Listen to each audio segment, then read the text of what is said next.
Is that a Buddha relic? Many martial experts couldn't help but gasp, their eyes filled with extreme shock. What is a Buddha relic?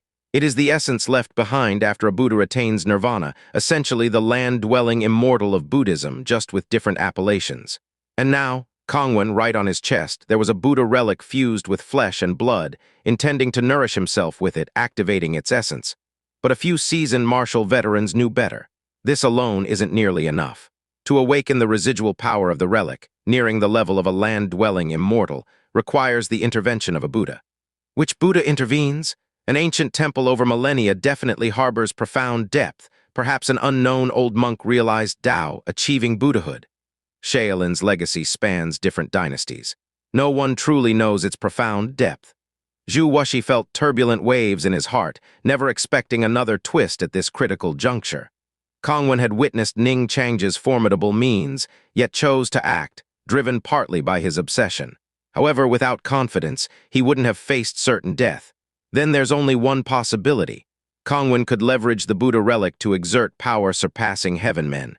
Even if it doesn't reach the true land immortal realm, it's at most a step away. Zhu Wuxi looked with slight greed at the Buddha relic fused with Kongwen's flesh.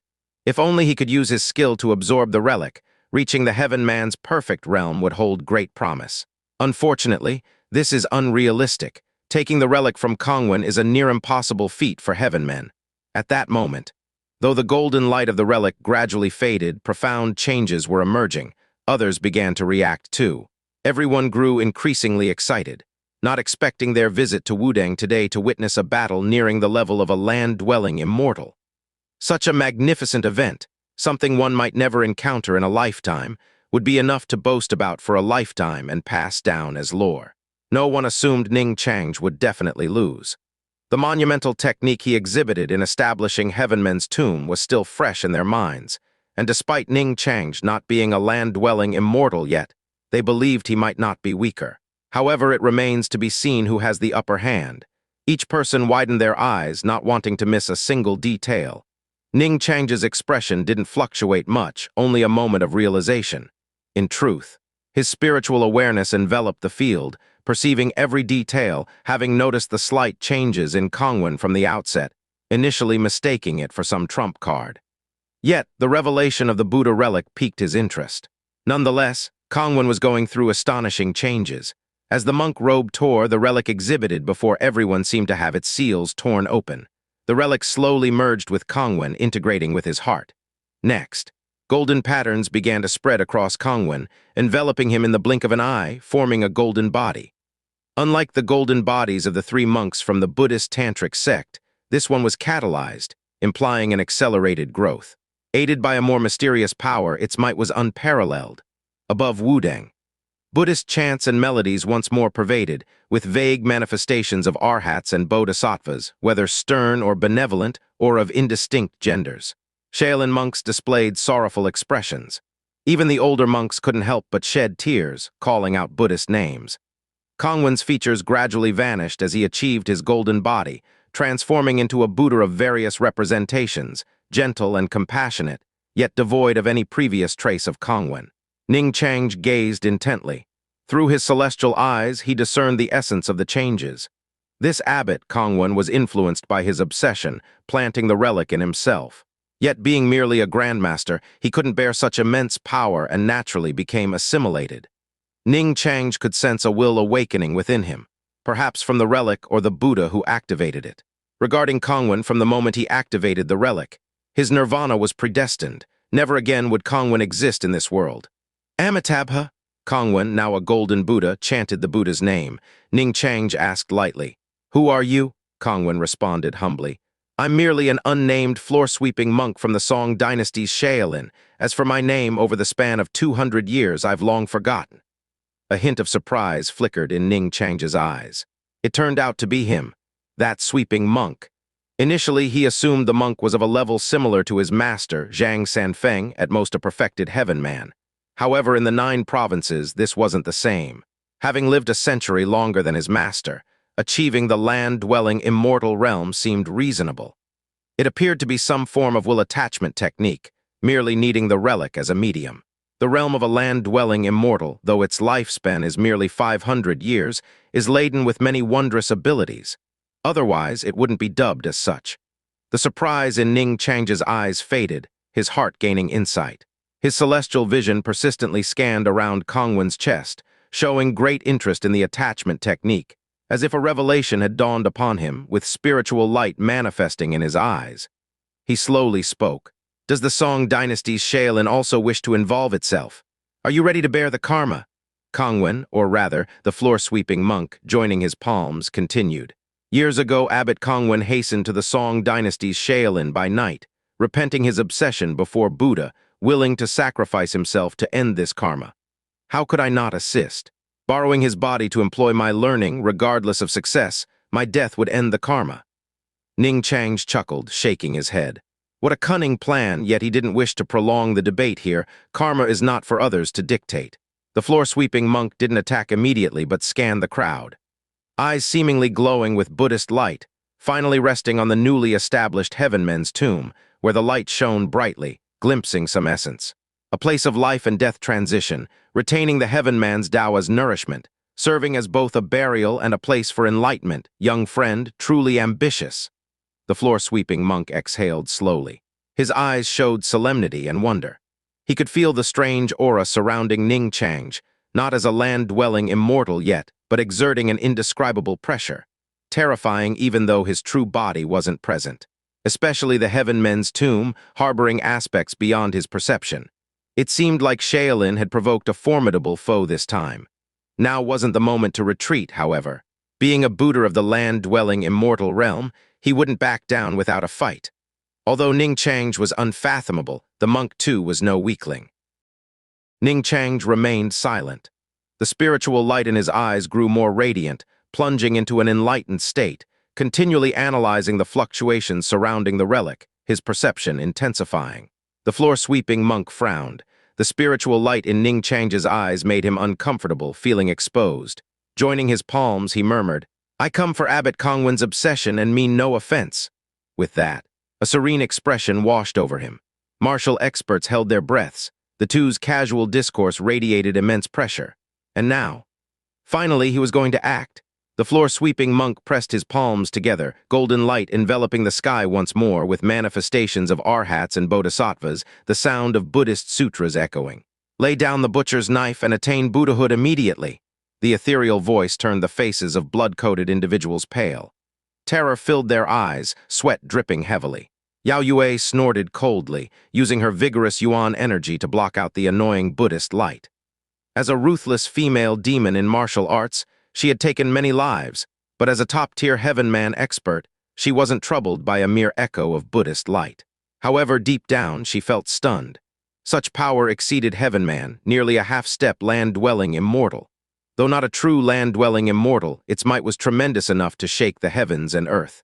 Wudang members tightened their grips, slightly apprehensive, understandable given the combatant's unrivaled pinnacle in 9 provinces' martial arts. The floor-sweeping monk slowly extended both hands.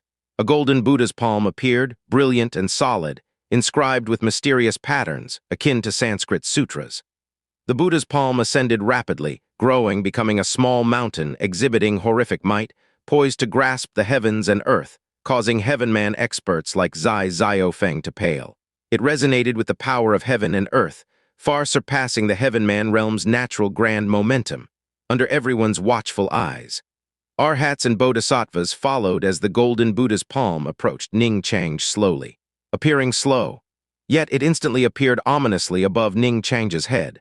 The spiritual light still flickered in his eyes, with the Tao's essence manifesting around him, nearing enlightenment at a critical juncture. He barely glanced at the overshadowing Buddha's palm. Undeterred, azure spiritual energy surged around him as he purposefully formed an incantation with one hand. Suddenly, azure light flooded the sky. Kui would azure light shield? Threads of azure light appeared as supportive hands, swirling and encircling Ning Chang, as though ancient, giant trees sprouted from the earth, forming a barrier to confront the overshadowing Buddha's palm. Boom! A muffled sound echoed. The overshadowing Buddha's palm struck the azure light barrier, producing a thunderous noise, causing celestial pillar peak to quiver, gusts violently swirling, tossing even grandmasters off balance.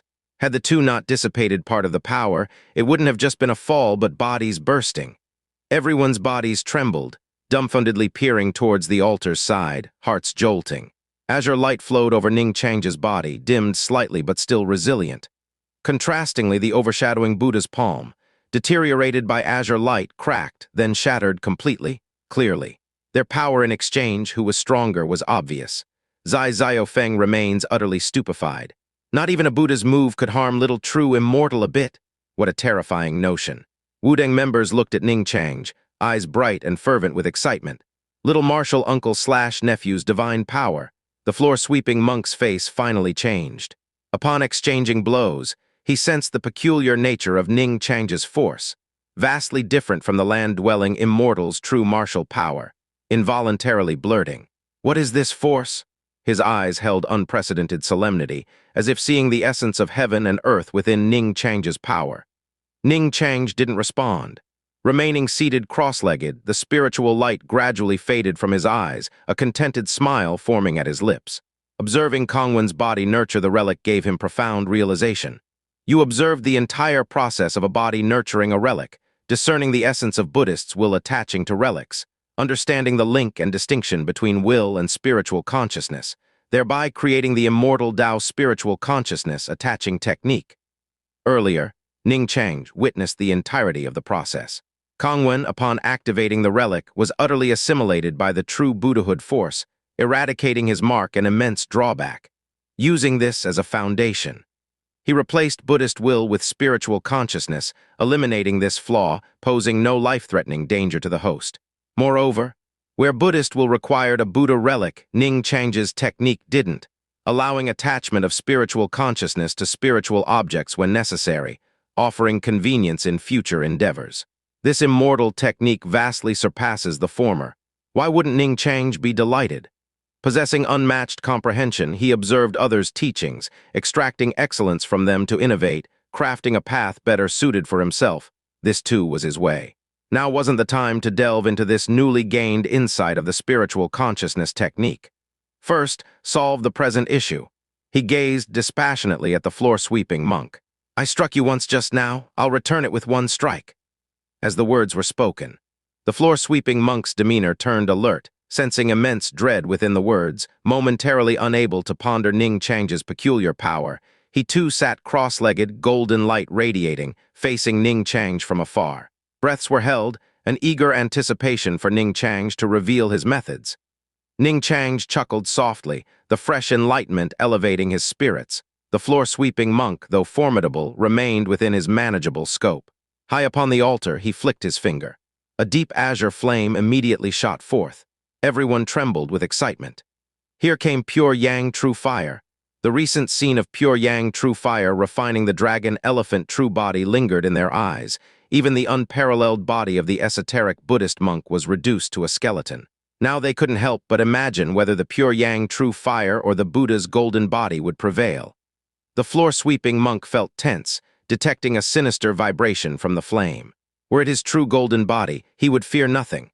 Now possessing only Kongwen's body, even with a relic providing power, couldn't compare to a true Buddha. Buzz! The dark azure pure Yang True Fire swelled with the wind, rapidly transforming into a chain of azure flames, tightly binding the floor-sweeping monk. Yet clearly he wasn't an ordinary opponent. He chanted Buddhist names, the chants echoing immensely as dense golden light enveloped him, forming a protective golden bell shield. Shaolin harbors a supreme technique known as the Golden Bell Shield.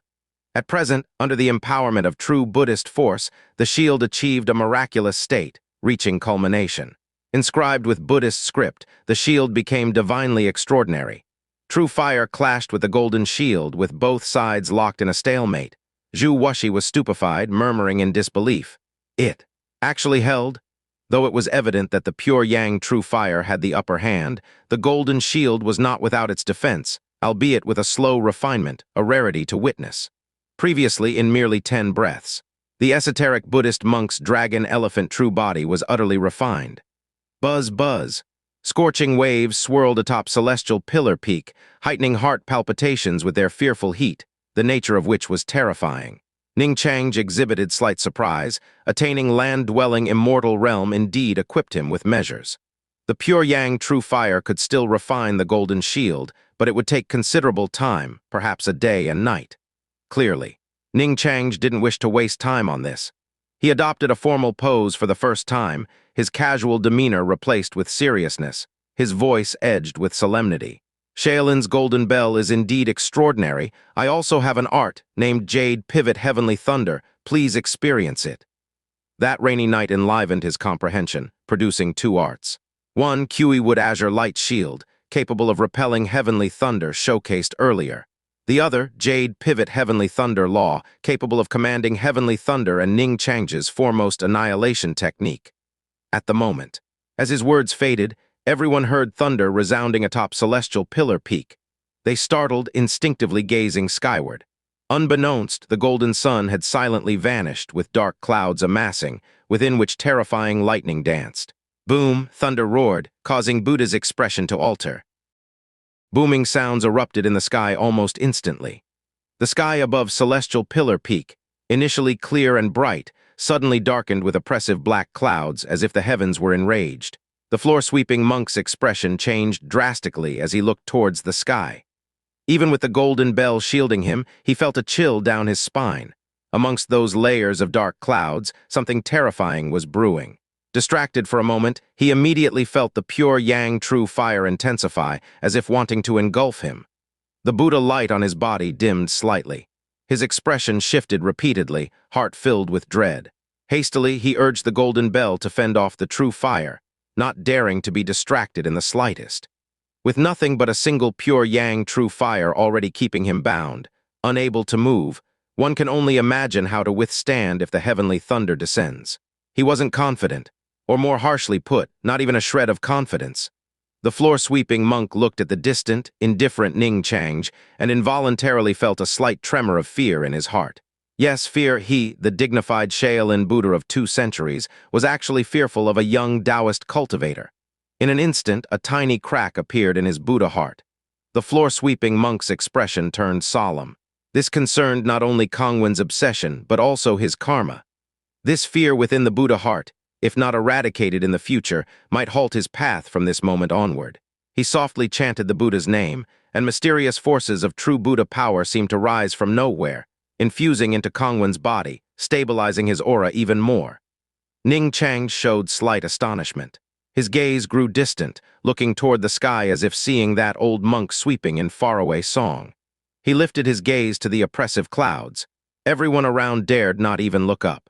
That majestic heavenly might was daunting. Even Heaven Man seemed extremely insignificant before such overwhelming power.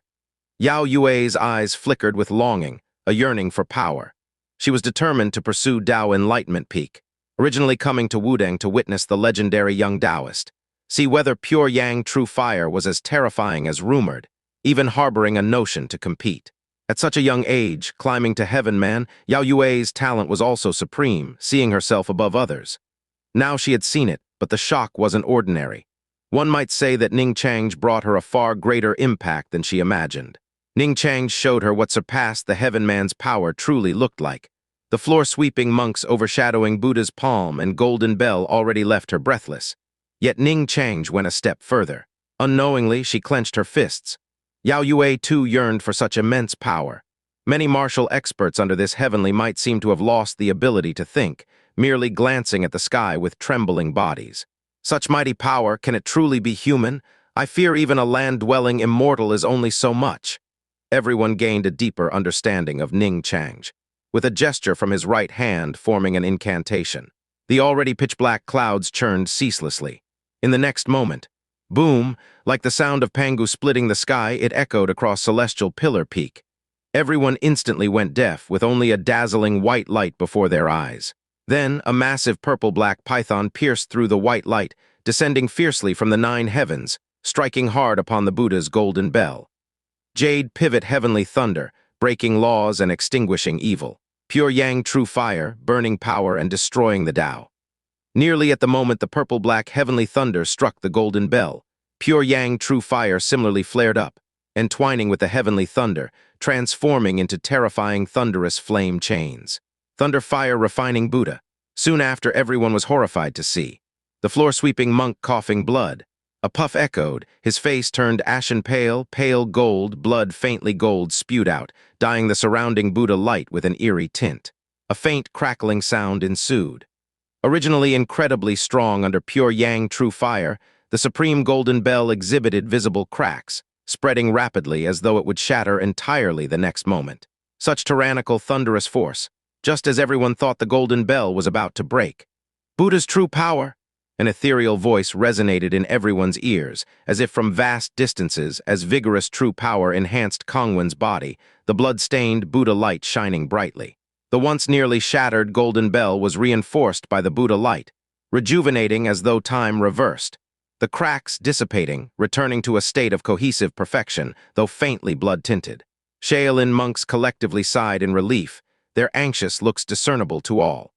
Just a moment ago, they almost believed Kongwen would be annihilated entirely under the heavenly thunder.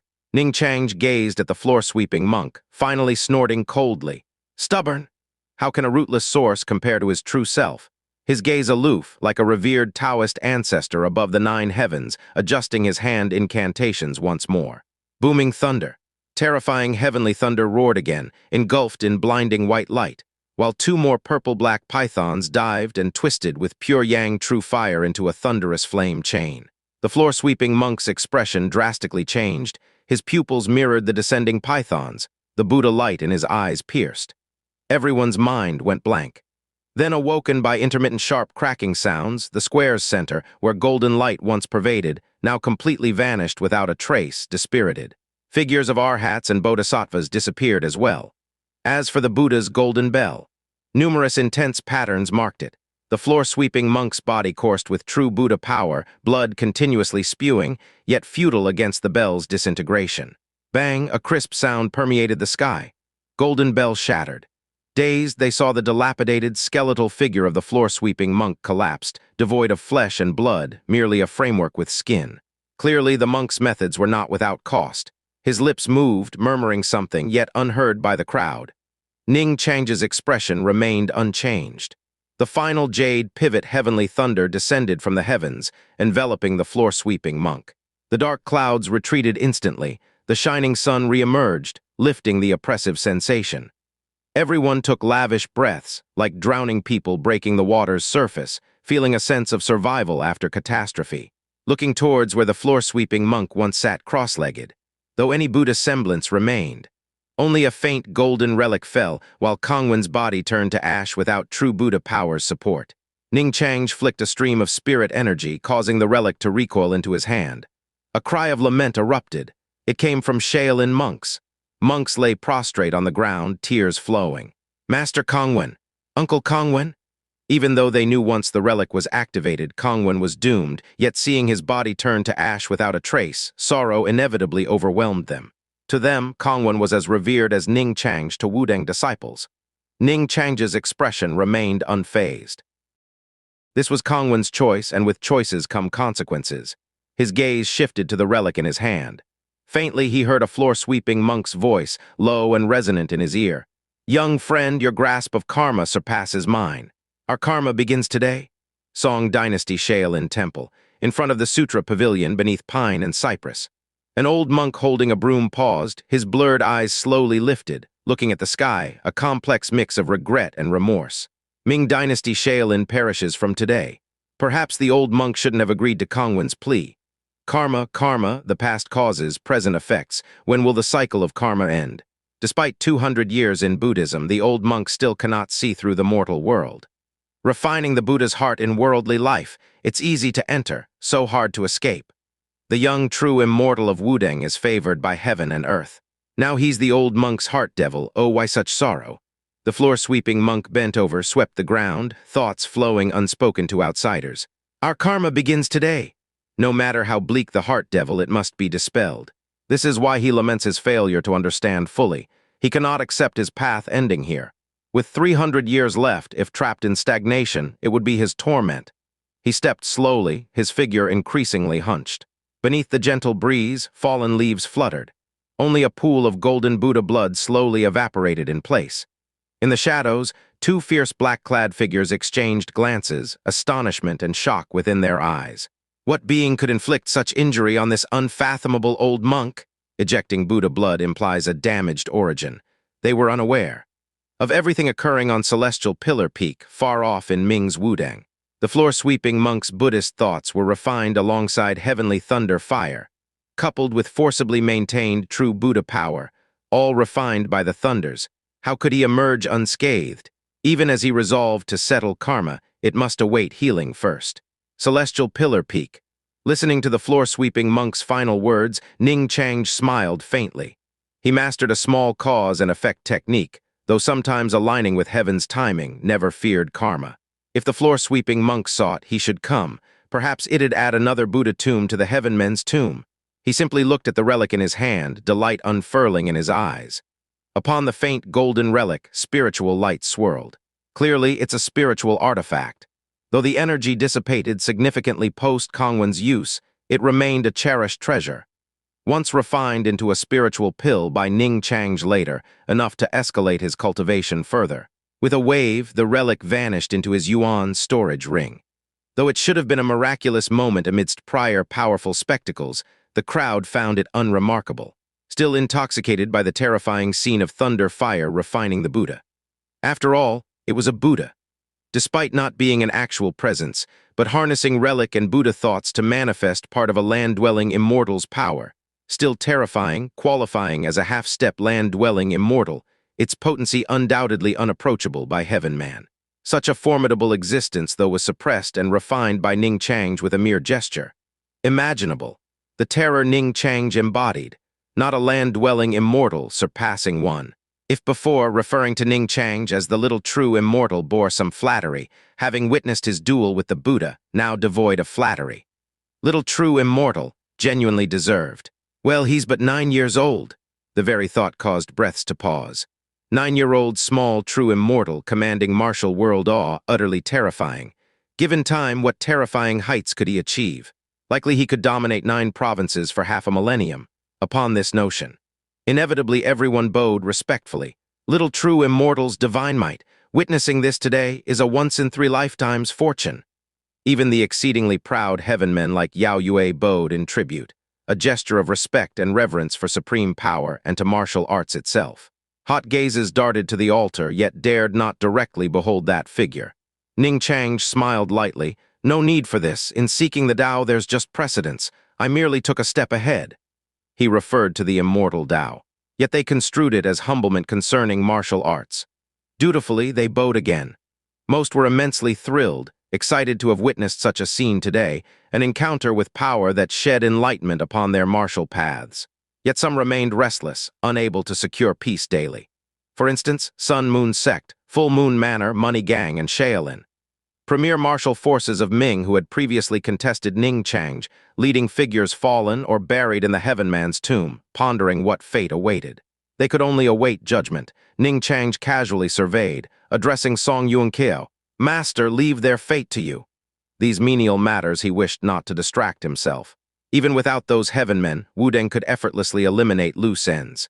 Song Yuanqiao understood Ning Chang's meaning, promptly nodding. "Worry not, junior brother, I'll handle things properly." His heart swelled with fervor. Following this event, Wudang would be revered as Ming martial sanctuary. Its influence reverberating, pondering ways to handle these people was preoccupying. At worst, acquiring all texts and treasures from these sects into Wudang sufficed. Enhancing Wudang's standing and sire junior brother with resources, achieving dual aims. Concerning specific details, pondered post today, he'd ensure no worries for junior brother. Mighty foes may lie beyond help, yet these simple matters demand perfection. Ning Chang nodded with a smile. His finger beckoned, instantly receiving the dragon-slaying saber from Jinling. Suddenly all recalled, the day's primary aim was saber destruction. Though now, saber destruction seemed least significant. Are you kidding? In the face of a pseudo-land-dwelling immortal Ning Chang, what was the trifling dragon-slaying saber? In this world, few treasures could stir a land-dwelling immortal's interest. Ning Chang spoke casually. "I'm about to destroy the saber. Does anyone wish to hinder?" Heads flocked in unison, resembling rattlers. Hinder? Seeking death wasn't played this way. Ning Chang's eyes briefly held disappointment, having prepared for a land-dwelling immortal's arrival today. Reaching here, It ended merely with Buddha Relic and floor-sweeping monks' Buddhism thoughts, regarded as a half-land-dwelling immortal. Some trump cards remained unused. Were it truly opposing a land-dwelling immortal, more insights and techniques might have sprouted, clarifying the path to the immortal Tao. Disappointment faded from his eyes, a carefree smile emerging. Gain and loss in mind, nothing was done deliberately, seeing no further resistance. Ning Chang pointed a finger, pure yang true fire flared, landing upon the dragon-slaying saber. Within breaths, the dragon-slaying saber transformed into a liquid pool, so simple, rendering previous dramatic ends insignificant. In Jianghu, tumult had raged across the land, yet the dragon-slaying sword now vanished entirely from history's river. Ning Chang waved lightly, liquid vanishing, none minded. Ning Chang's voice was calm. "Today's matters are concluded, gentlemen, at your discretion." He intended to leave. At this moment, Yao Yue bit her lips, couldn't help stepping forward, addressing. "Would the little true immortal stay?" All eyes turned to her, even as the master of Island Flower Palace, peak heaven man, an inescapable pressure weighed upon her. Especially with Ning Chang's indifferent gaze directed, her body tensed. Yet her silver teeth gritted, courage summoned, gaze ardent with desire for knowledge upon Ning Chang. "May I ask the little true immortal a question?" Ning Chang stood silent, recalling how she had protected Wudang's disciples earlier from harm, softening his expression. Assisting earlier merited answering her question now. He then replied, "Ask." Number Chapter 58. The Immortal Path Pursuing Longevity and Immortality. The millennial ancient temples fall, Ming Emperor bestows Taoist texts. Upon hearing Ning Chang's agreement, Yao Yue couldn't help but feel elated for a moment. The mighty leader of the Flower Palace, a fearsome woman of the Ming dynasty, appeared like a young novice before Ning Chang. This was all due to Ning Chang's awe-inspiring display just moments ago. With a mere movement, he subdued the Heaven Man, established an incredible Heaven Man tomb, and then struck down the Buddha with heavenly thunder. Like the exalted Taoist ancestor above. Each instance alone was enough to shock the martial world, making Ning Chang the focal point of Jianghu and significantly elevating his reputation. Now, with all these feats gathered on one person, witnessed by them firsthand, the impact was imaginable. Yao Yue even prepared for the possibility of rejection. Gathering the courage to ask was already a significant step. Numerous gazes turned towards Yao Yue, curious to know what the Flower Palace's master intended to ask. Zhu Wu and Zai Xiaofeng exchanged a look, hearts racing with anticipation, noting the expectancy in each other's eyes. Yao Yue took a deep breath and respectfully inquired, "May I ask, what path does the little true immortal cultivate? I aim for the martial apex and have heard of the vast might of land-dwelling immortals, but the little true immortal seems vastly different. Could the little true immortal enlighten me?" After speaking, she sighed in relief. Yao Yue felt enlightened inside, gazing at Ning Chang with desire, not for him, but for the power he wielded. She intended to pursue Ning Chang step by step. The entire scene was silent. Every gaze shifted to fervor and anticipation, an uproar quietly stirring their hearts. In truth, this was what everyone wished to know. Ning Chang's earlier demonstrations. Whether the sword expelled from his mouth, the pure yang true fire, the ancient tree-like Heaven Man tomb creation, summoning the jade pivot heavenly thunder, and so on. All appeared curious and elusive, seemingly holding an esoteric quality apart from the martial path. Everyone wanted to understand Ning Chang's path, hoping it might offer insights. Ning Chang glanced at Yao Yue with a hint of admiration. He knew most present were intrigued by his path, yet only Yao Yue dared to voice it, which alone set her apart. This wasn't a question he couldn't answer. A slight stirring within him suggested this could be an opportunity, planting a small seed. Ning Chang inevitably aimed to walk the immortal path of all life, drawing upon collective wisdom for the great Tao, thus having no need to shy from these discussions. Should anyone comprehend the immortal path merely from his words, he would delight in not being alone on the path. However, he held immense belief in his mystical insights, confident none could surpass him universally. He looked at Yao Yue, yet everyone felt Ning Chang seemed to gaze at each individually. Ning Chang's calm voice resonated, carrying an inexplicable Taoist harmony. "The path I cultivate is not the martial path, but the path of immortality." Boom! Like an unseen hammer striking each heart, eyes widened instinctively, A mysterious sensation surged within, even without comprehending what Ning Chang's termed the path of immortality. Its soul-deep impact rendered them speechless. Yao Yue's eyes sparkled brightly, her white palace dress fluttered, resembling a celestial fairy. She bowed with heartfelt respect, inquiring, "What is the immortal path, little true immortal?" "Immortal path pursues longevity, seeking one's own immortality." Words resonated thunderously, like celestial thunder, echoing in their ears, rooting them to the spot. Ning Chang smiled lightly with a flash of elemental magic. His figure vanished instantly from sight, leaving the crowd realizing too late, his presence no longer on stage. Yao Yue couldn't help but murmur, "Longevity and immortality, does such a path truly exist in the world?" Her eyes dazed, yet a glimmer seemed to awaken within her heart. Pursuing longevity, seeking immortality, such grandeur and determination.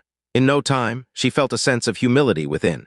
Realizing her martial apex aspirations seemed like comparing a firefly to a bright moon against Ning Chang.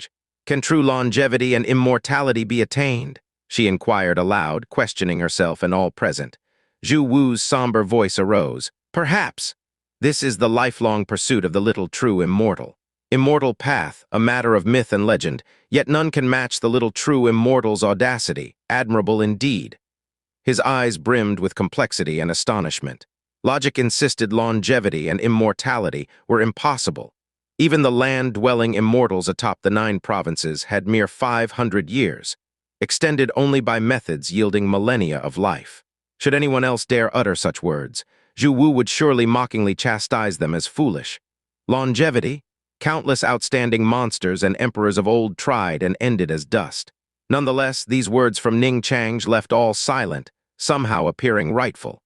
They understood little of the immortal path, only piecing conjectures from Ning Chang's earlier feats. Perhaps the little true immortal has already embarked on this path. Zai Xiaofeng's words struggled forth. Other martial experts remained stupefied, eyes filled with reverence towards Wudeng's Sutra Pavilion. Regardless, Ning Chang's ambitions and pursuits made the name of Wudeng's little true immortal genuinely deserved. Wudeng's 7 heroes exchanged glances and smiled. Only they knew their junior brother was genuinely traversing this path. Others perceived the immortal path as one among numerous roads for land-dwelling immortals, but they understood. The immortal path was an entirely new way distinct from martial arts. "Everyone, today's matters concluded. You may rest a few days at our Wudeng before descending the mountain." Song Yuanqiao laughed heartily, a wish to fulfill his hospitality. His day was immeasurably delightful, Wudeng's renown brilliantly established, the dragon-slaying saber dilemma resolved, achieving a rounded completion. Hereafter, Wudeng could be hailed as a pilgrimage site of martial arts. Despite borrowing their junior brother's luster, he eagerly anticipated revealing it to their master post-closure. The mere thought brought a knowing smile, facing Song Yuanqiao and others' invitation. Few wanted to remain at Wudeng, uniformly eager to inform their sects of today's events. Though many masters and leaders attended, relative to the entire Ming martial world, it was but a small fraction. All politely departed, descending slowly. Song Yuanqiao and others did not force matters, watching those from Yuan Yue Manor, Shaolin, and similar factions' departure. Smiles gradually faded, aware of loose ends needing careful settlement. Exhibiting Wudeng's demeanor, they wouldn't leave things unresolved. The necessary balance needed contemplation. As they descended, the news from Celestial Pillar Peak diffused swiftly outward. Riders galloped towards all corners of Jianghu, unleashing ripples of disturbance. In various inns with the news of Wudeng's happenings, excitement surged. "Is it true? Dragon-slaying saber truly destroyed? It must be. Wudeng's little true immortal used pure yang true fire to refine it in the presence of martial heroes. No way that could be false. Could it be an imitation ... deceiving with counterfeits?" Someone muttered darkly. "Nonsense. The little true immortal of Wudeng, such a figure needs not covet a mere dragon-slaying saber. While to us it's a divine weapon, before a little true immortal, it's discarded like a worn-out shoe." The young swordsman conveying whispers erupted in anger, having witnessed Ning Chang's feats in person at Celestial Pillar Peak, his admiration unwavering. He unleashed his rant. Wudeng's 7 heroes, wielding 7-star treasures, unparalleled steeds galloping, each unparalleled, require the dragon-slaying saber. Wudeng's spirit monkey Jinling transforms into a great demon, contending with 2 peak heaven men, yet it's merely a little true immortal's apprentice. Claim no need for deception. Did the little true immortal decapitate Huahua, devour the evil blade, or purify elephant with flame? Tell me, does such an existence need the dragon-slaying saber? Later, little true immortal established an unrivaled heaven-man tomb, burying peak heaven-men within, even as the Buddha descended through relics, approaching land-dwelling immortality, still annihilated by celestial thunder. Tell me, does such an existence require the dragon-slaying saber? The young swordsman's words echoed ferociously, narrating everything unfolded at Wudang, silencing all to stillness. In utter silence, one with darkening countenance paled immensely, as every word struck the heart deeply, barely standing. Hearing such events was frightful, unimaginable to behold. Was the little true immortal truly remarkable? Someone whispered unconstrained. The young swordsman affirmed resolutely, I speak not even a fraction of the immortal's brilliance. Were you to witness the little true immortal that day, realize my words hold no falsehood, dare examine Wudang's Heaven-Man tomb though ineligible for inclusion. Heaven-Man tomb, exclusively reserved for peak Heaven-Men. Eyes brimmed with astonishment, hastily drawing the young swordsman to sit alongside. Details leisurely discussed, today's drinks on me, narrate Wudang's happenings meticulously, seizing each nuance. The young swordsman laughed boisterously. Dare I refuse? As he dissected details, upon the inn's air hung a pin-drop silence. Such scenes permeated numerous corners of the Ming martial world, swiftly snowballing. Ming's prominent factions and even forces beyond, all similarly shaken. Ming Shaolin, largest among today's losers, losing face with the abbot perished, now near disbandment entirely. Elderly monks prostrated before the Buddha, faces steeped in sorrow. Upon returning from Wudang, Song Yuanqiao's conditions were simple, requiring Shaolin within half a month to disband, surrendering texts and treasures to Wudang, effectively effacing Ming's Shaolin. A price imposed due to Kongwen and Shaolin's stubborn obsessions. An irate monk couldn't restrain, barked. Wudang overextends, a desperate fight. We and Shaolin shall live and die together. New Abbot Kongxing sighed bitterly. This is the karma Kongwen agreed with the little true immortal before action, past causes, present effects. Shaolin's woes arise from holding on. His expression was compassionate, palms together. When will vengeance cease? Wudang already left a lifeline, best conclude here. His words halted suggestions and pleas. The little true immortal, not a land-dwelling immortal, yet greater. Shaolin hasn't borne a Buddha since the last's passing. Time's whim, further resistance invites calamity, Kongxing sternly declared. Depart, henceforth Shaolin exists no more in Ming. Carry Shaolin's profound art elsewhere. Though Shaolin ceases here, its transmission and Buddhist legacy continue abroad. Find refuge in Song Shaolin. They will welcome you. Chanting the Buddha's name, he made no move to rise. Perceiving an undertone, monks urged. Abbot, come with us. Whisper rose, Kongxing's gaze complex. I am Ming Shaolin's abbot, cannot flee mindlessly, to dust shall return. Hereafter you fully devote to Buddha, no errant thoughts born. A gentle palm thrust to void. Numerous young monks cast from the hall. Kongxing scanned remaining elders, an insightful smile appearing. Fellow brothers, shall we not together embrace bliss afterlife? Amitabha, well said, well said. Flames erupted, engulfing the Buddha hall. Kongxing and numerous elders sat peaceful, achieving nirvana. Remaining monks filled with tears took their leave heading towards Song. Thus, Ming Shaolin's millennial legacy vanished. Ming Imperial Court. Upon Zhu Wu's return to Longshan Manor, received imperial edict summoning him to court. Current Emperor Zhu Huzhao was chosen for his elevated abilities, martial prowess and wisdom, known as a martial emperor. Despite Zhu Wu's ambitions, restrained deeply, not daring arrogance. Now summoned by the emperor, he swiftly donned his five-clawed dragon robe, entering the palace. Imperial study. Zhu Wu met the emperor. With a physique robust, features noble and vigorous, and a faint smile exuding mystery, the emperor troubled Zhu Wu, not daring direct gaze. Uncle's return prompt summoned, hope no fault taken. Zhu Wu quickly bowed. What words does His Majesty speak of? I pledge utmost to alleviate His Majesty's concerns. Heavy words indeed. Even should His Majesty not summon, I intended night report. Previous days Wudang's dragon-slaying saber demolition witnessed, yet encountered a demonic prodigy, impactful to my empire necessitating deliberation. Curiosity flickered within the emperor's eyes. The name of Wudang's little true immortal reached even me. Pray elaborate details. Zhu Wu hastened recounting all meticulously.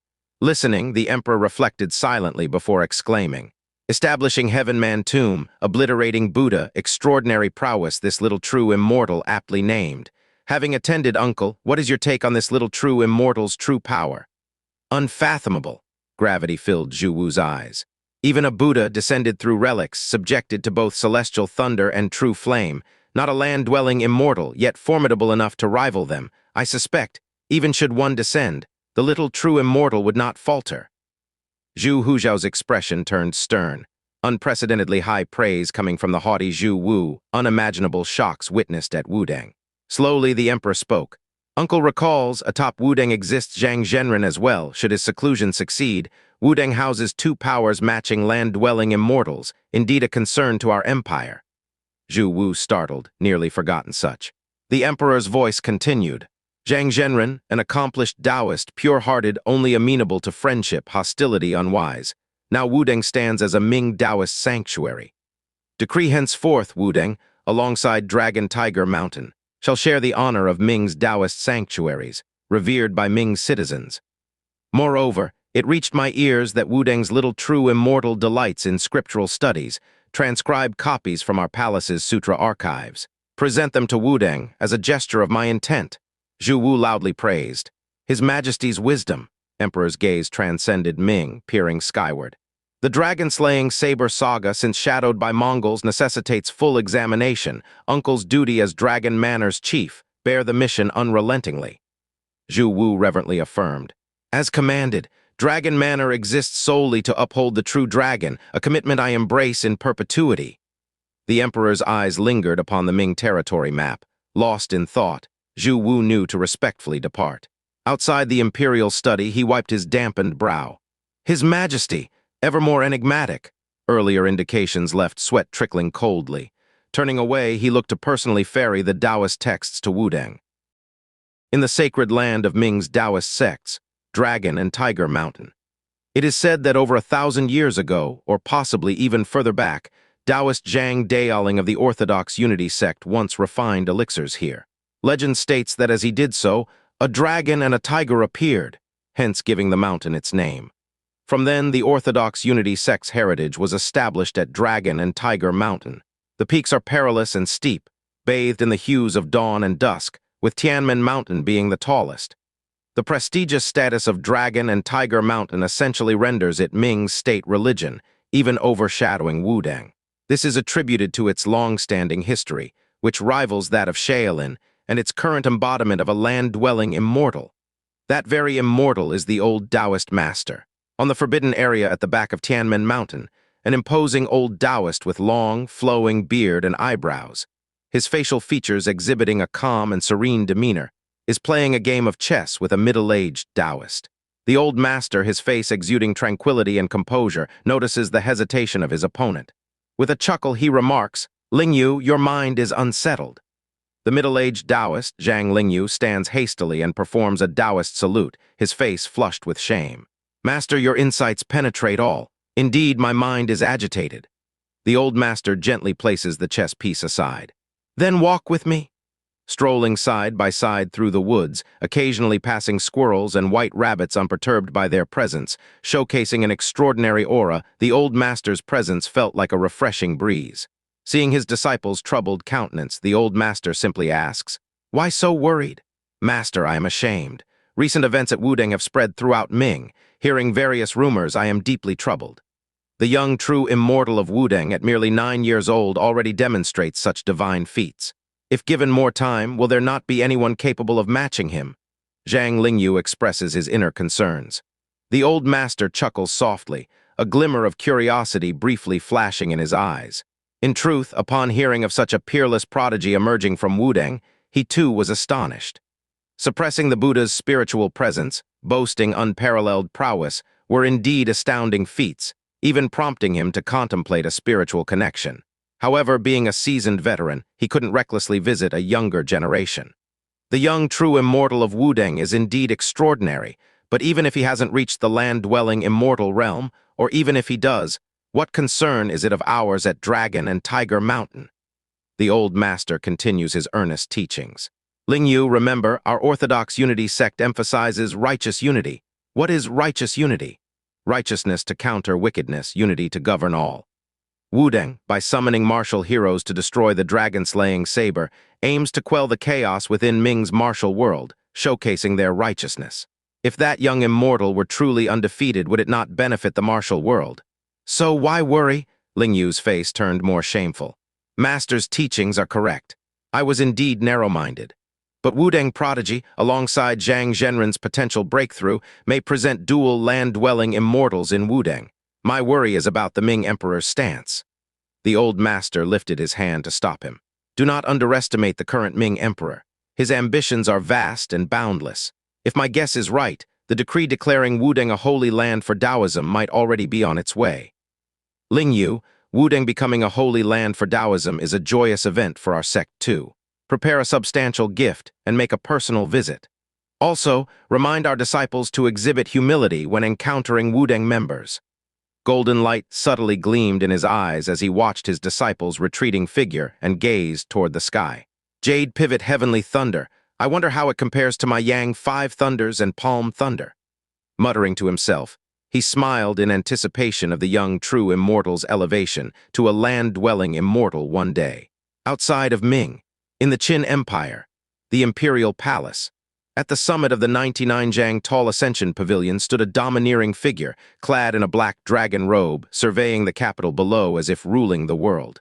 First Emperor Ying Zheng, brimming with ambitions to conquer. Behind him, kneeling low, was a slim figure in black, a faint spider emblem visible on his back, none other than Zhao Gao, the highest leader of the Luo Network and Zhangche Mansion minister. What is the Luo Network? A web of heaven and earth. The Luo Network implies control over worldly affairs, providing comprehensive information and an assassination role for the Qin dynasty. Your Majesty, there is news from Ming that might intrigue you. Ying Zheng raised an eyebrow, turning towards Zhao Gao, his eyes exuding an aura of supremacy, encompassing the stars and the universe. He slowly commanded, "Speak." Zhao Gao respectfully handed over a golden-edged letter reporting, "Recently, Ming's martial world is in turmoil. Wudang has produced a young true immortal, who suppressed a Buddha with heavenly thunder, potentially exhibiting land-dwelling immortal-level power." The first emperor remained stoic, as Zhao Gao cautiously continued. Reports indicate the young immortal catalyzed a 49 Jiang ancient tree into a heaven-man tomb, teeming with vibrant life. The Flower Palace's master, Yao Yue, questioned his path. With those words, the first emperor's expression shifted. His eyes lit up with divine light, compelling Zhao Gao to bow low, feeling immense reverence.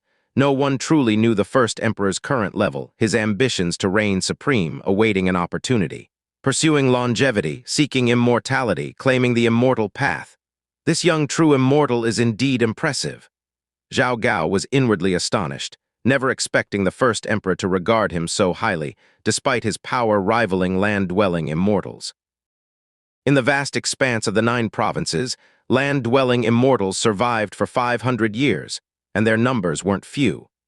The first emperor commanded Qin, subtly dominating the 9 provinces, with capable generals and mighty warriors capable of subjugating immortals. Zhao Gao, do you believe immortality is achievable? Ying Zheng gazed upward, his eyes filled with hope. Zhao Gao vaguely understood that the first emperor's admiration stemmed from their shared obsession with immortality. The first emperor himself sent Su Fu to seek immortality overseas. But could immortality truly exist? Zhao Gao himself did not believe so. With all ancient myths and legends of immortals, gods, Buddhas, and ghosts, it was almost concluded that such spiritual beings were perhaps peak martial masters with supernatural abilities. If immortality was achievable, why no one remains till this date? Considering his words carefully, Zhao Gao replied, "Your Majesty, favored by the heavens, may indeed one day find such an opportunity." The first emperor remained silent. As one perched atop the 9 provinces, he knew better than anyone the elusive nature of immortality, but he remained unyielding. Slowly descending the Ascension Pavilion, his voice lingered in Zhao Gao's ears. Have Luo Network assassins observe Wudang? Not a shred of hope was to be missed. A shiver ran through Zhao Gao, his grateful head bowing low and respectfully, remaining motionless. In the vast grasslands, endlessly expansive, bridging several kingdoms, housing soaring eagles, rushing wolf packs, and the fiercely wild people of Mongolia further demonstrated their prowess. The Mongol Empire, founded on horseback, nurtured warriors from a young age, with a militant spirit emerging strong leaders. The Mongolian emperor, Temujin, a rare ruler appearing once every few centuries, was revered as Genghis Khan. An ever-watching eye towards the kingdoms of Central Plains, his ambitions ever restless.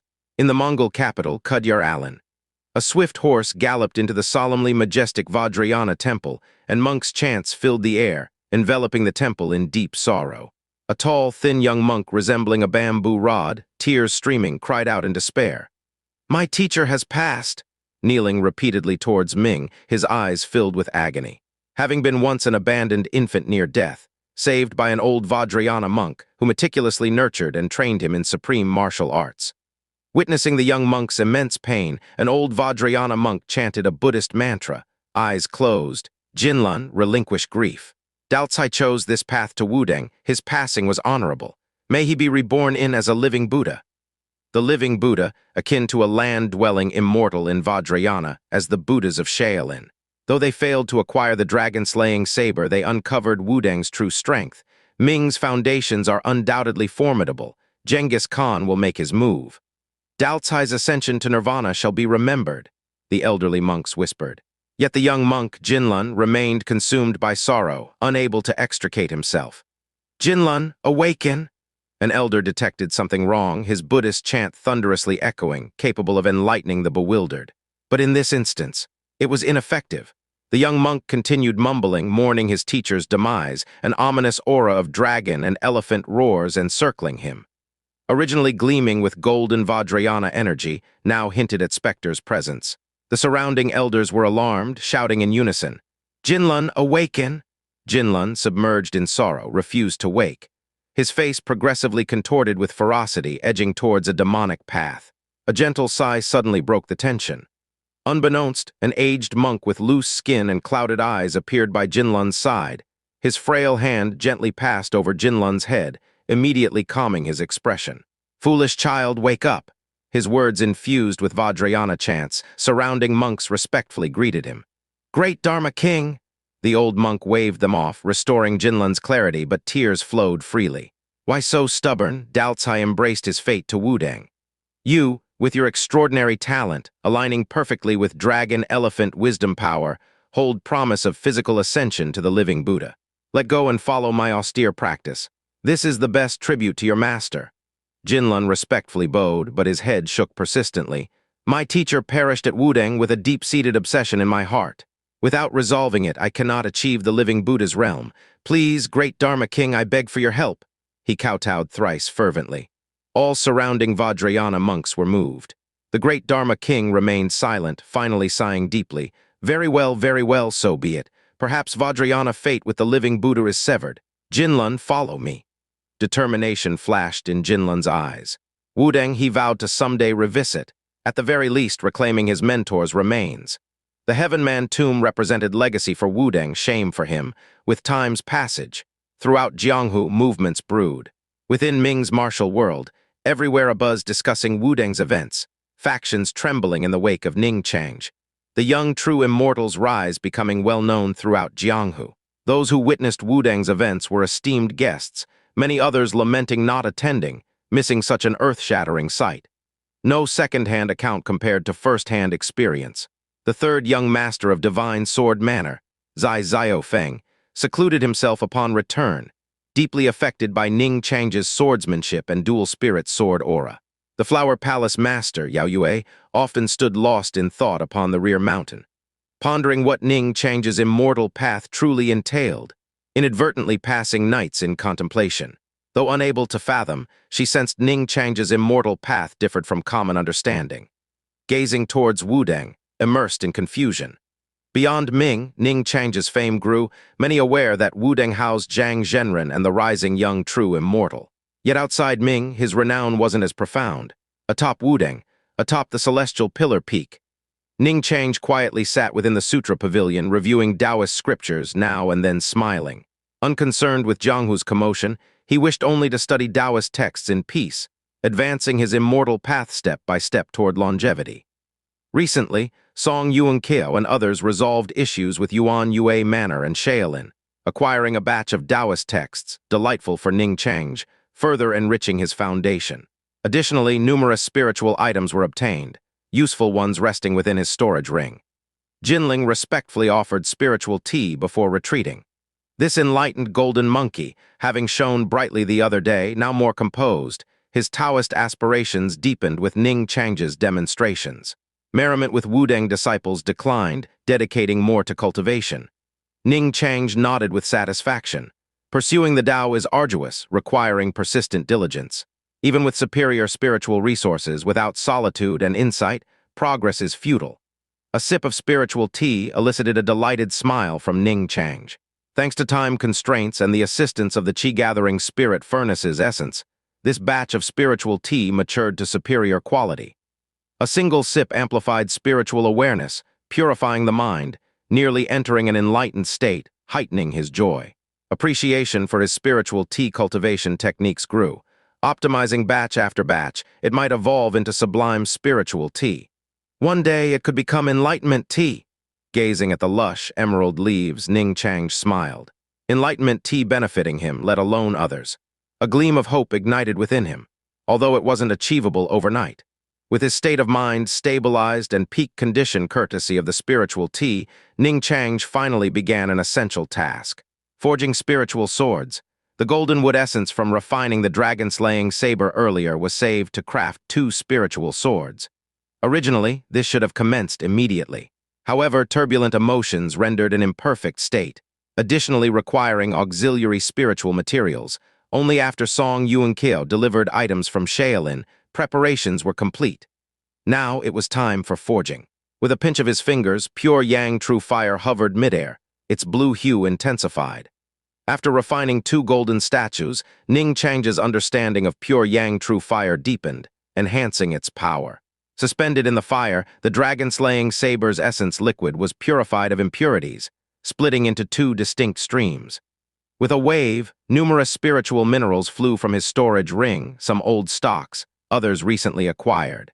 Refined over pure Yang True Fire, merging into respective streams, they amalgamated with the essence liquid. As the sun dipped and the moon rose, Ning Chang's eyes sparkled, benefiting from daily practice of celestial forging technique. His spiritual awareness brimming, formidable spirit empowering simultaneous dual sword forging without strain. Condense, with deft fingers he cast restriction after restriction within. The golden essence formed a golden sword, the blue essence a blue sword, now embryonic. Eyes closed, lips curled with contentment. The hardest step complete, the next was embedding restrictions to transform them into divine artifacts. Time elapsed. Hours flew by, the crescent moon high above. Ning Chang's eyes suddenly opened, aglow, casting the final restriction. Complete, instantly. Golden blue beams soared skyward, illuminating Wudang. The full moon hung high in the night sky. Atop celestial pillar peak, 2 radiant beams suddenly thrust upward, one golden with a terrifying killing intent, the other green, brimming with vibrant life force. Their brilliance illuminated the 9 heavens, their sharp edges unmatched. The sun and moon paled in comparison. This spectacle roused all of Wudang. Disciples opened their windows and gazed at the night sky, shocked by the sight of the 2 beams, especially the unrivaled sharpness contained within, which sent chills down their spines. However, once they looked towards the direction of the light column's origin, they relaxed, merely curious. Has little martial uncle developed another unparalleled divine power? Their eyes were filled with admiration. Ever since the day heroes had gathered at Wudang, its prestige in the martial world had surged. Various sects sent esteemed elders and talented disciples to exchange knowledge. Of course, in name it was for exchange, but in reality they wished to curry favor with Wudang. In no time, Wudang's entrance became bustling with visitors. Even today, the Ming Emperor had specifically sent Iron Courage Marquis Zhu Wuxi to Wudang, not as a martial world figure, but as a representative of the imperial court, to officially decree Wudang as a holy land of Taoism. He brought many precious gifts, including rare Taoist texts to be placed in Wudang's Sutra Pavilion. What an honor. It must be noted that within Ming's territory, only Dragon and Tiger Mountain, with its 1,000-year heritage, held the title of a Taoist holy land. But now, Wudang had ascended to the same height as Dragon and Tiger Mountain, despite having only been established for a few decades and still in its growth phase with a boundless future ahead. Wudang disciples knew that this was mainly due to little martial uncle's efforts. attributing about 70% of the credit to him and the remaining 30% to their grandmaster. They gazed at the sky trying to discern the source, their low cultivation limiting their vision, leaving them peering in vain. Other wandering knights lodging at Wudang were equally awestruck. Not present at the Celestial Pillar Peak's earlier events, they had rushed to visit upon hearing the news. Having witnessed the Heavenman tomb by day, even casual martial artists dared not approach due to its evolving aura. And now, the night sky's two beams filled them with dread. Highly skilled individuals could vaguely see spiritual swords spinning within, basking in astral and lunar light. Their sharpness made them shiver and swallow nervously. Seeing Zhu Wuxi frozen in shock, Princess Yunluo couldn't help but ask, "Uncle, what do you see?" Having heard of Wudang's young true immortal, she had come with Zhu Wuxi to deliver the decree, wanting to see this legendary figure. However, to her disappointment, Nian Chang's did not appear during the day's decree ceremony. Only the Wudang 7 heroes were present. Yet, despite her willfulness, she knew that even the Ming Emperor had to respect land-dwelling immortals, so she wisely refrained from demanding Nian Chang's appearance. 2 spiritual swords, no less than the Kai Zhao sword. This young true immortal has probably made further progress. Zhu Wuxi exhaled slowly, an expression of complexity in his eyes. Having witnessed Nian Chang easily wield a flying sword to defeat Dongfeng Bubai, and now seeing 2 more spiritual swords, his strength had undoubtedly increased. How short a time it had been. This young true immortal was truly a monster. A deep reverence and an undercurrent of envy surged within him, wishing he possessed such monstrous talent, finding the task at hand trivial. Princess Yunluo, never having seen Zhu Wuxi so unsettled, was immensely curious. Is this young true immortal truly so formidable, capable of summoning true fire with a flick and lightning with a gaze? The martial world was rife with exaggerations. Having witnessed the Heavenman tomb by day and now the spiritual beams by night, she was more than half convinced. Zhu Wuxi gravely replied, "Even the rumors don't capture the true extent of the young true immortal's terror. Only by witnessing him firsthand can one appreciate the intricacies." Princess Yunluo grew more eager. Zhu Wuxi continued, "Perhaps someone will challenge Wudang someday, and that might give you a chance to see the young true immortal in action." With that, he focused on the 2 beams, trying to decipher more mysteries. Powerhouses like Zhu Wuxi weren't few among those lingering at Wudang, all marveling at the beams, the skilled among them recognizing the spiritual swords turning within. Only the Wudang 7 heroes knew the origin of these swords. Song Yunkeo beamed with satisfaction. It seems little martial brother successfully forged the spiritual swords from the dragon-slaying saber's remnants, making our efforts worthwhile. Mo Shengu laughed. "We too must diligently cultivate, lest we hold little martial brother back in the future." The Wudang 7 heroes laughed heartily. Yet inwardly they agreed with Mo Shengu. While they could collectively match a heaven man, only by single-handedly dueling one could they truly claim mastery. Under many gazes, the beams persisted for a joss stick's duration before slowly dissipating. Regretfully, everyone withdrew their gaze, longing for a closer look inside the Sutra Pavilion. Within the pavilion, Ning Chang beamed at the 2 spiritual swords floating before him. When the swords formed, he sensed an opportunity and used the astral and lunar light to temper them further, creating the scene with beams. Now, closely inspecting the 2 swords, his satisfaction grew. Each sword was about 4 feet long and 3 fingers wide, akin to the Kai Zhao sword's dimensions. In fact, Ning Chang had used Kai Zhao as a template, differing only in attributes. One sword was entirely golden, its brilliance dazzling, its edge indeterminate, sharper than both Kai Zhao and the other sword. The other was green, jade-like, more reserved, its green glow forming sword radiance, nurturing potent life force, remarkably unique. "You shall be the golden sharp sword, and you the green yuan sword." With those words, spiritual power flowed, inscribing the names on the swords, golden sharp and green yuan. The swords hummed, laced with spirituality, their radiance and sword intent becoming more pronounced. But for Ning Chang's suppression, the sword's completion would have triggered a 10,000 swords resonance, even more violently than Kai Zhao. Given the late hour, restraint prevailed. Ning Chang chuckled. Spitting out the Kai Zhao sword, he watched the 3 swords spin together, one red, one gold, one green, harmoniously mystical, hinting at a bond, yet incomplete. 3 of the 5 elemental swords are here, with water and earth swords lacking. Only when they form will the 5 elemental sword formation become invincible, Anticipation flickered in his eyes, according to his design. Combining the 5 elemental swords with his 5 elemental divine sword, Qi would maximize their power, each sword's corresponding blade aura significantly amplifying strikes. That day atop Celestial Pillar Peak, if Ning Chang had used the Kai Zio sword with dry fire vermilion bird sword Qi, Ding Peng wouldn't have had a chance to draw his blade. Now with 3 spiritual swords, I must comprehend the sword Qi of the golden sword. Ning Chang made up his mind. He stowed the other 2 swords in his dantian for spiritual nourishment, keeping the golden sharp sword before him, diving into its essence. Sometimes, a mere opportunity was all Ning Chang needed. The golden sharp sword was that opportunity. For 3 consecutive days, Princess Yunluo lingered near the Sutra Pavilion. She saw the Wudang disciples and the remarkable golden monkey Jinling, but not the young true immortal she sought. Her eyes held regret, realizing her purpose might go unfulfilled. Not all things go as planned, even for the Ming Emperor's sister, unable to force a land-dwelling immortal's appearance. It wasn't an unseemly desire for Ning Chang, but curiosity driving her. Lady Yunluo remained, driven by curiosity. Zhu Wuxi approached with a wry smile. Yunluo, His Majesty knows you slipped away and sent me to bring you back. Princess Yunluo wrinkled her nose, her charming face showing playful annoyance. Brother is so boring, always stuck in the royal city. Zhu Wuxi could only smile wryly. Princess Yunluo's pampering allowed such audacity, unlike his own caution. Let's go before it inconveniences you, uncle. Princess Yunluo understood sensitivity, pouting as she followed Zhu Wuxi, the imperial entourage readying to descend the mountain. Suddenly, a powerful surge emanated from the Sutra Pavilion. Zhu Wuxi instinctively turned.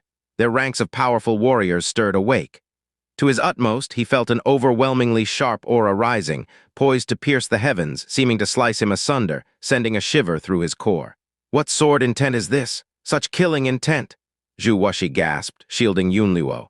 He had encountered countless master swordsmen, but this terrifying sword intent was unparalleled, as if a mountain of corpses and sea of blood were contained within.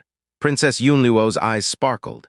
She dashed towards the Sutra Pavilion, seeing the faint image of a giant white tiger within the fluctuating aura, rushing forward. Yunluo? Zhu Wuxi was alarmed, fearing for Princess Yunluo's safety amidst the overpowering aura. Fortunately, the aura vanished as quickly as it appeared, almost making him doubt his perception. But he knew. It wasn't an illusion, only one possibility. The young true immortal had gained new insights. A true prodigy? His brief stay at Wudang had revealed the other's swift, astounding progression. Such talent engendered envy. Princess Yunluo hurried forward, her heart aflutter upon seeing the white tiger vanish, calling out. Could Yunluo be fortunate enough to see the young true immortal in person? Despite her curiosity, she maintained decorum. The Sutra Pavilion was silent, Yunluo's anticipation turning to dejection until a faint voice spoke. Immersed in Tao, not seeing visitors. Princess Yunluo bit her lip, bowing with slight sorrow. Apologies for disturbing the young true immortal's seclusion. Truthfully, her small desire was simply to satiate curiosity. Having grown in the royal city and hearing Ning Chang's name, she had ventured out for the first time, tasting freedom's breath, yearning for a carefree life. Rejection by Ning Chang felt like a significant setback. Turning away dispirited, a stream of light suddenly shot from the Sutra Pavilion, hovering before her. Her eyes widened with disbelief. A small sword gleaming mysteriously hovered before her. Trembling, she reached for it, hearing Ning Chang's calm voice. Fate favors you today with this meeting. I gift you a sword for personal protection. Princess Yunluo's delight was boundless, her small wish fulfilled. She immediately felt elated, her playful demeanor returning, bowing respectfully towards the pavilion. Thank you for the sword, young true immortal. The Sutra Pavilion remained silent. Princess Yunluo's dejection turned to joy. She carefully stowed the sword, eyes gleaming, clutching her fists in delight. Young true immortal, I won't take your gift for free. Just wait, I'll bring my brother's Taoist texts for you. Zhu Wuxi, hearing her muttered delight, couldn't help but smile wryly. But at the sight of the gifted small sword, envy rose within. Any gift from the young true immortal was bound to be extraordinary. He paid his respects to the pavilion, descending the mountain with Princess Yunluo. Inside the pavilion, hearing Yunluo's joyous voice, Ning Chang couldn't help but smile. Not oblivious to Yunluo's frequent visits, he gifted the sword not on a whim. Firstly, despite Yunluo's noble, somewhat spoiled background, her pure and kind nature showed in her interactions with Wudang disciples and Jinling meriting a protective gift, forming goodwill. Secondly, Ning Chang wished to study the imperial Tao of the 9 provinces, embedding weak spiritual senses in the sword, usually dormant, to observe the ruler's path. A significant reason. Ancient lore states the 9 provinces' rulers are formidable.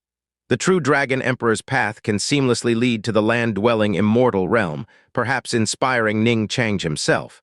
Thus, a move in subtle chess. Success was irrelevant. No loss incurred. Regarding Yunluo's playful intent to bring all of the Emperor's texts, Ning Chang merely smiled. His spiritual sense noted Zhu Wuxi and others descending the mountain, so he refocused, grasping the golden sword Qi he had just devised. The terrifying killing intent earlier stemmed from it. Golden sharp sword, the spirit of gold. Your understanding of golden spirit energy offers a new comprehension of the sword path and the way of gold, uniting them. Sword Dao is the path of killing, creating the immortal technique of Zhengjin White Tiger Sword Qi. Gold embodies sharpness, embodying killing.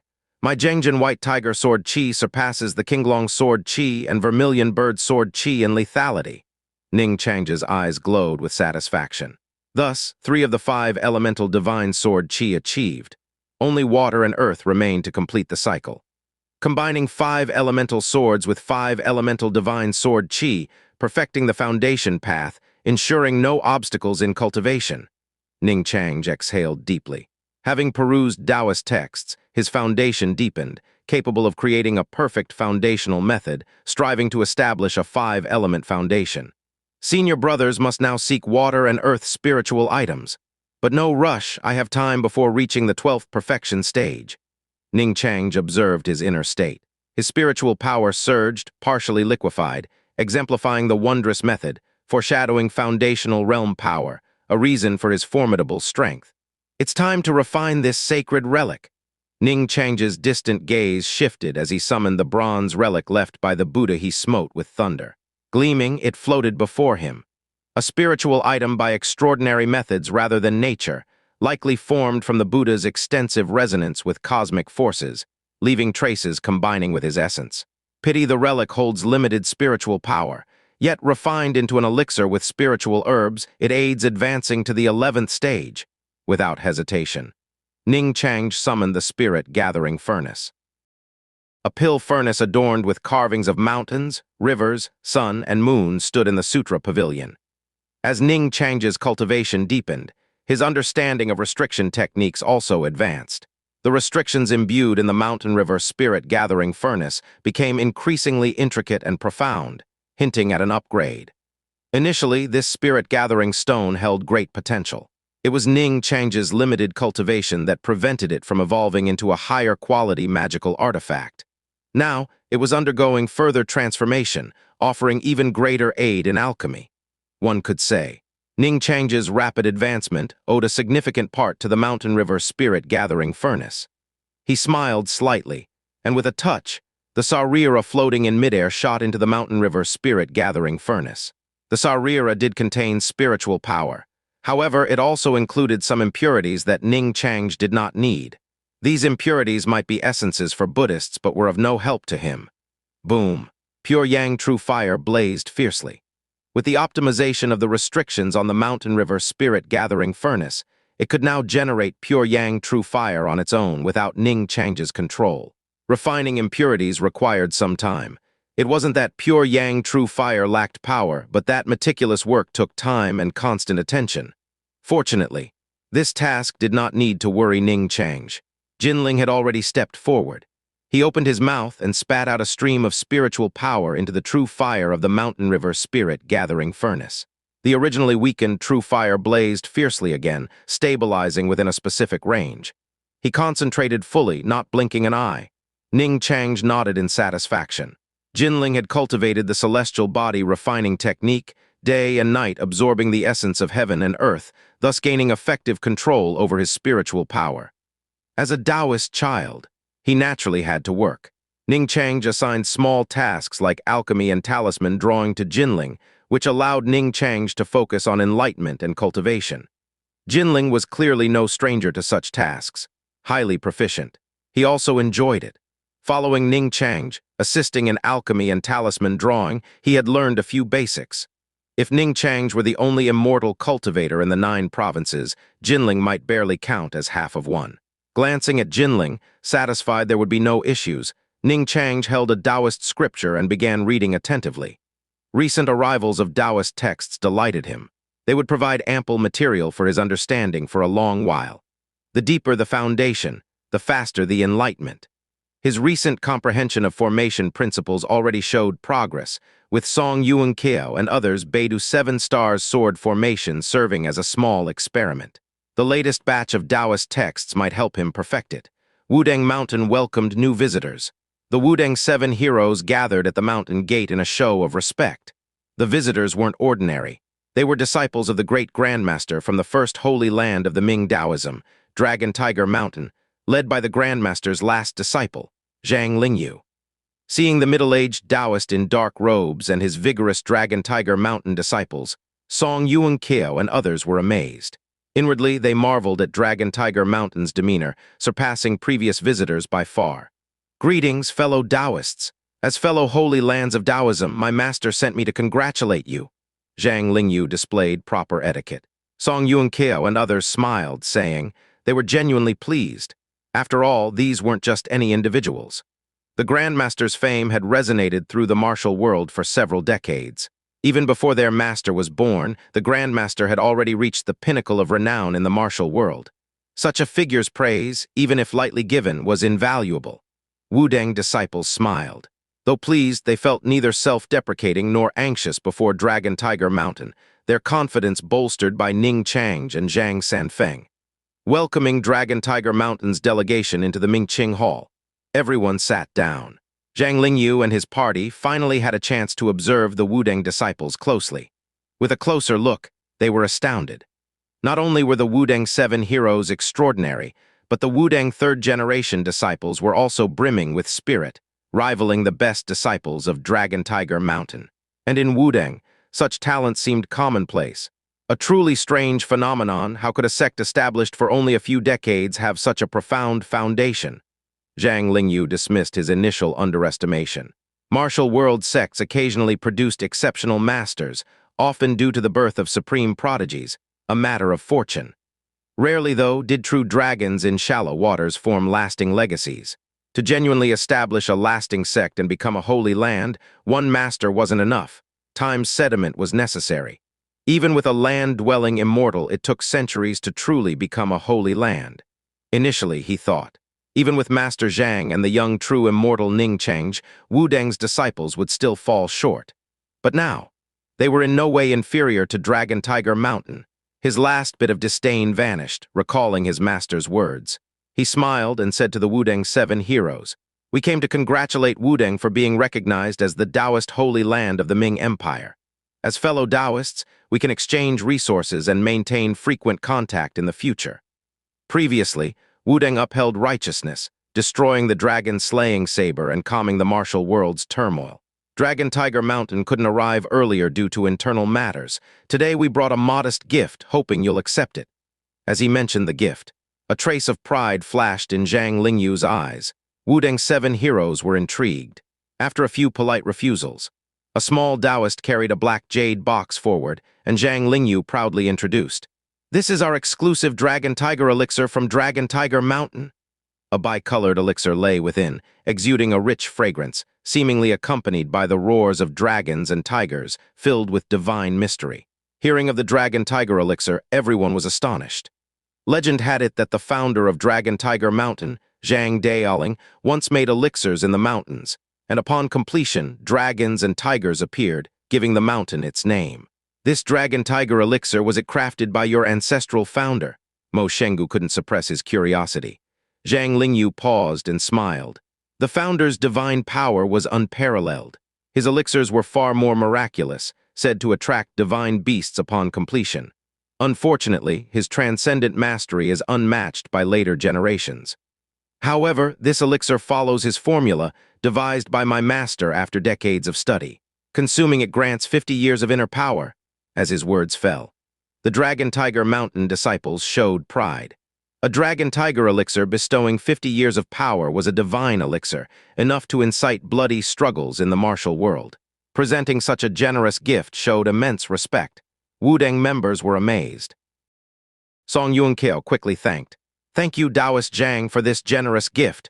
Wudang is deeply moved. We will visit the Grandmaster in the future to express our gratitude." Zhang Lingyu nodded with a smile, sensing Song Yunkeo's sincerity. He was puzzled, though, that despite their astonishment, the gift's impact seemed less than expected. He didn't know. While the Dragon Tiger elixir was precious, Ning Chang had long crafted the Jiazi elixir, increasing inner power for 60 years or more, surpassing the Dragon Tiger elixir. Countless Jiazi elixirs had already passed through their hands. Thus, the Dragon Tiger elixir didn't invoke much surprise. Nonetheless, Song Yunkeo and the others were pleased as it represented significant respect. Zhang Lingyu suppressed his confusion. As discussions continued, he grew increasingly impressed with Wudang. In dialogue about Taoist scriptures, the Wudang Seven Heroes offered keen insights, lighting up Zhang Lingyu's eyes. Thanks to Ning Chang's constant reading and understanding of Taoist texts influenced the Wudang Seven Heroes and disciples, inspiring them to emulate and delve into Taoist scriptures. As conversation flowed, Song Yunkeo led the Dragon Tiger Mountain group on a tour of Wudang. Zhang Lingyu observed. They saw the famed Heavenman tomb and the spiritual herb Taoist circle, astonished by what they witnessed. They realized the extraordinary Wudang disciples encountered earlier weren't cherry-picked, but genuinely exceptional. Now, the yin-yang infinite art, optimized multiple times by Ning Chang, enhanced Wudang disciples' aptitude. Continuous cultivation made them martial talents, laying a foundation for future immortal teachings. Even immortal teachings had standards. Reaching the Sutra Pavilion from afar, Song Yunkeo apologized. "Taoist Zhang, this is where my junior brother cultivates in seclusion. Please excuse us from entering," with numerous visitors lately. To prevent disturbances, Song Yunkeo mandated no third-generation disciples approach the Sutra Pavilion, designating it solely for Ning Chang's cultivation. Wudang disciples instead studied in another grand hall. Zhang Lingyu curiously agreed, smiling. "No problem, though it's a pity I can't meet the young true immortal." One of his aims at Wudang was to meet Ning Chang. Just as they were about to leave, suddenly, a burst of golden light spread from the Sutra Pavilion, accompanied by faint Buddhist chants and manifestations of bodhisattvas and arhats. Everyone was astonished. Could it be a Buddha descending upon Wudang? Song Yunkeo and others were instantly tense. Such a phenomenon rivaled the grand display of Kong Wen's heaven-covering Buddha palm. If a Buddha's true form descended, could their junior brother withstand it? Zhang Lingyu's eyes widened with excitement. To witness such a grand event upon arrival at Wudang, though speculated that the young true immortal had land-dwelling immortal-level combat capability, this was inferred from his effortless purification of Buddha's intent. He hadn't fought a land-dwelling immortal. However, shortly, they noticed something amiss. While grand, the phenomenon lacked aggressive energy. Instead, a peculiar fragrance drifted through the air. Song Yunkeo first understood, exclaiming, "It's not a Buddha descending. My junior brother is making elixirs. He mentioned refining the sarira into an elixir. It seems he succeeded." Wudang's seven heroes exchanged delighted looks. Zhang Lingyu was stunned. Refining a sarira into an elixir. What kind of divine elixir could that be? He gasped. Known for its elixirs, Dragon Tiger Mountain demanded deep alchemical knowledge to refine a sarira. Among Dragon Tiger Mountain disciples, except his master, few could achieve this. Yet here, the golden light and Buddhist chants clearly indicated success. After his shock, Zhang Lingyu realized. No wonder Song Yunkeo and others weren't deeply moved by the Dragon Tiger elixir. The young true immortal's alchemical prowess is profound. Wudang likely possesses even greater elixirs. He wryly smiled. Previously proud of the Dragon Tiger elixir, he now found it inferior to the refined sarira elixir. Zhang Lingyu grew more respectful, admiring the yet unseen young true immortal. In pursuit of the Tao, respected order preceded age. Despite being only 9, the young true immortal was leagues ahead.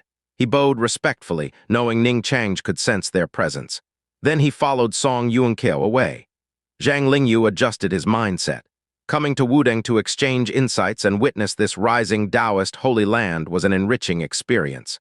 Inside the Sutra Pavilion, Ning Chang's lips curved slightly, aware of Zhang Lingyu and others but paying them no mind. He focused on the golden elixir before him.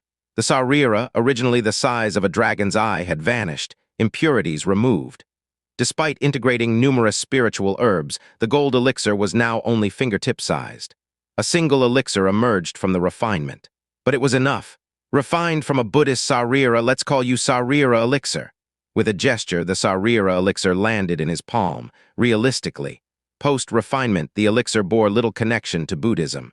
Since it originated from the sarira, calling it the sarira elixir was apt.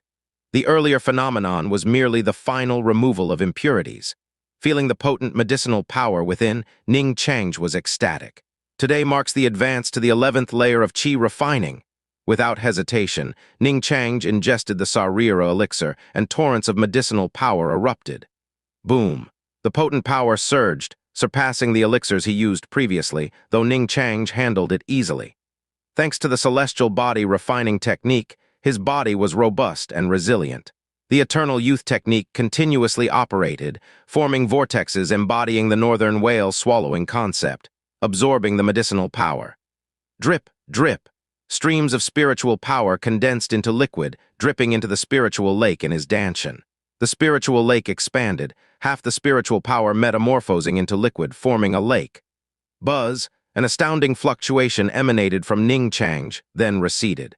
Jinling, meditating downstairs, sensed it and felt greater respect, redoubling his efforts. He aspired to follow Ning Chang towards longevity, unwilling to be left behind.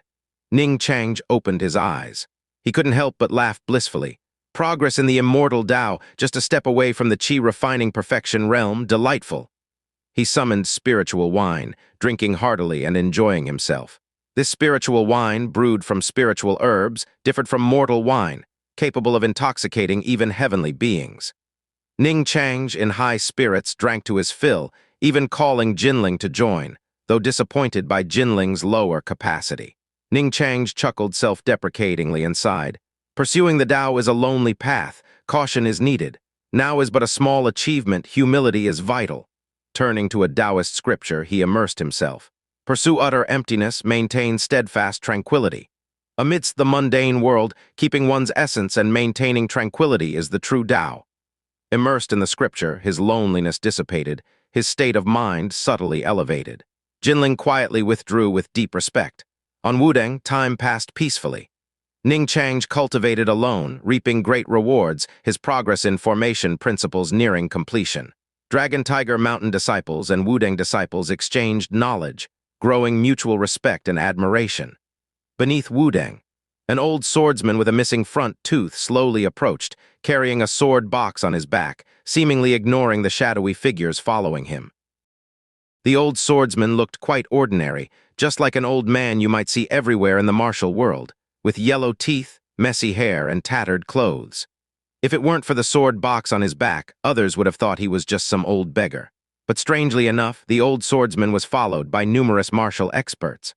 Almost all were swordsmen, holding swords of various shapes and sizes, some with 3-foot green peaks, some bearing giant swords on their shoulders, others with short swords in sleeves or half-bladed swords. The swordsmen kept their distance, eyes filled with respect, not approaching but simply following along the way. The old swordsman came from Bailiang, traveling straight to Wudang, covering 6,000 miles with followers like clouds. Some left midway, yet even now hundreds of swordsmen still accompanied him. This was an event belonging to swordsmen. They all knew the old swordsman's purpose in coming to Wudang, each filled with respect, following to add to the momentum. From afar, Wudang disciples guarding the mountain saw this grand spectacle, their hearts filled with alarm. They drew their swords, eyes filled with steely resolve. But they felt no panic. With a true immortal on Wudang, why panic? The old swordsman grinned, revealing his missing front tooth and yellow teeth, laughing loudly. The sword monarch has come to seek a duel and wishes to enter the Heaven-Man tomb. His voice seemed feeble, but its follow-through was endless, even growing louder, like 9 waves crashing straight up to Tianzhu Peak. Wudang disciples were shocked, realizing the identity and intention of the old swordsman before them. The sword monarch. This was Bailiang's unparalleled swordsman, who had once challenged the city lord of martial imperial city, Wang Xianji, only to be defeated and disappear afterward. Rumors said he couldn't accept defeat and committed suicide after leaving martial imperial city. Others said he walked the martial world, aiming to create a stronger sword to challenge Wang Xianji again, while some claimed he vanished in Bailiang. Many rumors surrounded him, but none were confirmed. Unexpectedly, the unparalleled swordsman of Bailiang appeared under Tianzhu Peak of Wudang. Regardless, the sword monarch was undoubtedly a peerless expert, unmatched by even the three demonic blades.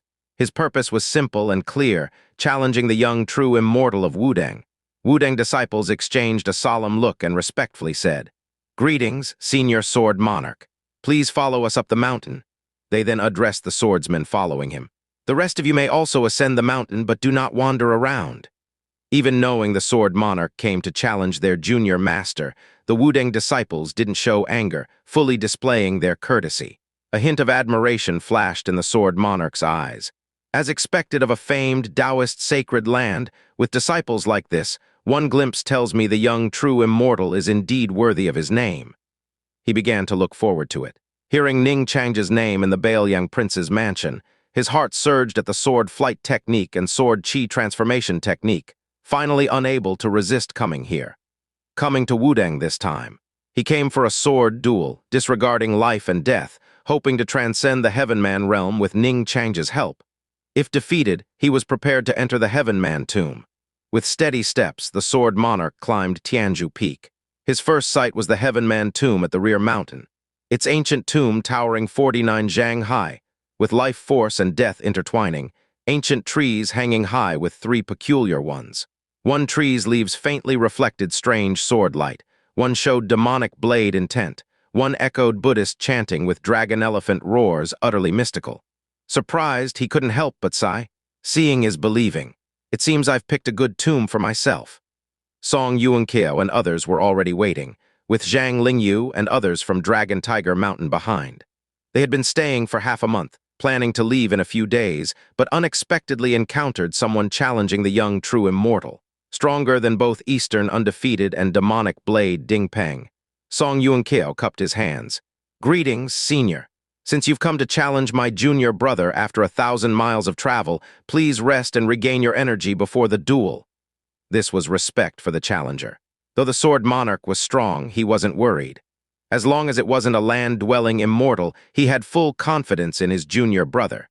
Ning Chang had instructed, if someone challenges me, let them reach the Sutra Pavilion. No need to stop them.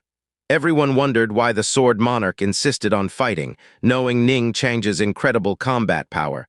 Was he courting death, or possibly hoping for mercy? But since Ning Chang had set the Heaven Man tomb publicly, he wouldn't show mercy, else there'd be no peace in the future.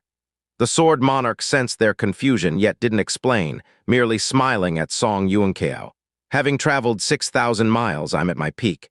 If I rest now and lose my breath, I might not withstand even a single strike from the young true immortal.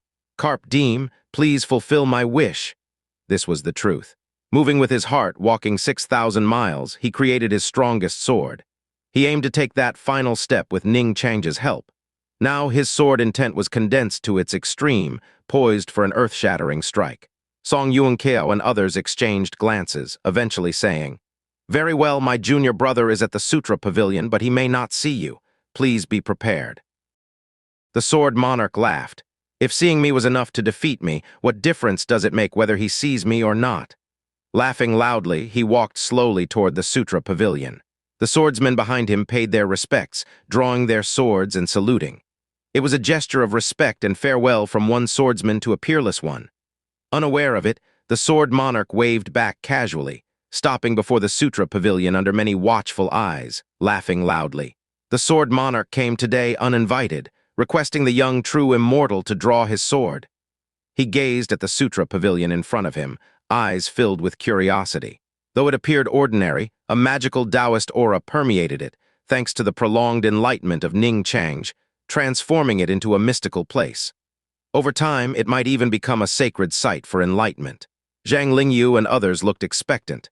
They hadn't seen Ning Chang in action, and now, with the sword monarch, they hoped to witness the true form of Ning Chang. However, contrary to expectations, the Sutra Pavilion remained silent, filling them with doubt. The sword monarch sighed. He took the sword box from his back, gently stroking it, speaking to himself. "Originally, I had 6 of the top 10 swords of Liang, but now I have only 5. Later, I filled it with 4 more to make 9. Years ago, I challenged martial imperial city with my sword. Wang Xianji, undisputedly the first in Liang, suppressed the city for 60 years. I lost in one move, not because I could only handle one move, but because Wang Xianji only used one. The yellow Lu sword was left in the city to die for me. After that, Wang Xianji became my lifelong obsession. Leaving the city, I was desolate, intending to destroy all my famous swords, but inexplicably entered the Bailiang prince's mansion. As he explained, everyone finally understood where the sword monarch went after fleeing martial imperial city. This was an old legend. He continued in a slightly hoarse voice. At first, in the prince's mansion, I happily fed horses and chopped wood, forgetting the shame of the city. Many years passed, but unexpectedly I heard rumors of the young true immortal. At the mere age of 9, he could shake the world, refining a Buddha. I, the sword monarch, claimed to see through everything, but truly, I was just avoiding reality. I knew I never let go of my obsession. Wang Xianji was the hurdle I couldn't overcome in my life. His voice became passionate. I journeyed from Bailiang, walking 6,000 miles, gaining insight into one sword. Today, for this duel, I place my life and death aside, just seeking the young true immortal's sword. If I succeed and transcend the realm, I won't forget today's grace. If I fail, I only hope the young true immortal values me enough to bury me in the Heaven Man tomb. The first tree on the east side seems nice. It faces the Bailiang prince's mansion. My sword intent could add to Wudang's foundations. His eyes shone brightly, clear of all confusion, like a polished, rusted sword now gleaming. His overwhelming sword intent soared to the sky, showcasing his peerless Heaven Man prowess, earning Song Yuan-Keo and Zhang Lingyu's admiration. Feelings mixed in their hearts. This was an old swordsman trying to shed his obsession. Martial imperial city's Wang Xianji was invincible, suppressing the city for 60 years. The sword monarch knew if he didn't reach the land-dwelling immortal realm, he'd never defeat Wang Xianji. He aimed to use Ning Chang's hand to break through under life-and-death pressure. If he succeeded, he'd certainly challenge martial imperial city again. If he failed, entering the Heaven Man tomb, he'd end his obsession with his life and sword path. Others now fully grasped the sword monarch's intentions, their hearts even more conflicted. Standing tall, his tattered clothes fluttering, eyes like swords, he seemed the same, yet his aura had transformed significantly, like a divine sword piercing the heavens. The sword monarch shouted loudly, "Young true immortal, please grant me a sword." Excitement surged among the spectators. The tightly closed doors of the Sutra Pavilion suddenly opened. Everyone gazed expectantly, but then they were stunned. It wasn't Ning Chang who emerged, but a small golden monkey in a gray Taoist robe.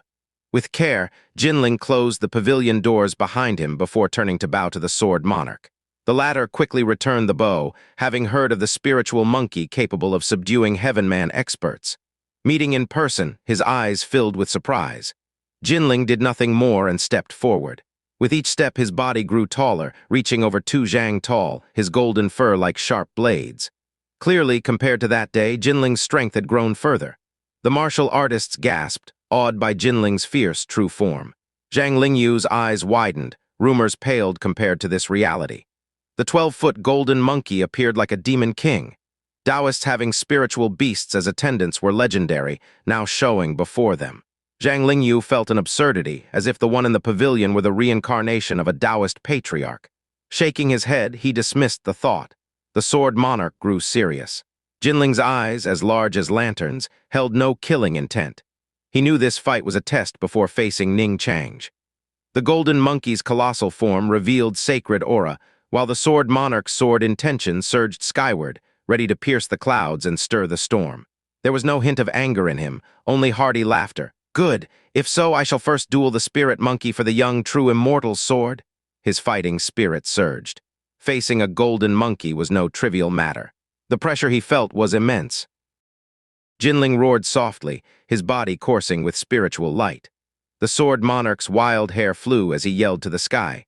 "I am known as the sword monarch due to my 9-form swordsmanship. Today I challenge the spirit monkey, please critique." "First sword!" He slapped the sword box, launching a light stream from within like a bright python, exuding a devouring, murderous aura. The first famous sword made its move, cutting toward Jinling with alarming speed and sharp brilliance, leaving everyone breathless from its formidable sword intent. A mere first sword already displayed such prowess, proving he was worthy of challenging Wang Xianji. Song Yuanqiao's expression tightened. Even this first sword might be too much for him unless using the combined strength of a formation with 7 others. However, Jinling was not easy to handle. His eyes gleamed with divine light, tracking the swift sword's slow motion, seeing every detail. Clenching his right fist, enveloped in spiritual light, he punched the famous sword. Boom. The sword rebounded, emitting a sharp sound, discomforting those with lesser cultivation.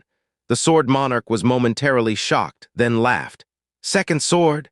The famous sword turned again, bearing heavy intent like a mountain pressing down.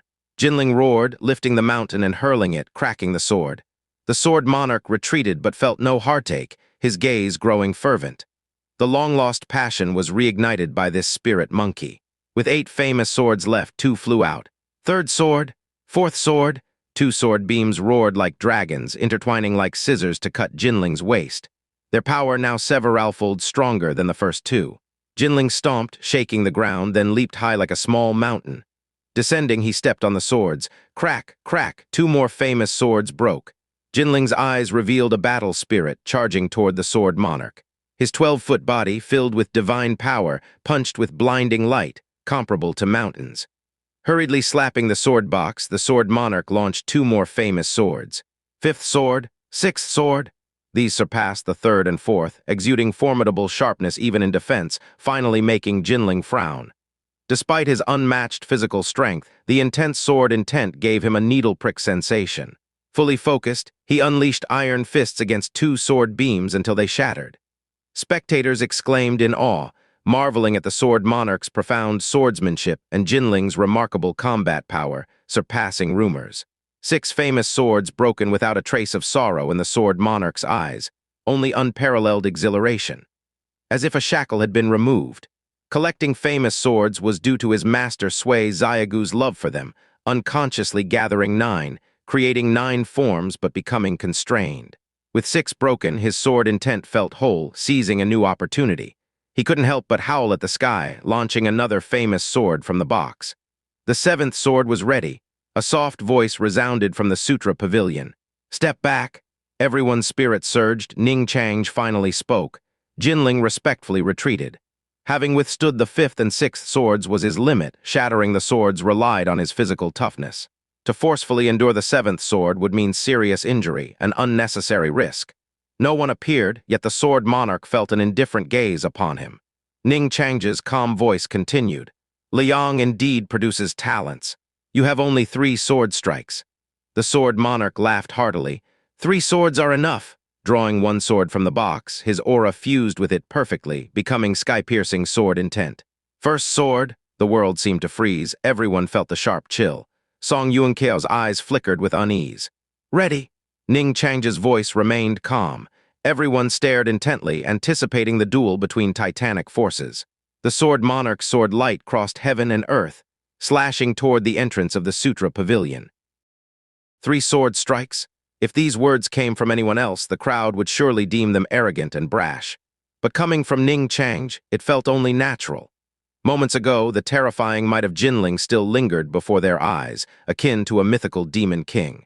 He had destroyed 6 of the sword monarch's 9 famous swords. If the fight had continued, Sword 7 and Sword 8 would have followed suit, although Jinling would have had to pay the price of serious injury. Even Ning Chang's spiritual monkey was so formidable, comparable to a peerless heaven man. One could only imagine how terrifying Ning Chang himself would be. Zhang Lingyu felt suffocated. Previously, he heard tales of Wudang's young true immortal's incredible feats, but had no concept of them. Now, witnessing Jinling's battle with the sword monarch provided him a reference. Though Ning Chang himself did not appear, the invisible pressure was overwhelming. Among all present, only the sword monarch could match Jinling's strength. But the sword monarch did not feel insulted. Instead, his fighting spirit surged. Looking at the still-closed gate of the Sutra Pavilion, he shouted loudly, "Young true immortal, grant me a sword." He had not forgotten his purpose. Using the pressure from Ning Chang to break through life and death and reach a transcendent realm. He eagerly anticipated Ning Chang's strike, having already gained insights from battling Jinling. Ning Chang's move would surely bring even greater enlightenment. As for Ning Chang not showing up, he thought. If Ning Chang could defeat him without appearing, what difference did it make whether he was seen or not? Buzzing. With the sword monarch's words, his sword intent surged again. Swords held by surrounding swordsmen began to tremble, astonishing everyone. This indicated that the sword monarch's sword intent was just half a step away from the land sword immortal realm. Such a peerless master dying in Wudang would be a regret. Song Yuanqiao couldn't help but sigh. Zhang Lingyu was taken aback. He didn't expect Song Yuanqiao to have such confidence in Ning Chang's. Yet he didn't know that compared to the presence of Buddha that day, the sword monarch's strength was barely even. If his younger junior summoned heavenly thunder, the sword monarch would have no chance to resist. Zhang Lingyu took a deep look at the sutra pavilion, anticipating Ning Chang's action. "Sword 7!" the sword monarch shouted, bringing with it the terrifying might of 1,000 swords aimed at the sutra pavilion. He knew the young true immortal would strike, not letting him attack the sutra pavilion. A marvelous sword light shot out like a meteor, with imposing grandeur, unstoppable. This Sword 7 was 30% stronger than Sword 6. The swordsmen who came with the sword monarch appeared tense. They were either admirers of his, former defeated opponents, or beneficiaries of his kindness, and in both sentiment and reasoning, they didn't want him to fall here. Facing this formidable sword light, the Sutra Pavilion remained unmoved. Ning Chang's calm voice rang out. "The sword is named Kaizio. It harbors Kaiyan Fire Suzaku Sword Chi." A crimson ray suddenly flew out from within the Sutra Pavilion, instantly transforming into a scarlet spiritual sword, with both brilliance and scorching heat that made the sword monarch's eyes light up.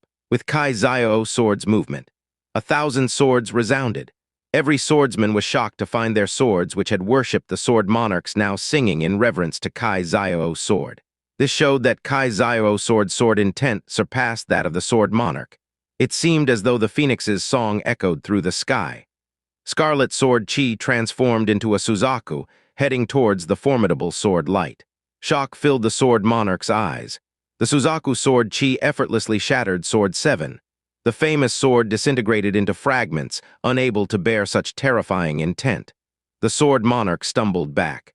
He spurted blood, staining the stairs beneath his feet. But his eyes shone even brighter, filled with comprehension.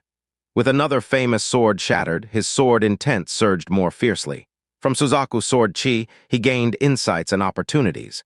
The Suzaku Sword Chi, now diminished, dissipated into the air. Kaizio's spiritual sword reverted to a glimmering light, retreating back into the Sutra Pavilion. The sword monarch realized Ning Chang's words, "You have only 3 sword strikes." These 3 strikes indicated that both he and Ning Chang would each make 3 moves. After 3 strikes, failing to reach the land sword immortal realm would mean the death and entry into the Heavenman tomb. The sword monarch bowed deeply. "Thank you, young true immortal, for granting the first sword." He wiped the blood from the corner of his mouth, stepping forward resolutely, like a warrior heading towards a destined death. Without hesitation, he slapped his sword box again and another stream of light flickered. "Sword 8! A famous sword flew from the box, and its power surged 30% beyond Sword 7. Boom! The sword light shook the heavens, stirring storm clouds heading toward the Sutra Pavilion. The sword monarch stood tall like a straight sword. The Sutra Pavilion remained unmoved. The same calm voice echoed. "The sword is named Qing Yuan. It harbors Yiwood Azure Dragon Sword Chi." A green ray emerged from the Sutra Pavilion, swiftly forming a jade-like spiritual sword, emitting not sharpness but a rich vitality, surprising many. Song Yuanqiao and others' eyes widened. "This is one of the new spiritual swords crafted by our junior brother." They eagerly anticipated witnessing Ning Chang's new methods. Facing Sword 8's formidable force, Qing Yuan's sword trembled slightly, releasing waves of green sword chi, instantly coalescing into an azure dragon lifelike. The azure dragon, embodying vitality, didn't appear as a weapon of destruction, but rather as a tool of salvation. The sword monarch frowned, unable to understand the mystical essence, his own realm inadequate. However, little time was given for thought. In an instant, he saw the vitality of the azure dragon sword chi transforming into a dreadful death intent. Its sharpness rivaled, if not surpassed, the prior Suzaku sword chi, though less explosive. This transformation was Ning Chang's recent insight, gained from observing the Heavenman tomb's cycle of life and death. Wood symbolizes life. The azure dragon sword chi can be both a sword of salvation and destruction, where vitality can evolve into death intent. Boom, the same devastating force shattered Sword 8 into fragments. The sword intent was completely overpowered. Spurt! The sword monarch coughed up 3 mouthfuls of blood. His once upright posture was bent by the pressure as he vomited blood, staining his robes. Despite this, he forced himself upright, eyes still blazing with fighting spirit. Seeing Qing Yuan's sword revert to a green light and disappear, he bowed again. "Thank you, young true immortal, for granting the second sword." His voice was filled with gratitude and intense fervor. Everyone remained silent, eyes complicated, filled with respect. Looking at the battered old swordsman, none showed ridicule. He was a respectable, peerless swordsman. Facing an opponent far superior, yet still brimming with fighting spirit, was a rare quality. Small wonder he dared challenge Wang Xianji in martial imperial city. The sword monarch used his sword box to support himself, forcing his back upright. It felt as if an old sword on the verge of breaking had once again started humming. Countless insights arose in his eyes. Of the 9 famous swords, 8 were now destroyed. Only one remained, the first one from his early sword-learning days, gifted by his master Sui Xiaogu. He gently caressed the sword box. The box shattered, revealing an ancient sword. As he held it, his sword intent grew incredibly pure. With all other famous swords destroyed, leaving only the one accompanying him, everything became clear. The purity of learning and practicing the sword. Scenes of training with his master and senior brother surfaced, making him realize how he had lost this purity over time. Now, having cleansed himself, the essence was pure gold. He smiled a carefree and hearty laugh. Although hoarse, it was immensely gratifying. He realized he had been mistaken all along. How could he enter the sword immortal realm with 9 swords? Only by consolidating 9 into one could he tread his path of the sword. Alas, this old man realized it too late. To correct a misguided path requires time, not merely the pressure of life and death, which he clearly lacked. He glanced towards the Sutra Pavilion, feeling a mix of gratitude and regret, which transformed into resolve. This was an existence no weaker than Wang Xianji. He sensed the same helplessness as when facing Wang Xianji, now from Ning Changj. Since he couldn't enter the land sword immortal realm, he wanted Ning Changj to witness his strongest sword strike. The sword monarch held his ancient sword, gathering his sword intent, which then vanished entirely, being fully restrained. He whispered, as if singing with his sword. Sword 9 named 6,000 miles. This old man's strongest sword, forged from a 6,000-mile journey from Bailiang to Tianju Peak. Though I cannot reach the land sword immortal realm, I wish to use this sword to see the young true immortal. The sword monarch laughed. His sword intent re-emerged, no longer sharp but plain. Onlookers seemed to see an old man braving 6,000 miles for a deep obsession. Seeing him ready for death, everyone bowed silently. This old swordsman deserved everyone's respect. Some benefactors of the sword monarch couldn't hold back their tears, yet swallowed their words of dissuasion. This was his decision, beyond interference. Ning Changj showed a hint of admiration, his tone no longer as indifferent. The sword is named Jin Feng. It harbors Zheng metal white tiger sword Qi, symbolizing slaughter. As his words fell, a golden ray shot from the Sutra Pavilion, forming a golden spiritual sword. Everyone was shocked. This sword's aura, just from a distance, felt exceptionally sharp, causing goosebumps all over. Sensing the extreme killing intent, the sword monarch laughed heartily. Seeing the young true immortal's 3 swords, I can die without regret. He laughed and stabbed forward, his sword 9 seemingly plain and weak, like an old man's stick. The Jin Feng sword buzzed, a golden sword light flashed. The sword monarch froze.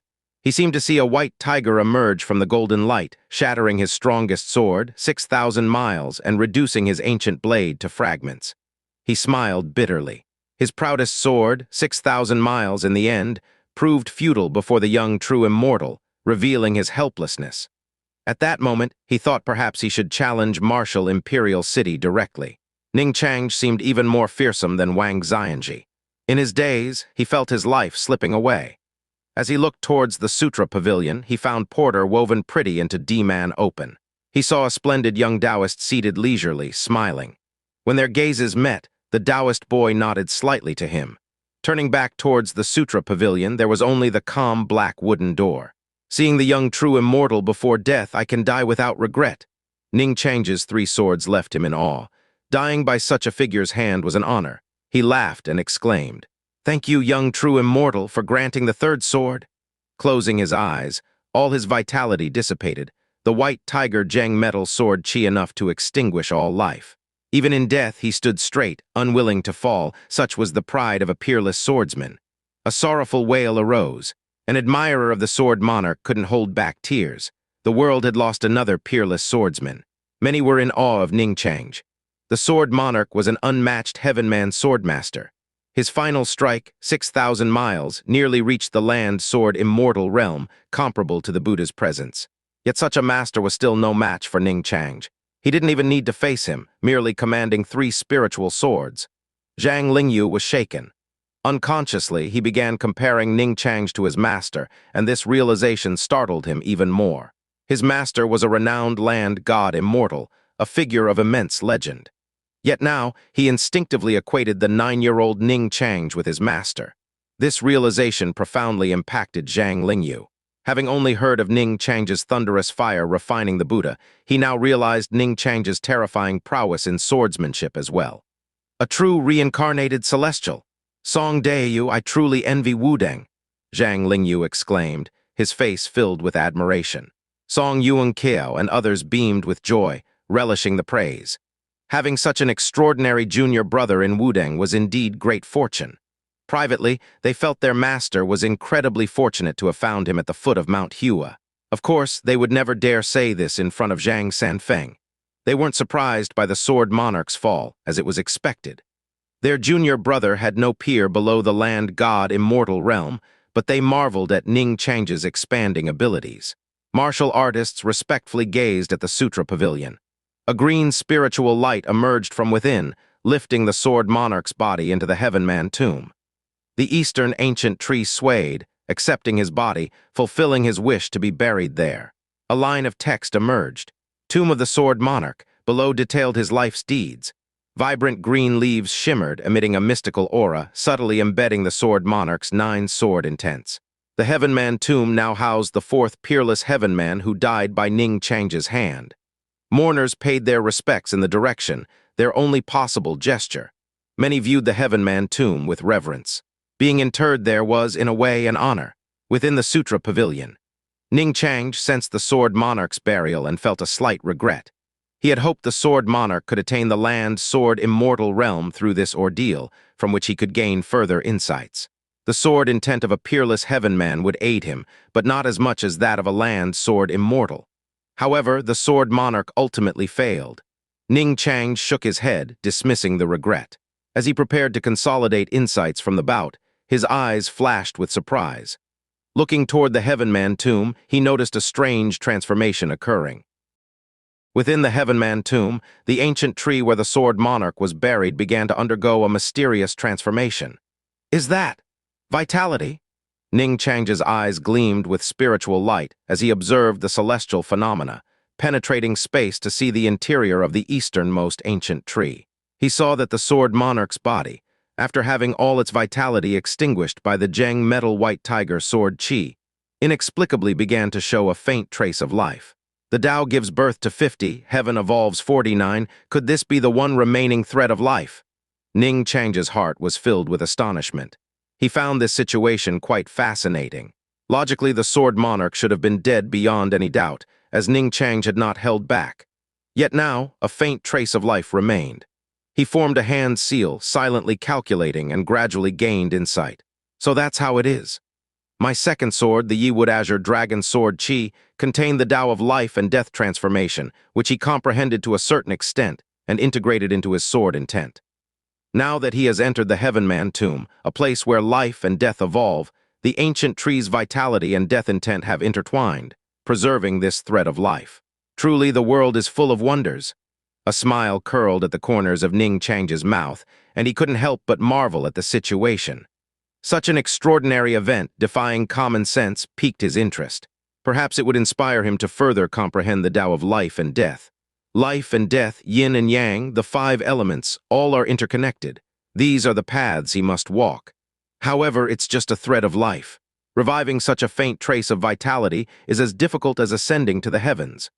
Ningchang saw this clearly. The sword monarch had only gained a slight understanding of life and death transformation by chance. The possibility of him being reborn was nearly impossible.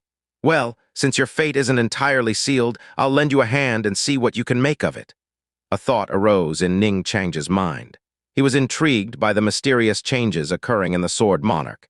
If the Sword Monarch could truly return from death, it would provide Ning Chang with great insights. This was the best experiment, and one of the reasons Ning Chang had established the Heaven Man tomb in the first place. He hadn't expected it to yield results so quickly, with only the fourth Heaven Man buried. With this in mind, he hesitated no longer. With a flick of his finger, a strand of azure dragon sword chi, rich with vitality, wrapped around a cluster of spiritual liquid and shot into the sky. It then entered the easternmost ancient tree under the astonished gazes of the onlookers. Green light swirled around. The crowd seemed to sense that the vitality of the Sword Monarch's tomb had significantly increased, and the nine-sword intents rippling on the leaves had become even more profound. Everyone couldn't help but look toward the Sutra Pavilion, unsure of what this meant. They speculated in their hearts, but no one could figure it out, and Ning Chang wasn't going to explain. A transcendent being like the little immortal must have his reasons for acting as he does. We common folk need not trouble ourselves. In the end, it was Zhang Lingyu who sighed. Only then did the crowd slowly disperse from the Sutra Pavilion. The Sutra Pavilion returned to its peaceful state. Ning Chang held a Taoist scripture in his hands, his mind immersed in the evolution of sword intent, paying no attention to the outside world. Meanwhile, Wudang had become lively again. The Sword Monarch had come to challenge, and hundreds of swordsmen had followed him. Witnessing such a grand battle, many swordsmen had gained insights and wished to stay in Wudang for a while. They bore no ill will toward Wudang. Although the Sword Monarch had died at Ning Chang's hands, Wudang had displayed the demeanor and conduct of a Taoist sacred land from beginning to end. Moreover, after witnessing Wudang's profound foundation, they held even more respect. Naturally, Song Yuanqiao welcomed them with open arms. These swordsmen were of decent strength, with many being prominent figures in the martial world. Some had good character and temperament, and perhaps they could be recruited into the sect. As Wudang's reputation grew, it was time to consider some expansion. The third-generation disciples were not yet fully grown, and there was no rush for the fourth generation. However, some external elders and stewards could be recruited, and if they encountered young people with exceptional talent and character, they could be accepted as third-generation disciples. Time passed.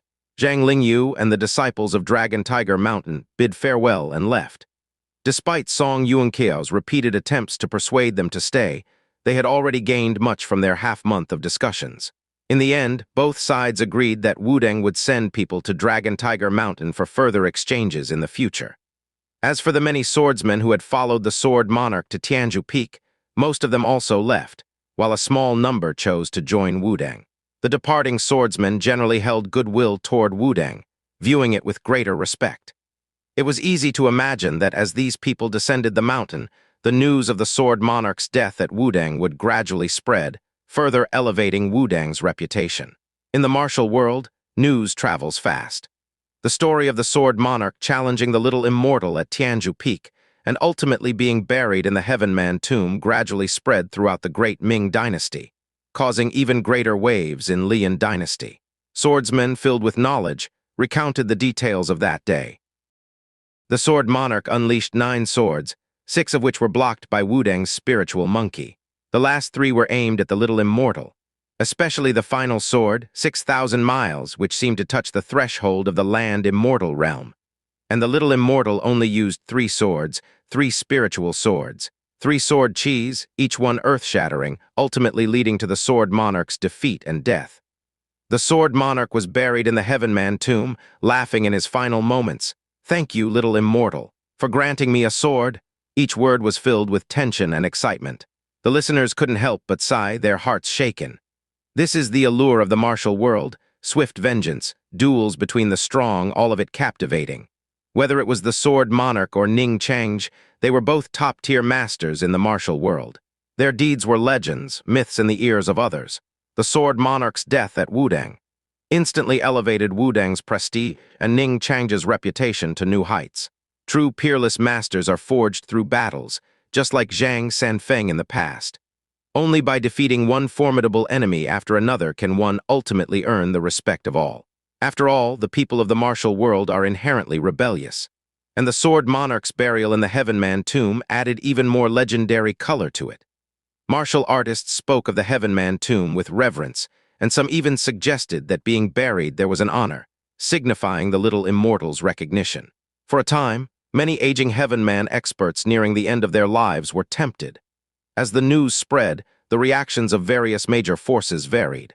Upon returning to Dragon Tiger Mountain, Zhang Lingyu immediately went to see his master. He recounted what he had seen and heard during his visit to Wudang. His eyes were filled with amazement and shock, his previous arrogance and disdain completely gone. The old celestial master, Zhang Zhiwei, listened silently, his gaze also filled with awe. The elixir manifested Buddha's light, accompanied by various Buddhist phenomena. To think that the relic was refined into a pill. Such a level of alchemy is unimaginable. This little immortal must be extraordinarily gifted. His eyes showed admiration. He felt a sense of inferiority. He had some talent in alchemy, having spent 60 years refining the Dragon Tiger pill, but compared to Ning Chang's, it was nothing. Wudang's profound foundation is truly impressive. When he took over Dragon Tiger Mountain, it was already well established, with talented disciples emerging regularly. In contrast, Wudang, a sect only a few decades old, was like a newborn compared to Dragon Tiger Mountain, yet it had a foundation nearly on par with theirs. Since Wudang has expressed their intention to send people to Dragon Tiger Mountain for exchanges, you must be prepared. Do not be arrogant, but also do not disgrace our 1,000-year reputation. The old celestial master advised. Zhang Lingyu nodded solemnly. As a sacred land of Taoism, his visit to Wudang had left him deeply shaken. When the Wudang disciples came to Dragon Tiger Mountain, they must not lose face. Zhang Lingyu then spoke of the Sword Monarch. The old celestial master nodded silently, finally sighing. I've heard of the Sword Monarch. He once fought Wang Xianji of martial Imperial City, displaying remarkable talent. If he hadn't been consumed by obsession, he might have had a chance to ascend to the land immortal realm. What a pity, but for him, being buried in the Heavenman tomb might be a good thing. Otherwise, if he had challenged Wang Xianji again, the outcome would have been even worse. Speaking of Wang Xianji, the old celestial master's eyes showed caution and fear. Zhang Lingyu couldn't help but ask, is the Lord of Martial Imperial City really that powerful? Indeed, he is. He is known as the second in Lian Dynasty, leaving the first position vacant for 60 years.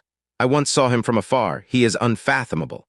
Zhang Lingyu gasped, not expecting his master to hold Wang Xianji in such high regard.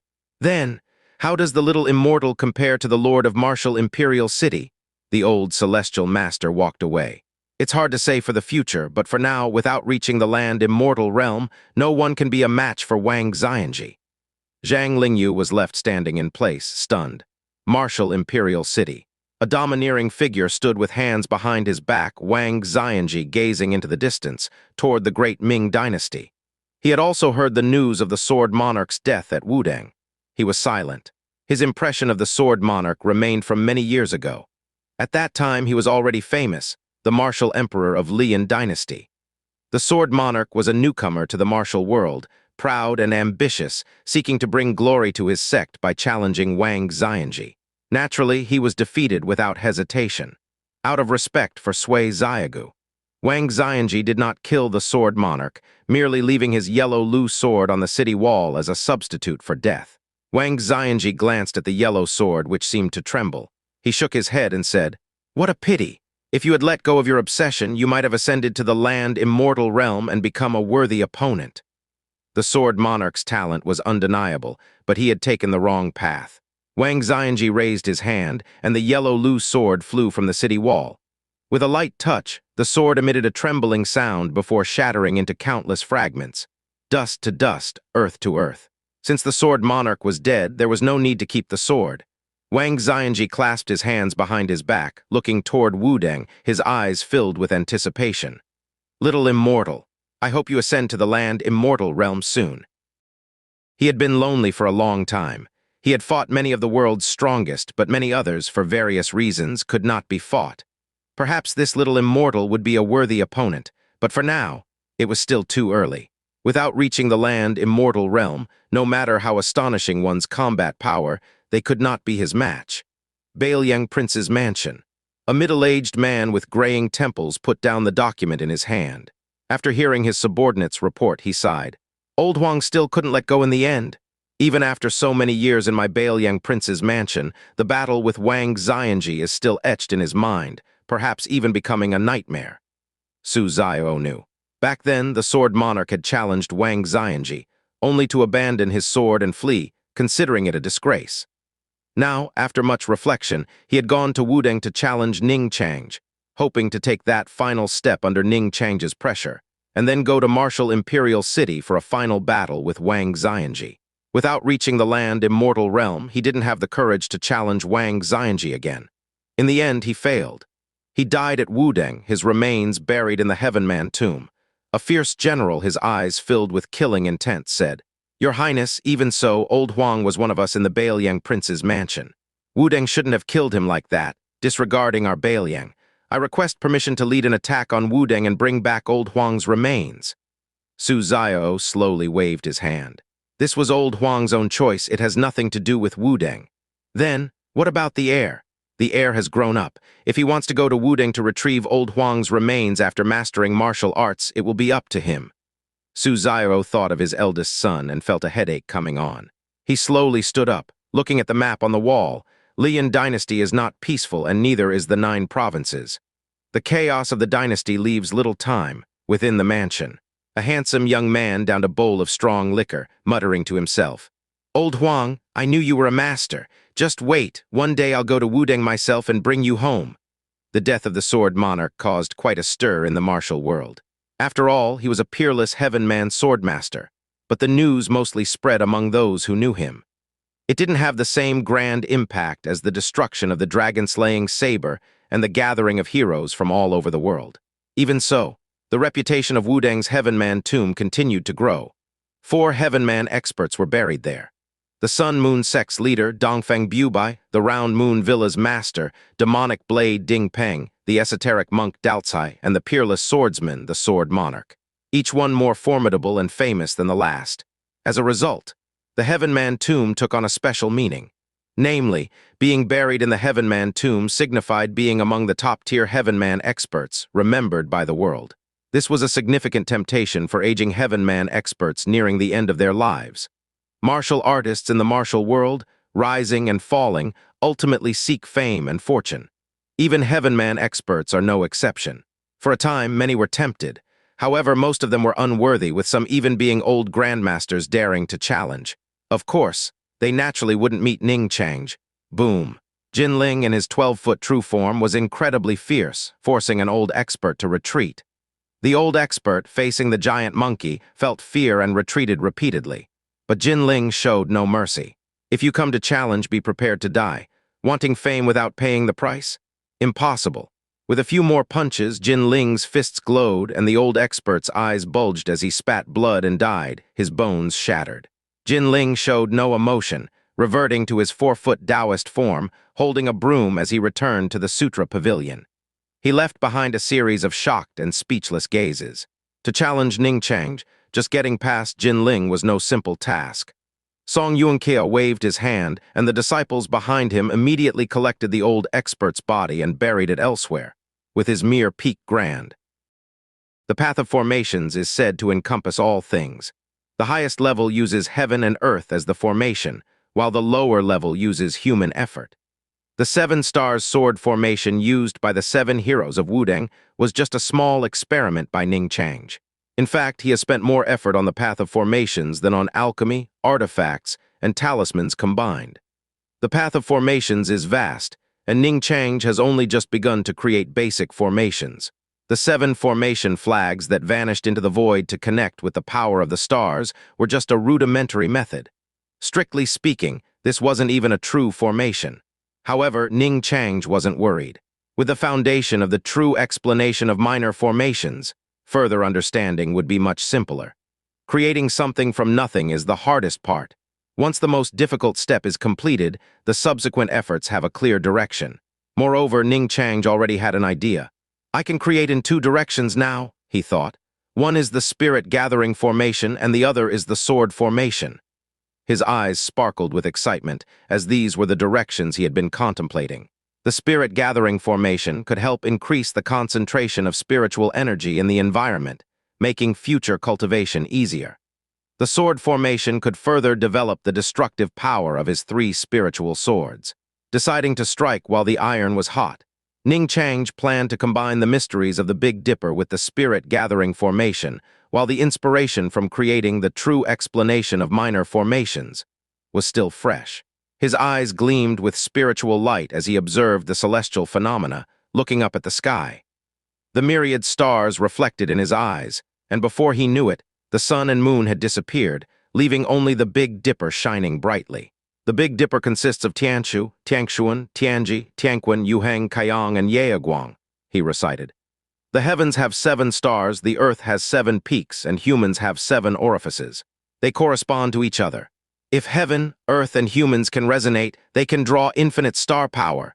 The scriptures he had read flowed through Ning Chang's mind, with records and descriptions of the Big Dipper coming to the forefront. A series of inspirations flickered in his mind. The once distant Big Dipper began to feel incredibly close to Ning Chang, as if resonating with his 7 orifices. The celestial phenomena spirit refining technique and the celestial phenomena body refining technique began to operate on their own, even before the formation was created. These techniques were enhanced, drawing in star power even more abundantly. Ning Chang rode the wind, ascending to the sky. The resonance between the distant stars and himself reached a new level, and his entire body radiated starlight, like a celestial being descending. He looked down at Tianju Peak and quickly identified the corresponding 7 peaks around it. Although not perfect, they were sufficient for his purposes. The 7 stars, 7 peaks, and 7 orifices all corresponded. His mind surged with inspiration, and his eyes grew brighter. He reached out, summoning the mountain and river spirit-gathering furnace, which floated in the void. The effect of gathering spiritual energy was unmatched by this natural spirit-gathering stone. In the past, Ning Chang had studied the mountain and river spirit-gathering furnace many times, gaining much inspiration. Now, with the power of the Big Dipper guiding him, he saw it in a new light. The essence of the spirit-gathering stone began to manifest, and he analyzed it bit by bit. As the moon set and the sun rose, repeating the cycle, Ning Chang hovered in the sky for 3 days before finally gaining enlightenment. You have drawn the power of the Big Dipper, comprehended the resonance of the 7 stars, 7 peaks, and 7 orifices, deeply analyzed the miraculous effects of the mountain and river spirit-gathering furnace, and understood the essence of spirit gathering. You have combined the guidance of the 7 stars with the essence of spirit gathering to create the celestial formation, the 7-star spirit gathering formation. He couldn't help but laugh aloud, his laughter echoing through the heavens, drawing countless gazes. Hey look, it's the little junior brother. It's the little martial uncle. Could that be the little immortal? At this moment, the people on Tianju Peak finally noticed Ning Chang standing high in the sky. His radiance had concealed him, but his laughter revealed his presence. What is little junior brother doing up there? Could he have gained some new insight? Song Yuan Keo and the others speculated, guessing from Ning Chang's heartfelt laughter. Ning Chang was always like this. The only thing that could make him laugh so heartily was achieving something in the Tao. He never cared if others saw him in such moments of joy. They couldn't help but feel excited. The 7 heroes of Wudang, along with the visitors to Wudang, all looked up, their hearts filled with various speculations. Their eyes were filled with excitement. Many people came and went from Wudang, but few had the chance to see Ning Chang. He spent most of his time in the Sutra Pavilion, diligently cultivating, rarely meeting outsiders. For those who could see even Ning Chang's silhouette, it was considered extremely fortunate. Then, they saw Ning Chang take action. With his hands behind his back, even in broad daylight, he was surrounded by the power of starlight, dazzling and radiant, competing with the sun, like an ancient celestial being on a journey. Ning Chang's lips curled into a smile. He had created the 7-star spirit gathering formation, and was ready to seize this opportunity to set up the grand formation, transforming Wudang into a spiritual land. With a wave of his hand, spiritual items flew out from his Nuyuan ring, all acquired from other sects. Some were remnants from Shaolin and Round Moon Villa, while others were gifts from visiting forces. At this moment, spiritual items floated in the sky, creating a magnificent scene that left everyone in awe. Then, amidst exclamations, Ning Chang summoned Pure Yang True Fire. The deep blue Pure Yang True Fire, illuminated by the rolling star power, became even more mystical, like heavenly fire descending. Its terrifying heat could be felt even from 1,000 feet away, shocking everyone. "Refine," Ning Chang whispered in his heart. Under the pure Yang True fire, the spiritual items melted into liquid. With his cultivation at the 11th layer, the power of pure Yang True fire was even greater, making it easy to refine these spiritual items. Even Song Yuan Keo and the others couldn't guess what Ning Chang intended to do. It didn't seem like artifact refining, nor did it resemble alchemy. It didn't seem like he had comprehended a new celestial technique either. They couldn't help but feel anticipation. What grand move required refining so many spiritual items simultaneously? Then they saw Ning Chang's hand seals change, and he softly commanded, "Condense!" The spiritual liquid separated into 42 portions, which began to coalesce, taking shape. "Those look like flags." Song Yunkeo, using his chi to enhance his vision, was stunned when he saw clearly. "Could it be? Little junior brother's path of formations has finally succeeded." The 7 heroes of Wudang were filled with joy. Ning Chang had previously told them he wanted to create a path of formations and set up a celestial formation for Wudang, transforming it into a spiritual land. Their hearts were filled with excitement. If Wudang could truly become a spiritual land, it would be a true sacred land of Taoism, an unparalleled foundation. Indeed, as Ning Chang cast one hand seal after another, formation flags took shape, causing the 7 heroes of Wudang to tremble with excitement. 42 formation flags were formed. Then the 7 formation flags that had vanished into the void reappeared, perfectly complementing the 42 flags to make a total of 49. Suspended around Ning Chang in a specific pattern. According to his plan, each mountain peak would have a small 7-star spirit gathering formation, each with its focus. Then the 7 small formations would combine into a large 7-star spirit gathering formation, covering the entire Tianju Peak. With the formation flags complete, the rest was much simpler. Under the watchful eyes of all, Ning Chang took action. He pointed to a mountain peak on the left side of Tianju Peak, his voice like the sound of the Tao. "You shall be Tianju Peak." As his words fell, 7 formation flags separated from the 49 rotating around him and flew toward Tianju Peak. At the same time, a stream of starlight accompanied them. From a distance, it looked like a celestial bridge. The crowd was dumbfounded, watching this celestial phenomenon with eyes full of awe. The 7 formation flags landed on Tianju Peak, forming the shape of the Big Dipper, embedding themselves into the peak and disappearing from sight. In the next moment, the accompanying starlight shot into the sky, and the Big Dipper appeared in broad daylight, shining brightly. This celestial phenomenon drew the attention of beings at the land immortal level, who couldn't help but cast their gaze skyward, filled with curiosity and uncertainty. Meanwhile, the people on Tianju Peak were utterly stunned. They watched as the Big Dipper sent down a pillar of incredibly dense starlight, enveloping Tianju Peak. Ning Chang laughed heartily, his fingers pointing continuously. He pointed to 3 more mountain peaks, his voice like a heavenly decree. "You shall be Tianshuan Peak. You shall be Tianji Peak. You shall be Tianquan Peak." 21 formation flags flew out, embedding themselves into the 3 peaks, and 3 more pillars of starlight descended, enveloping the peaks. With the completion of Tianshu, Tiangshuan, Tianji, and Tianquan peaks, the Big Dipper's body was formed, and the starlight surged. The already massive star pillars became even denser. The once unremarkable peaks underwent endless transformations. Even from a distance, the people on Wudang could sense the changes beginning to affect their surroundings. They finally understood. Ning Chang was using grand means to invoke the Big Dipper. The 7 heroes of Wudang's eyes burned with excitement, their breaths growing rapid. Each Wudang disciple looked up at the celestial figure with admiration and reverence. Ning Chang didn't stop. With one continuous effort, he pointed out 3 more beams of starlight, directing them to the last 3 mountain peaks. "You shall be Yuheng Peak. You shall be Kaiyang Peak. You shall be Yaeguang Peak." The final 21 formation flags flew out, embedding themselves into the last 3 peaks. 3 more pillars of starlight descended. With the completion of Yuheng, Kaiyang, and Yaeguang peaks, the star pillars surged once more. Between heaven and earth, 7 pillars of starlight descended, even overshadowing the sun, retreating in the face of the starlight. The people on Tianju Peak widened their eyes, looking around. They realized they were surrounded by the 7 pillars of starlight, the dense starlight making them feel comfortable. Seeing the formation flags embedded and the star pillars descending, Ning Chang laughed joyfully, feeling immensely satisfied. Now only the final step remained. "Gather the starlight," The power of starlight was indeed wondrous, but the spiritual energy of heaven and earth was the most fundamental force. Starlight was auxiliary. Gathering spiritual energy was the main goal. As Ning Chang's words fell, the 7 pillars of starlight converged on Tianzhu Peak, forming a stance of 7 peaks surrounding it. Ning Chang's expression was solemn as he formed hand seals, embedding the spirit-gathering restrictions into Tianzhu Peak.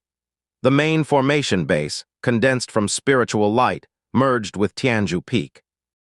In an instant, the 7 pillars of starlight converged at their ends, forming an enormous star pillar that descended upon Tianzhu Peak, engulfing everyone before slowly disappearing into the void. Everyone stood in place, feeling as if their bodies had been cleansed when the star pillar engulfed them. The 7-star spirit-gathering formation is complete. From today onward, Wudang becomes a spiritual land. Ning Chang's voice echoed in the ears of every Wudang disciple, and they felt a spiritual enlightenment, sensing a transformation within their bodies. This was Ning Chang embedding hand seals and imprints. Only the people of Wudang would have their 7 orifices activated, corresponding to the 7 stars and 7 peaks, allowing them to receive multiple benefits compared to others. We thank little junior brother, little martial uncle for the gift, adding to Wudang's foundation. Fiery, reverent gazes turned to the celestial figure in the sky. With the formation complete, everyone felt the mysterious changes occurring around them. On Tianzhu Peak, everyone sensed a magical force flowing around them, making them feel incredibly comfortable.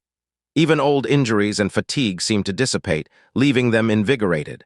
The crowd stared blankly at their hands.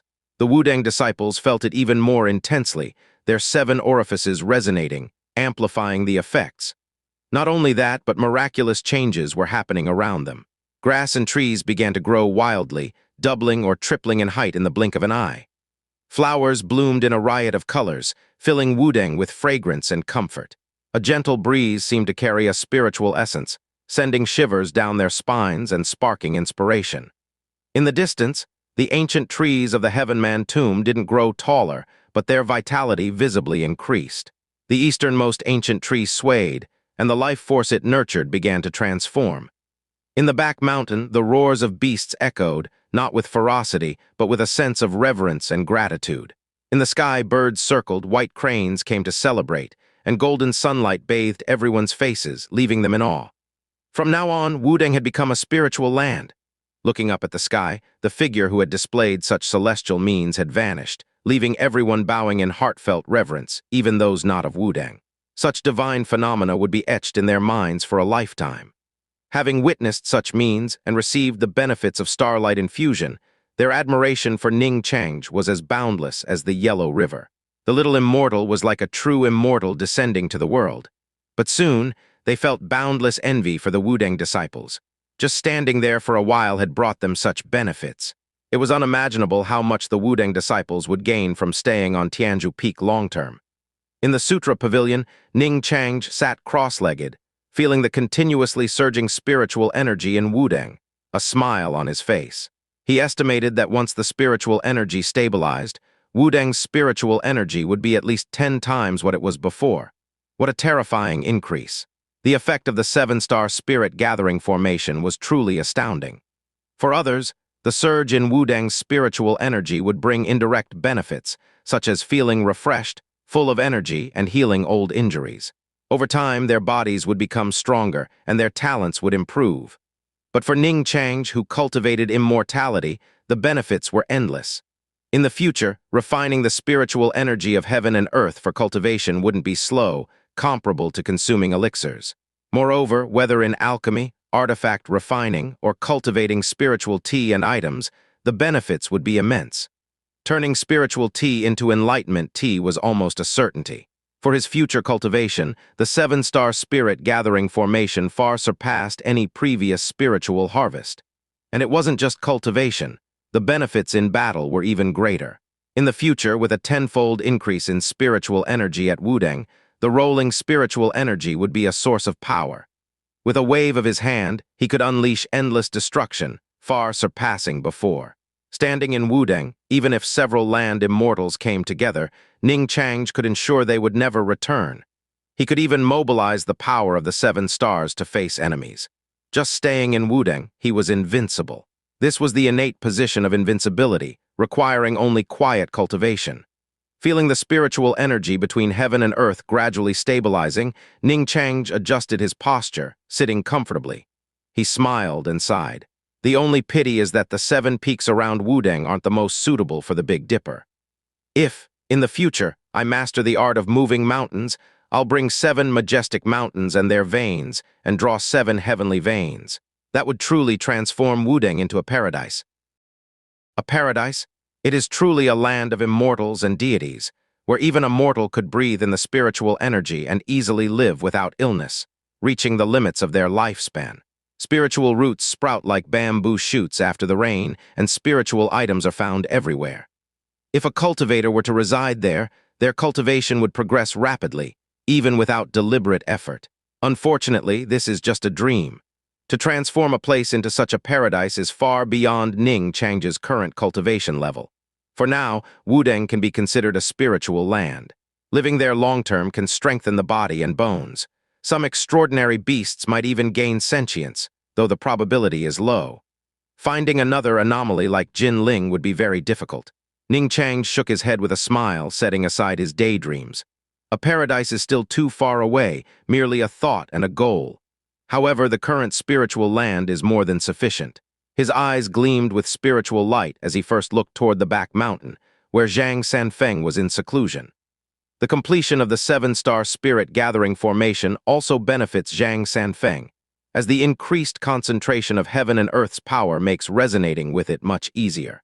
With a slight gesture, the spiritual energy within the formation tilted toward the back mountain, enriching the spiritual energy near the forbidden area. Ning Chang's lips curled into a smile. It seems Master will soon succeed in advancing to the land immortal realm. He was curious and looked forward to Zhang Sanfeng's successful advancement and emergence, as Ning Chang had yet to encounter a land immortal up close. Then he turned his gaze to the Heaven Man tomb. In the easternmost ancient tree, the life force of Sword Emperor 9 had undergone its first transformation, like a dead seed finally sprouting. If there was only a glimmer of hope before, now the hope of revival had greatly increased. Ning Chang observed for a long time, finding it interesting and gaining many insights into the transformation of life and death. He tilted the spiritual energy again, enriching the area further. This could invisibly increase the probability of success. If Sword Emperor 9 could truly be reborn, he would undoubtedly transform into another land immortal. Observing his transformation process would be immensely beneficial to Ning Chang.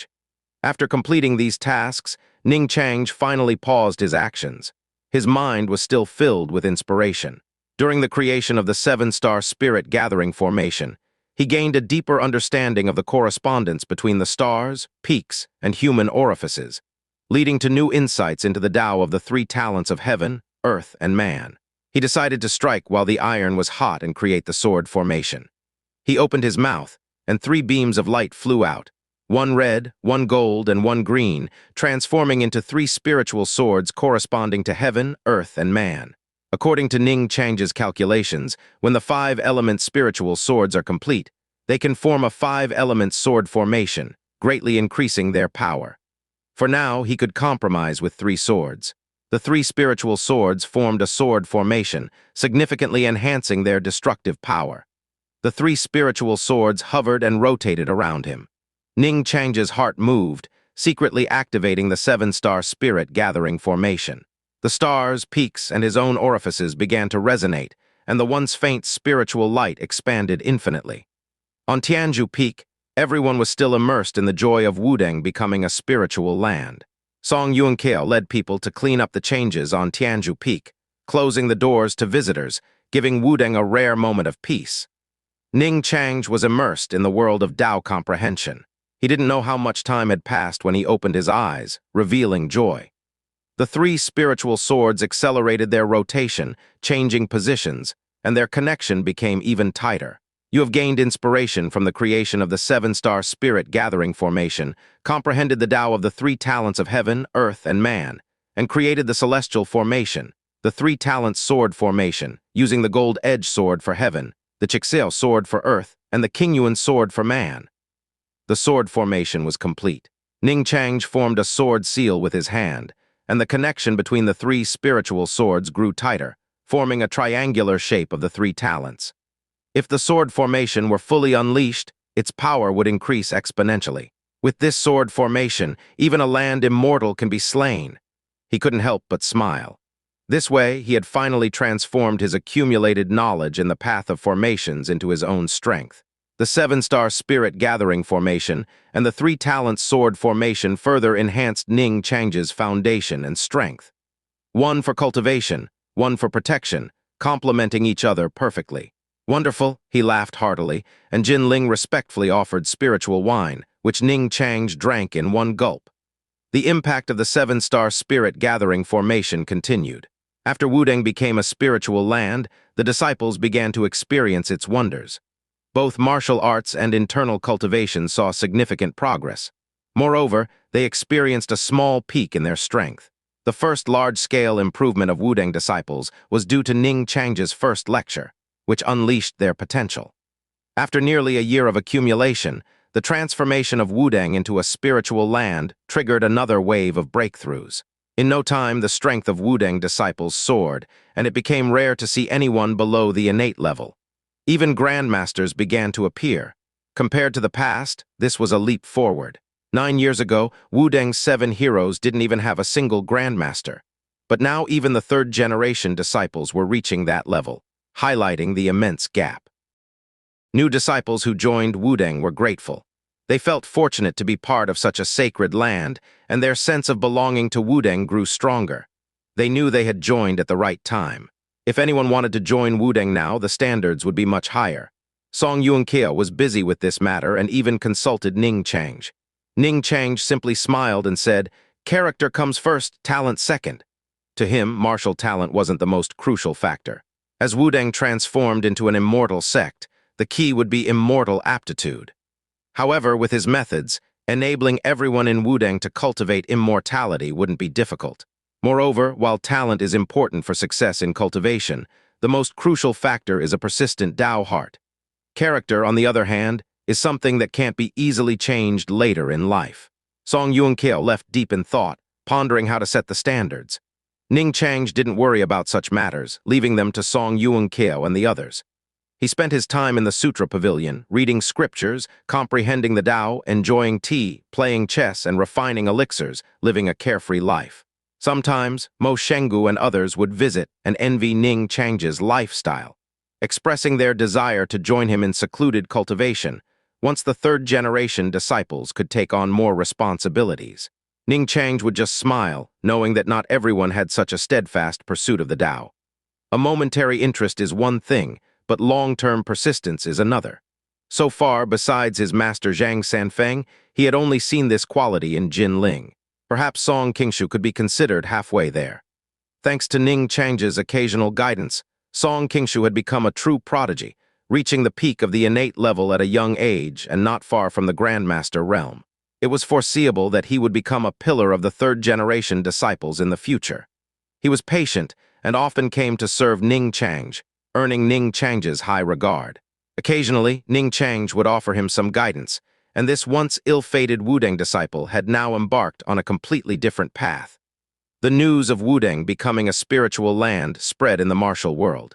The 7 pillars of starlight that merged into one and infused Tianzhu Peak were too mystical to believe. Except for those present on Tianzhu Peak, others found it hard to believe. It wasn't that they didn't believe it, but they thought it was exaggerated. After all, each sacred land in the 9 provinces had its foundation, but such an exaggerated phenomenon was rare. Only the land immortals nearby knew it wasn't false. Land immortals could resonate with the power of heaven and earth, gaining various wonders and being highly sensitive to celestial changes. On that day, the Big Dipper appeared in broad daylight, and the closer they were, the clearer they sensed it. The old celestial master of Dragon Tiger Mountain was one of them. He gazed in the direction of Wudang for a long time, finally sighing, "Wudang's fortune is established. It will be immortal for at least 1,000 years." This was a conservative statement. With the current little immortal of Wudang and Zhang Sanfeng, they could ensure Wudang's foundation for 500 years. If they found a way to extend their lifespan, it could be even longer. And during this time, Wudang was on the rise. If a new land immortal appeared, it would be more than 1,000 years of immortality. This was a true sign of prosperity, making him somewhat envious. In recent years, Dragon Tiger Mountain had only him to support it, and while the disciples were good, none had the potential to transcend. If only the little immortal were a disciple of Dragon Tiger Mountain, he couldn't help but think, secretly envious. Zhang Sanfeng hadn't emerged from seclusion, and this commotion was likely caused by Ning Chang's astonishing insight. Thinking of this, he felt a twinge of jealousy. Besides the old celestial master, the celestial phenomenon of Wudang's starlight pillars also caught the attention of the net assassins, and the news was urgently relayed to the first emperor, Ying Zheng. Ying Zheng was discussing the Mongol issue with his generals when he heard the news, and his eyes narrowed. Drawing the power of the 7 stars to infuse Wudang, transforming it into a spiritual land. It seems this little immortal of Wudang is even more ambitious than I imagined. The path of immortality he treads is truly extraordinary. A hint of curiosity appeared in Ying Zheng's eyes, causing the generals to be shocked. In today's world, few could earn such praise from the first emperor. The martial emperor of Liang and the old celestial master of Dragon Tiger Mountain were among them, and now this little immortal had caught the first emperor's attention. Previously, he had casually instructed the net assassins to monitor Wudang, but now his curiosity had grown. Immortality! Immortality! The first emperor stood up, murmuring to himself, hands behind his back, causing the renowned generals to lower their heads, not daring to look directly at him. I want to see what surprises your path of immortality can bring. His eyes seemed to contain a galaxy, with 9 dragons roaring and bowing their heads. Although he still had a long lifespan, he wouldn't miss any opportunity for eternal life. Since this little immortal likes Taoist scriptures, send some to him. I remember acquiring some rare copies when I conquered the 6 states. Select a few and send them to Wudang as a token of my goodwill. The first emperor's voice was calm. This was a small investment. If Ning Chang truly succeeded in the path of immortality, it would establish a good relationship. Everyone quickly bowed their heads in agreement, even thought their hearts filled with shock. The first emperor hadn't shown such interest in anyone for many years. They couldn't help but be curious about the little immortal of Wudang and decided to investigate further. The 9 provinces were vast, with countless events happening daily, including clashes between Heavenman experts and land immortals, as well as conflicts between dynasties. It was normal for them not to notice. The news of Wudang becoming a spiritual land only circulated among those who paid attention to Wudang. After all, many present at Wudang were just ordinary martial artists, and others might not believe their words, thinking they were exaggerated. So the transformation of Wudang into a spiritual land was only discussed among the strongest martial artists who could sense some of the commotion. However, Ning Chang didn't care about this. Fame was useless to him. Once his strength reached the heavens, the world would naturally know. At this moment, he was comfortably enjoying the changes in Wudang's spiritual energy. The 10-fold increase in spiritual energy allowed him to absorb and refine it with great efficiency, steadily advancing toward the peak of the Qi refining stage. Ning Chang's life returned to tranquility. Recently, no challengers had caught his eye. Even Jin Ling could defeat them, so they never reached him. However, 2 recent events surprised him. The first was that Princess Yunluo had indeed sent him many Taoist scriptures, with delicate handwriting indicating she had personally copied them.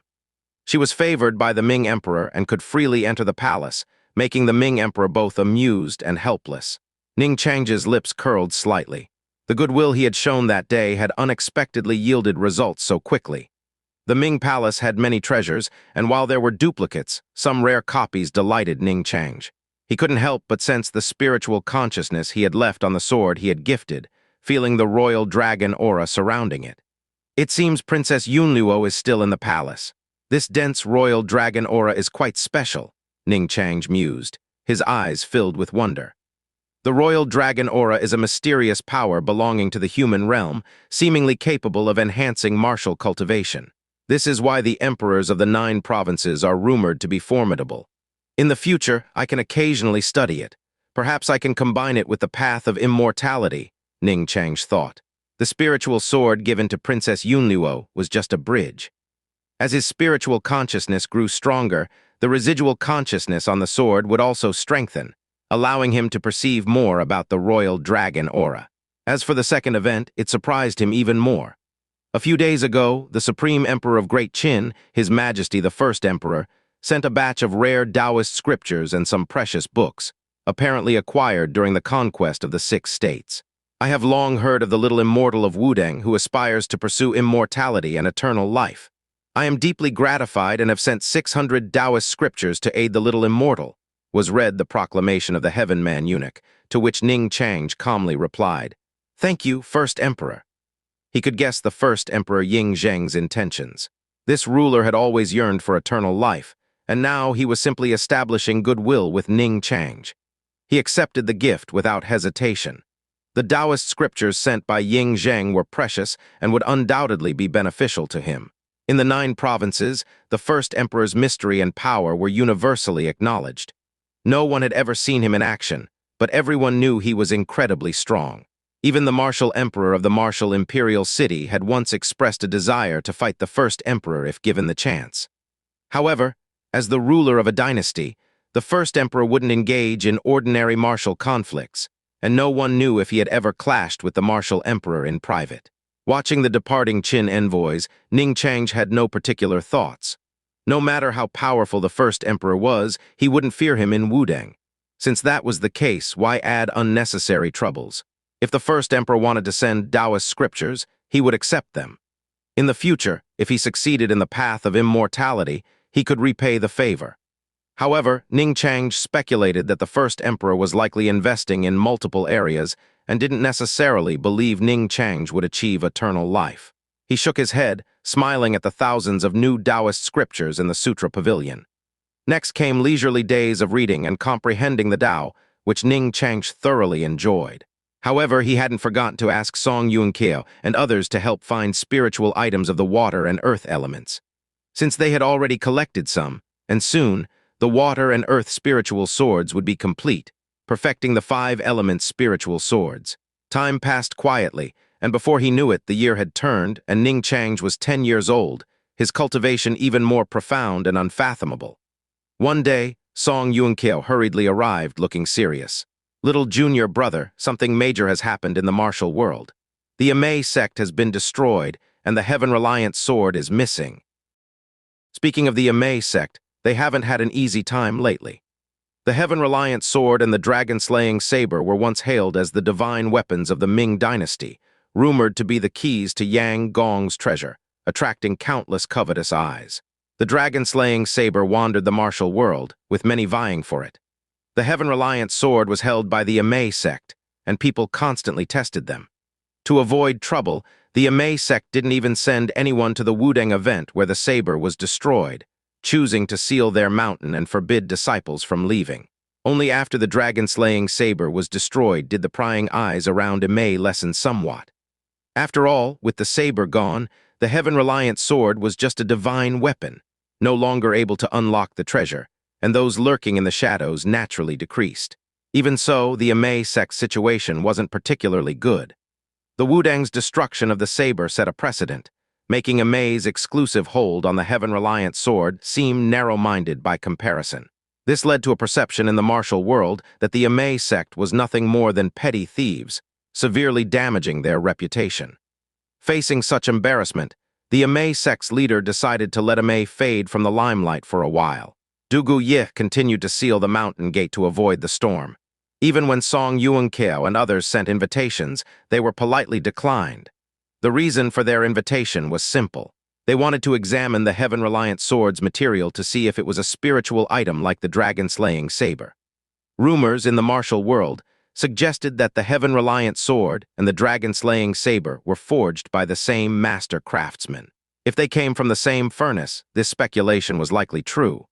Song Yuanqiao and the others knew that Ning Chang had forged the gold-edged sword and the Qingyuan sword from the remnants of the dragon-slaying saber, greatly enhancing his strength. They wanted to do more for their junior brother. If the Heaven-reliant sword was indeed what their junior brother needed, they would propose a trade with Imei. After all, a divine weapon like the Heaven-reliant sword was at most comparable to the 7-star sword in their hands, and with some added conditions, a deal could be made. Unfortunately, Imei refused to see anyone, leaving them with no opportunity. They originally thought they could visit once Imei reopened, but unexpectedly they received news of Imei's destruction. Song Yuanqiao's expression was grave. The Imei sect isn't weak, with many disciples, especially the leader Dugu Yif, whose dual-wielding sword and saber techniques are renowned in the martial world. To silently wipe out Imei would require at least a top-tier Heaven Man expert, if not more. Perhaps even stronger forces were involved. He then showed a puzzled look. But the question is, why would such powerful forces target Imei? When did Imei provoke such a formidable enemy? The Imei sect, though known for their strictness and occasional arrogance, had never been known to make such enemies as far as he knew. Song Yuanqiao seemed worried. He feared this incident might affect Wudang, and if a great calamity befell the martial world, Wudang couldn't remain uninvolved. Ning Chang's chuckled softly, feeling little about Imei's destruction as they had no real connection. He found Song Yuanqiao's concern amusing. "Senior brother, you might be overthinking. Consider this. If Imei didn't provoke such strong enemies, then the forces involved might be acting out of greed, indicating that Imei had something they wanted." Ning Chang subtly hinted. Song Yuanqiao's eyes lit up. "You mean the Heaven-reliant sword? But with the dragon-slaying saber destroyed, the Heaven-reliant sword alone shouldn't hold such allure, should it?" Ning Chang simply smiled. "The rumor that both the saber and sword are needed to unlock the treasure is just hearsay. What if one alone can do it? Moreover, the treasure is just a martial world legend. Perhaps the forces involved know more secrets about the saber and sword, giving them a motive to act." Song Yuanqiao suddenly understood. "Junior brother, you're so clever. This indeed seems likely." He couldn't sit still. "No, I must take the junior disciples down the mountain to find the Heaven-reliant sword. If it falls into the wrong hands, it will cause chaos again, making our risk in destroying the saber at Tianzhu Peak seem pointless." He spoke righteously. However, Ning Chang saw through his intentions, knowing his senior brother wanted to see if they could bring the Heaven-reliant sword back to Wudang. With the sword in Imei's hands, it wouldn't be right to take it by force, as Wudang was a sacred Taoist land. But now that it was ownerless, they could rightfully claim it if found. For Ning Chang, these senior brothers went to great lengths. Ning Chang had done much for Wudang, and they wanted to repay him as much as possible. Ning Chang didn't expose Song Yuanqiao's thoughts, merely smiling and saying, "It's a good opportunity to take the third-generation disciples down the mountain for some experience." Song Yuanqiao nodded hastily and dashed off, as if the Heaven-reliant sword would be snatched away if he delayed. Before leaving, he even took 2 ounces of Ning Chang's spiritual tea, making Ning Chang chuckle. Since Wudang became a spiritual land, the cultivation speed of spiritual tea had greatly increased, and its quality had improved 2 or 3 times compared to the original variety, aiding martial cultivation. The 7 heroes of Wudang often came to enjoy it. He shook his head, not dwelling on Imei's destruction. To him, it was just a minor episode. Even if the Heaven-reliant sword was a spiritual item like the dragon-slaying saber, he wouldn't demand it excessively. If he obtained it, it was his fortune. If not, it was fate. As for the forces behind the attack, even if they had landed immortal-level experts, it didn't matter. If they dared to come to Wudang, they'd learn why the flowers were so red. Song Yuanqiao, along with Mo Shenggu and Yin Liting, and a group of third-generation disciples, hurried down the mountain. The remaining 4 heroes stayed to guard Wudang. Ning Chang continued his routine of reading scriptures and comprehending the Tao. The Taoist scriptures sent by the first Emperor Ying Zheng and Princess Yunluo were enough to keep him occupied for a while. Watching the clouds roll by and the red clouds at the horizon was a delightful experience. He glanced at the forbidden area in the back mountain, sensing that Zhang Sanfeng was very close to success. Master should soon succeed and emerge. He'll surely be delighted to see the changes in Wudang. Ning Chang smiled slightly, closing his eyes to comprehend the Tao. Although he had made initial progress in the 4 paths of alchemy, artifacts, talismans, and formations, he had only just entered the threshold. Each path was vast and profound, worthy of Ning Chang's time to create and comprehend step by step. Elixirs that could elevate one to immortality, Taoist artifacts like incarnations of deities, eternal talismans, heaven-reaching formations that could refine the world. These were Ning Chang's goals. Ning Chang entered a state of Tao comprehension, while Jin Ling diligently tended to the mountain and river spirit gathering furnace, refining elixirs as part of his daily routine. The chaos in the martial world had nothing to do with Ning Chang. Unbeknownst to him, Song Yuanqiao and the others had been down the mountain for over half a month. sending back news that many were searching for the truth behind Mei's destruction and the missing heaven-reliant sword. But all efforts were in vain. In the Sutra Pavilion, Ning Chang summoned 3 spiritual swords, which rotated in the form of the 3 talents. This was the starting form of the 3-talent sword formation. The sword light on the spiritual swords flickered, sharp and unmatched. Ning Chang's eyes focused. Long-term nurturing of the spiritual swords with spiritual power not only improved their quality, but also allowed him to communicate with them intuitively. Today, he had a sudden insight and wanted to try using one spiritual sword to perform the 3-talent sword formation. With a sword formation nested within a sword formation, its power would be even greater. But this was difficult. To transform one sword into 3 required not only abundant spiritual power, but also profound swordsmanship. Currently, Ning Chang's free and easy swordsmanship was constantly improving, easily splitting into 300 sword lights. But he wanted to go further. Ning Chang sat on the Spirit Jade Dao platform, a calming spirit jade discovered among the treasures of the Sun-Moon sect, which helped focus the mind and aided in Dao comprehension. Ning Chang pointed, and the gold-edged sword and Qingyuan sword transformed into light and entered his danshan, leaving only the Xianxia sword floating in the air, continuously splitting sword light with the free and easy swordsmanship. Ning Chang's powerful spiritual consciousness controlled the sword light, trying to condense it into sword shadows. But the process wasn't smooth. A crisp sound echoed as the sword light, about to form a shadow, shattered, and waves of spiritual power were dispersed by Ning Chang's hand. His eyes were filled with determination. Again! The experiment made him realize his direction was correct, but he needed to fine-tune the details. Bang, bang, bang. Crisp sounds continuously erupted, drawing the attention of Jin Ling, who was meditating outside the Sutra Pavilion. It was rare to hear such commotion from the Taoist master inside, but his curiosity was short-lived as he refocused on his cultivation. Time passed, and the crisp sounds finally ceased. Ning Chang's eyes shone with joy. In the air, the 300 sword lights around the Xianxia sword had disappeared, replaced by 2 solid-looking sword shadows, rotating in the form of the 3 talents. You gained inspiration from the 3-talent sword formation, supplemented by the mystical free and easy swordsmanship, continuously experimenting, integrating the path of restrictions, and condensing sword light into sword shadows. You created the celestial sword technique, sword shadow division. Ning Chang continued to control the swords. The 2 sword shadows around the Xianxia sword moved back and forth like real swords, stable and without signs of collapse. This was the result of his sudden idea to transform sword light into restrictions, evolving the path of stability. Now, one spiritual sword represented heaven, with 2 sword shadows representing earth and man, forming the 3-talent sword formation, greatly enhancing its power. He shook his head, still somewhat dissatisfied. The gold-edged sword and Qingyuan sword trembled, each evolving 2 sword shadows with the same attributes and mystique. Now, with just one spiritual sword, he could form the 3-talent sword formation. In the air, 3 sets of 3-talent sword formations appeared, each set forming the shape of the 3 talents, with sword formations nested within sword formations, exponentially increasing their power compared to a single 3-talent sword formation. Ning Chang laughed heartily. Success! A deep sense of satisfaction filled his heart. It wasn't just the creation of sword shadow division. This attempt also enlightened him on the principle of formation nesting. The 7-star spirit gathering formation was a large formation with smaller formations nested within, and now the 3-talent sword formation was the same.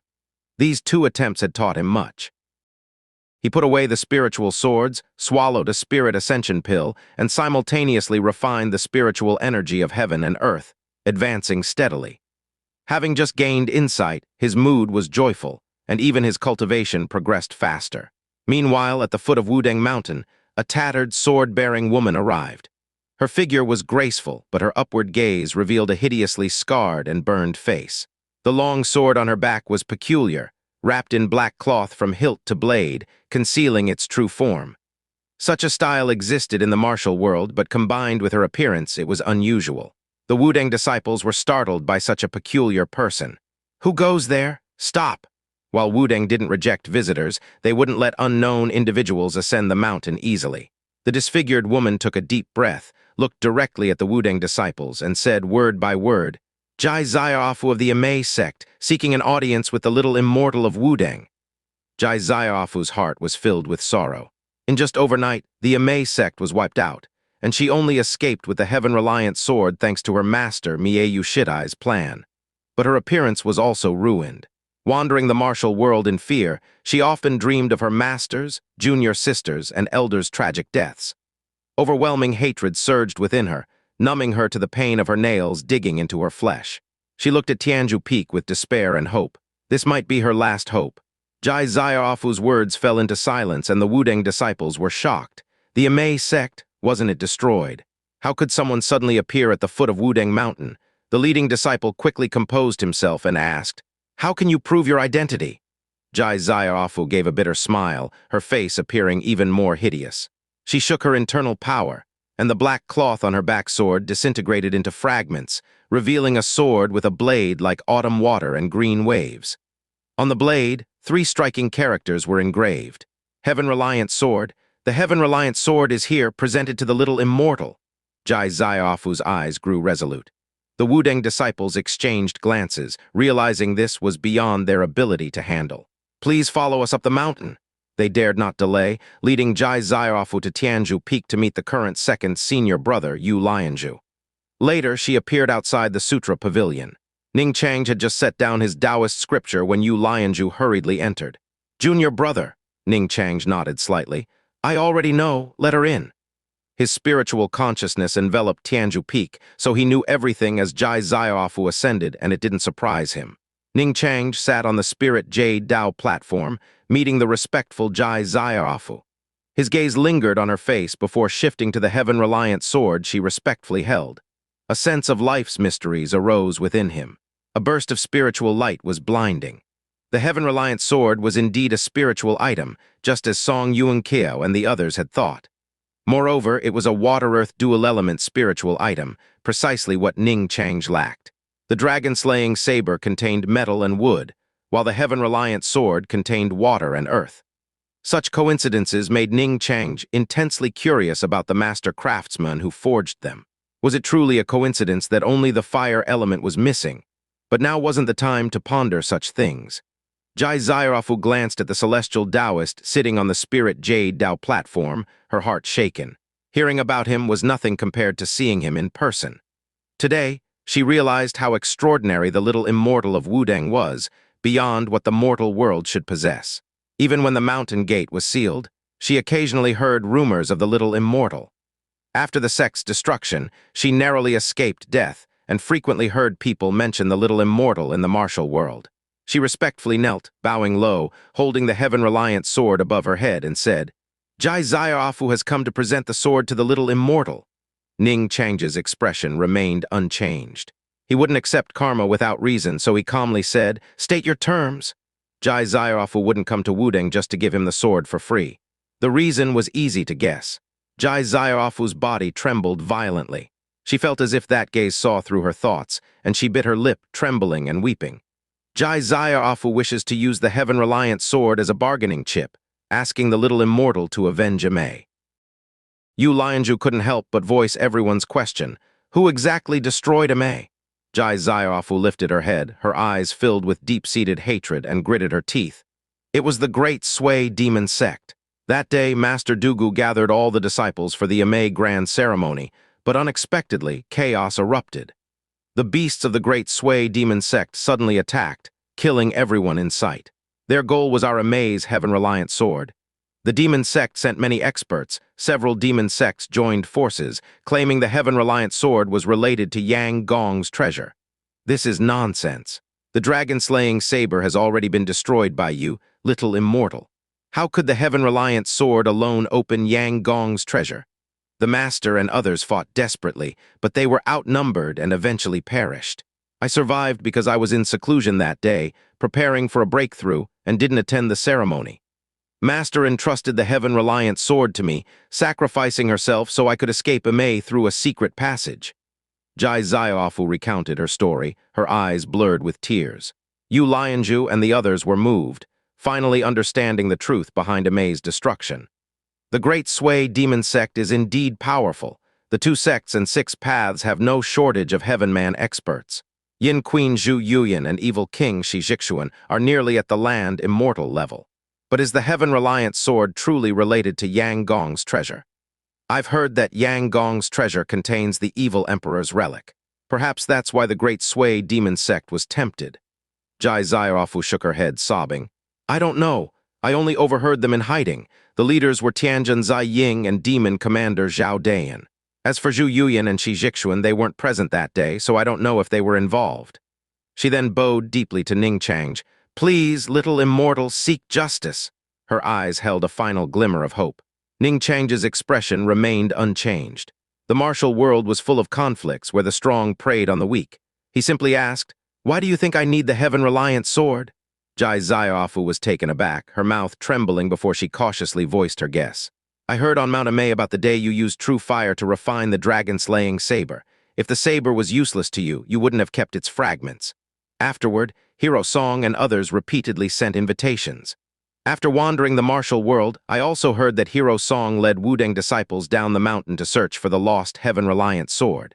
She didn't finish, but her meaning was clear. Yu Lianzhu and the others blushed, surprised that their intentions were so transparent to a young woman. They secretly admired Jai Zaiaofu's keen insight. Others who heard the rumors of Wudang would only marvel at Ning Chang's incredible skills, not noticing such details. Ning Chang said calmly, What if I say I don't need the heaven-reliant sword? Jai Zaiaofu's expression froze, feeling utterly defeated. She then bowed again. If the little immortal doesn't need it, I hope you'll destroy the sword to prevent it from falling into the great Sui demon sect's hands, ending their hopes. Jai Zaiaofu knew she couldn't stay lucky forever, and one day the demon sect would find her. Better to destroy it than let it fall into enemy hands. She wasn't entirely confident in her guess, but it was her last hope. The little immortal of Wudang was renowned in the martial world, and if he was willing to act, he might be able to deal with the great Sui demon sect. Ning Chang observed Jai Zaiaofu, considering his options. He wasn't afraid of the great Sui demon sect. Even the strongest, evil King Shi Zhixuan hadn't reached the land immortal level, at most comparable to Sword Emperor 9 or slightly stronger. But behind them, I wonder if the evil Emperor Xianxia and many other demon experts have truly disappeared. A hint of interest arose in Ning Chang's heart. If the demon sect had attacked Amei, they might have a way to use the heaven-reliant sword to open the treasure. He was somewhat interested in the evil emperor's relic. Moreover, he couldn't take Jai Zaiaofu's heaven-reliant sword for nothing. He preferred a fair exchange, valuing a harmonious heart. He said slowly, I will grant you 3 swords. You can use them to accomplish what you wish. Once done, we shall have no further ties. Ning Chang's words revitalized Jai Zaiaofu, tears streaming down her face. She bowed deeply, her head knocking against the ground. Thank you, little immortal, for seeking justice for Amei. Thank you, little immortal. Ning Chang shook his head. This is merely a transaction. Jai Zaiaofu also shook her head, filled with gratitude. Even though it was a transaction, she knew she was the weaker party. Ning Chang could have taken the heaven-reliant sword without doing anything. She admired Ning Chang's magnanimity, knowing he wouldn't oppress someone as weak as her. Such a mindset was beyond ordinary people. I can also restore your appearance as a bonus. But Jai Zaiaofu shook her head firmly. Thank you for your kindness, little immortal. Zaiaofu wishes to keep this disfigured face to remember the hatred of my sect. Without revenge, my appearance is useless. Yu Lianzhu and the others remained silent. What woman doesn't love beauty? Jai Zaiaofu's refusal to restore her appearance showed her deep pain and hatred. Ning Chang nodded indifferently, not minding. It was just a casual offer, and he respected Jai Zaiaofu's wishes. He gestured, and the heaven-reliant sword floated beside him. Then he breathed out beams of light, and 3 spiritual swords, one gold, one green, one red, spun, shrinking to palm size, and landed before Jai Zaiaofu. Ning Chang used his spiritual consciousness to imbue the swords with a bit of his essence. This was a technique he had learned from the sweeping monk's Buddhist essence. Ning Chang said calmly, Keep these 3 spiritual swords well. If you encounter an unbeatable enemy, release them. They can slay anyone below the land immortal level. Jai Zaiaofu's eyes widened, her heart in turmoil. To slay anyone below the land immortal level, such confidence. If anyone else said this, she would find it unbelievable, even suspicious. But from Ning Chang, it felt like a simple statement of fact. She didn't know that Ning Chang was being modest. The 3-talent sword formation nested within itself had yet to reveal its full power. Xiaofu bowed excitedly. "Thank you, little immortal, for bestowing the swords." Ning Chang nodded slightly. "Go now." Xiaofu respectfully bowed and left the sutra pavilion. Yu Lianzhu exchanged a glance with Ning Chang and also left. Once everyone was gone, the sutra pavilion returned to peace, and Ning Chang focused on the heaven-reliant sword. With joy and reflection, he thought, when you seek something, it eludes you. When you forget it, it comes unexpectedly. The ways of the world are truly mysterious. With the heaven-reliant sword in hand, the water and earth spiritual swords can be completed. He smiled, considering Xiaofu's revenge. The gift of the swords was enough. The rest depended on her. Whether she succeeded depended on her abilities. The heaven-reliant sword was enough for Ning Chang to go this far. Expecting him to personally avenge Xiaofu was impossible. Their relationship wasn't that close. It was merely a fair transaction.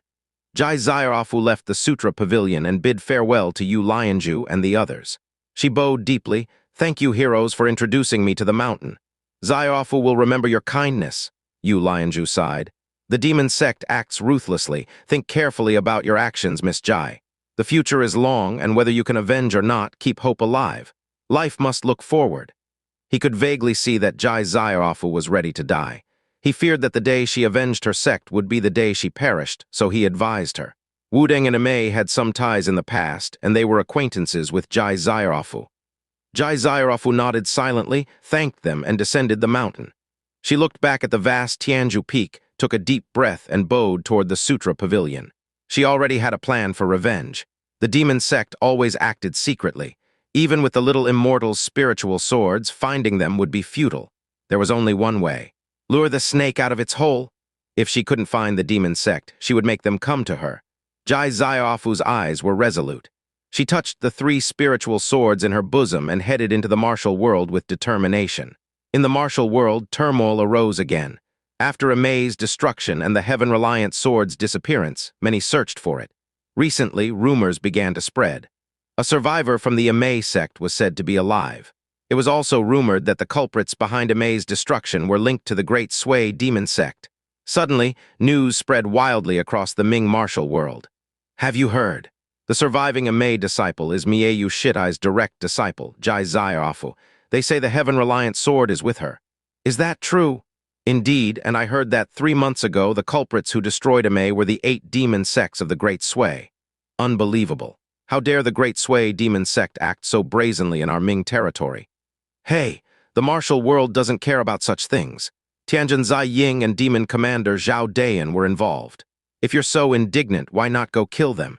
They say the heaven-reliant sword can open Yang Gong's treasure, which contains the legendary evil emperor's relic. If someone absorbs it, they might become a land immortal." Talking about it is useless. Xiaofu hasn't appeared. Who knows if the news is true? Maybe someone spread it to confuse people. "Your news is outdated. The latest is that Xiaofu will return to Amei in a few days to honor the sect's fallen souls. If the heaven-reliant sword is with her." Hearing this, the martial world guests' eyes turned strange. In the martial world, those seeking fame and fortune were the majority. Some might genuinely want to help, but they were few. Most wanted to fish in troubled waters, hoping the heaven-reliant sword would fall into their hands amid the chaos.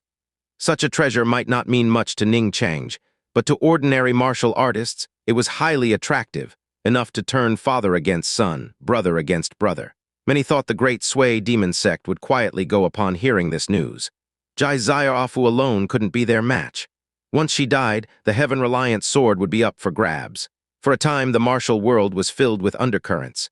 Many martial artists headed to Amei, turning it into a whirlpool of turmoil. Time passed. The news had fermented for some time, drawing many eyes. The scene was no less grand than when heroes gathered at Wudeng, given the allure of Yang Gong's treasure behind the heaven-reliant sword. The legend of the evil emperor's relic made hearts race. Even if the rumor was baseless, martial artists preferred to believe it existed. Even Heavenman experts went to Amei, hoping to seize the heaven-reliant sword.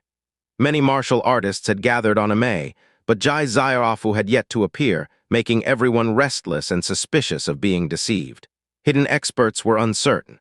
On this day, 100 days had passed since Amei's destruction. If Xiaofu truly wanted to return to Amei to honor her sect, the 100-day memorial was the most important day. After today, she wouldn't come again. Countless martial artists felt a chill. That day, a strong wind suddenly swept over Mount Amei, dark clouds gathered, and the eerie wind howled as if the souls of the dead were wailing. Under everyone's watchful eyes, a figure in white as pure as snow ascended the mountain. Xianxia had donned a clean white dress, her favorite attire, which accentuated her graceful figure like a fairy in the wind. But when everyone saw her hideously scarred face, their hearts skipped a beat. A celestial body with a demonic face, indeed.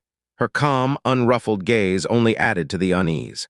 Everyone watched as Xianxia stepped up to the mountain gate, unimpeded. The dead were honored, and today was the 100-day memorial for Amei's disciples. Whatever business there was, it had to wait until Xianxia finished her tribute. There was another reason. Xianxia wasn't carrying a sword. The heaven-reliant sword hadn't appeared, so no one wanted to be the first to act. Xianxia felt the probing, heated gazes and smirked. Martial artists were indeed profit-driven.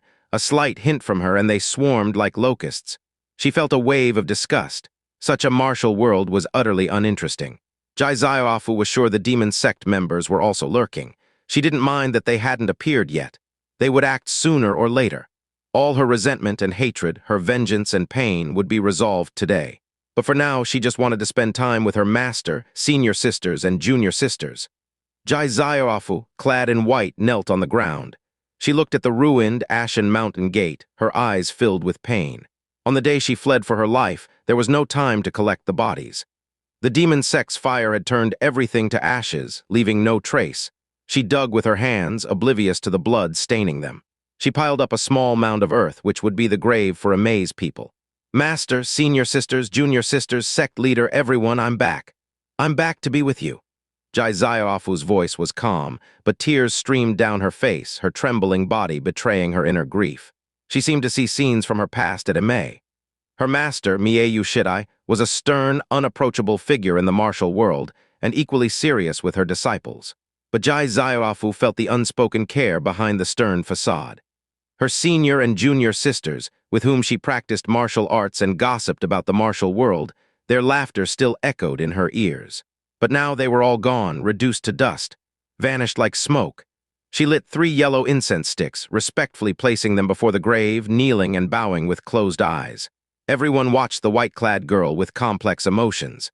Losing one's sect was a difficult pain to bear. The fact that she had endured and even returned to honor her sect in the face of the martial world's scrutiny showed her immense strength of character. Some righteous individuals couldn't help but feel sympathy. Song Yuan-Keo and others were among them. They knew the heaven-reliant sword was already in their junior brother's hands, but out of chivalry, they decided to come and see if they could help. But most people kept their eyes on Xianxia, fearing she would flee in the next moment. Xianxia rose, opened her eyes again, her grief hidden deep within, leaving only determination and resolve. She surveyed the many martial artists on Amei, her voice tinged with mockery. "The heaven-reliant sword is with me. If anyone wants it, come and take it." In an instant, the atmosphere became tense. The crowd was initially hesitant, but Xiaofu's straightforward declaration brought a surge of restlessness to the scene. The martial artists exchanged glances. Finally, someone stepped forward. It was the head of the Kongtang sect who spoke with a smile. "Miss Jai, what are you saying? We're here today simply to uncover the truth. Was it truly the great Sui demon sect that destroyed Amei?" Xiaofu's expression remained indifferent. "And if it was, is the Kongtang sect planning to seek justice for the fallen members of my Amei sect? If so, I would be immensely grateful." Her words carried a hint of sarcasm. She knew that few present genuinely wished to stand up for Amei. In the past 2 months, as she wandered the martial world seeking help, she found only cold indifference. No one cared about Amei's fate. They only wanted to know the whereabouts of the heaven-reliant sword. The Kongtang sect leader's face turned slightly awkward, but he continued to smile at the crowd. "If it truly was the great Sui demon sect, we naturally wouldn't stand idly by. However, the demon sect is powerful, and we must plan carefully. But first, we need to confirm with Miss Jai, if the heaven-reliant sword is indeed with you, come with us. Rest assured, we will protect you. Otherwise, if the heaven-reliant sword falls into the demon sect's hands, the consequences would be unimaginable." His righteous words received widespread support. "Indeed, Miss Jai, please consider the bigger picture. The demon sect is already powerful. If they gain Yang Gong's treasure, demon experts will emerge endlessly. If the demon sect grows stronger, even if we wish to avenge Amei, we may not be their match. Please reconsider, Miss Jai. Exactly, Miss Jai. Rest assured, we are not after the heaven-reliant sword, but alone you are safer with us. Voices filled with righteousness echoed, including those of renowned martial artists. The Kangtong sect leader smiled kindly. Clearly, these forces had secretly formed an alliance. It seemed reasonable, but a lone woman with a treasure in their hands might not fare better than if it fell into the demon sect's hands. Some showed disdain. Song Yunkeo stepped forward, scoffing. The Kangtong sect leader is mistaken. How Miss Jai wishes to proceed is her choice. Even if she wants to descend the mountain alone today, do you intend to stop her? He couldn't stand seeing them bully a weak woman. He had thought Amei was gone, which was why he sought the heaven-reliant sword. If he had known Jai Xiaofu survived, he would have pursued a fair trade, not force. Wudeng never bullied others with their power. Their way was different from these people. The Kangtong sect leader was momentarily speechless. Hero Song Yu? Jai Xiaofu cast a grateful glance toward Wudeng, then smirked at the crowd. Ziying, Zhao Dayan, I know you're here. If you don't come out, I'll hand the heaven-reliant sword to someone else. Her playful laughter startled everyone. The Great Sui Demon Sect. Tianjin Ziying, Demon Commander Zhao Dayan. The crowd immediately distanced themselves from the surrounding martial artists, warily scanning their surroundings. Dark clouds loomed, the wind howled, but there was no movement. Jai Xiaofu smiled and slowly walked down the mountain. The Kangtong sect leader and others wanted to stop her but hesitated, fearing the demon sect members she mentioned. Under everyone's watchful eyes, the solitary figure in white walked forward. Suddenly, amidst the howling wind, a strange sword light flashed, accompanied by illusions and ghostly energy. Someone had made a move. The crowd was shocked. The sword aura was formidable, at least a master-level expert, skilled in assassination. The black-clad swordsman had been discreet until he struck. Someone recognized the black-clad swordsman. It's the disciple of evil King Shi Zhixuan, shadow swordsman Yang Zuyan. That's the phantom demon technique and phantom sword technique. Yang Zuyan's eyes were cold as he thrust his black sword at Jai Xiaofu, not aiming for vital points, but with precision that would incapacitate her. But then he froze, involuntarily trembling as he met her indifferent gaze. Yang Zuyan's heart skipped a beat, a terrifying sense of dread enveloping him, pressing heavily on his heart. Buzz. Jai Xiaofu merely glanced at him, then ignored him, continuing forward. The crowd saw a terrifying sword intent ripple out from around her. Yang Zuyan's body halted, his sword arm frozen in midair. Jai Xiaofu's disdainful voice rang out. So, Shi Zhixuan, you were involved that day. The mighty evil king hides and sends his disciple to die. Why bother? She continued her slow, deliberate steps. As her words fell, the crowd was horrified to see Yang Zuyan's body erupt in blood, then shatter into pieces. What is this? The crowd trembled, the fleeting, terrifying sword intent leaving them uneasy. A master swordsman had been instantly killed. Could it be the heaven-reliant sword? Impossible. The heaven-reliant sword is a divine weapon, but how could it have such power?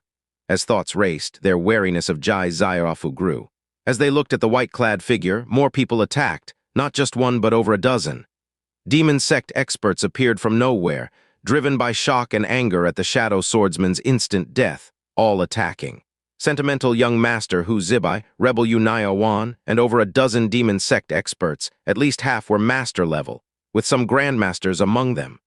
Though called a demon sect, it wasn't a unified entity, divided into 2 sects and 6 paths with many experts. Though not united, their goal was the same: capture Jai Xiaofu. For a moment the wind howled, true energy surged brilliantly. Sword aura, blade light, and palm force mixed, filled with killing intent, pressing down on Jai Xiaofu. Song Yunkeo and Zhang Lingyu exchanged a glance, seeing the coldness in each other's eyes, ready to act. But Jai Xiaofu's calm voice stopped them. Today's matter is between Amei and the Great Sui Demon Sect. Fellow martial artists, please remain spectators. The two were stunned.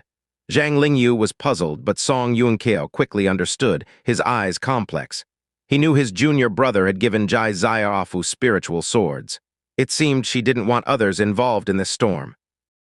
Facing the oncoming masters, though only newly innate, she remained unflustered. Her hand rested on her chest, where the 3 spiritual swords pulsed warmly. Buzz. Another seemingly calm wave erupted from Jai Zaiafu, spreading invisible shockwaves, carrying not only a terrifying sword intent but also surging sword aura. The demon sect experts' expressions changed. They finally understood why Yang Zuyan had died so suddenly. "Retreat! She carries the sword intent of a peerless swordsman," Unaya Wan shouted, his face filled with fear. But it was too late. The invisible sword aura was unimaginably sharp.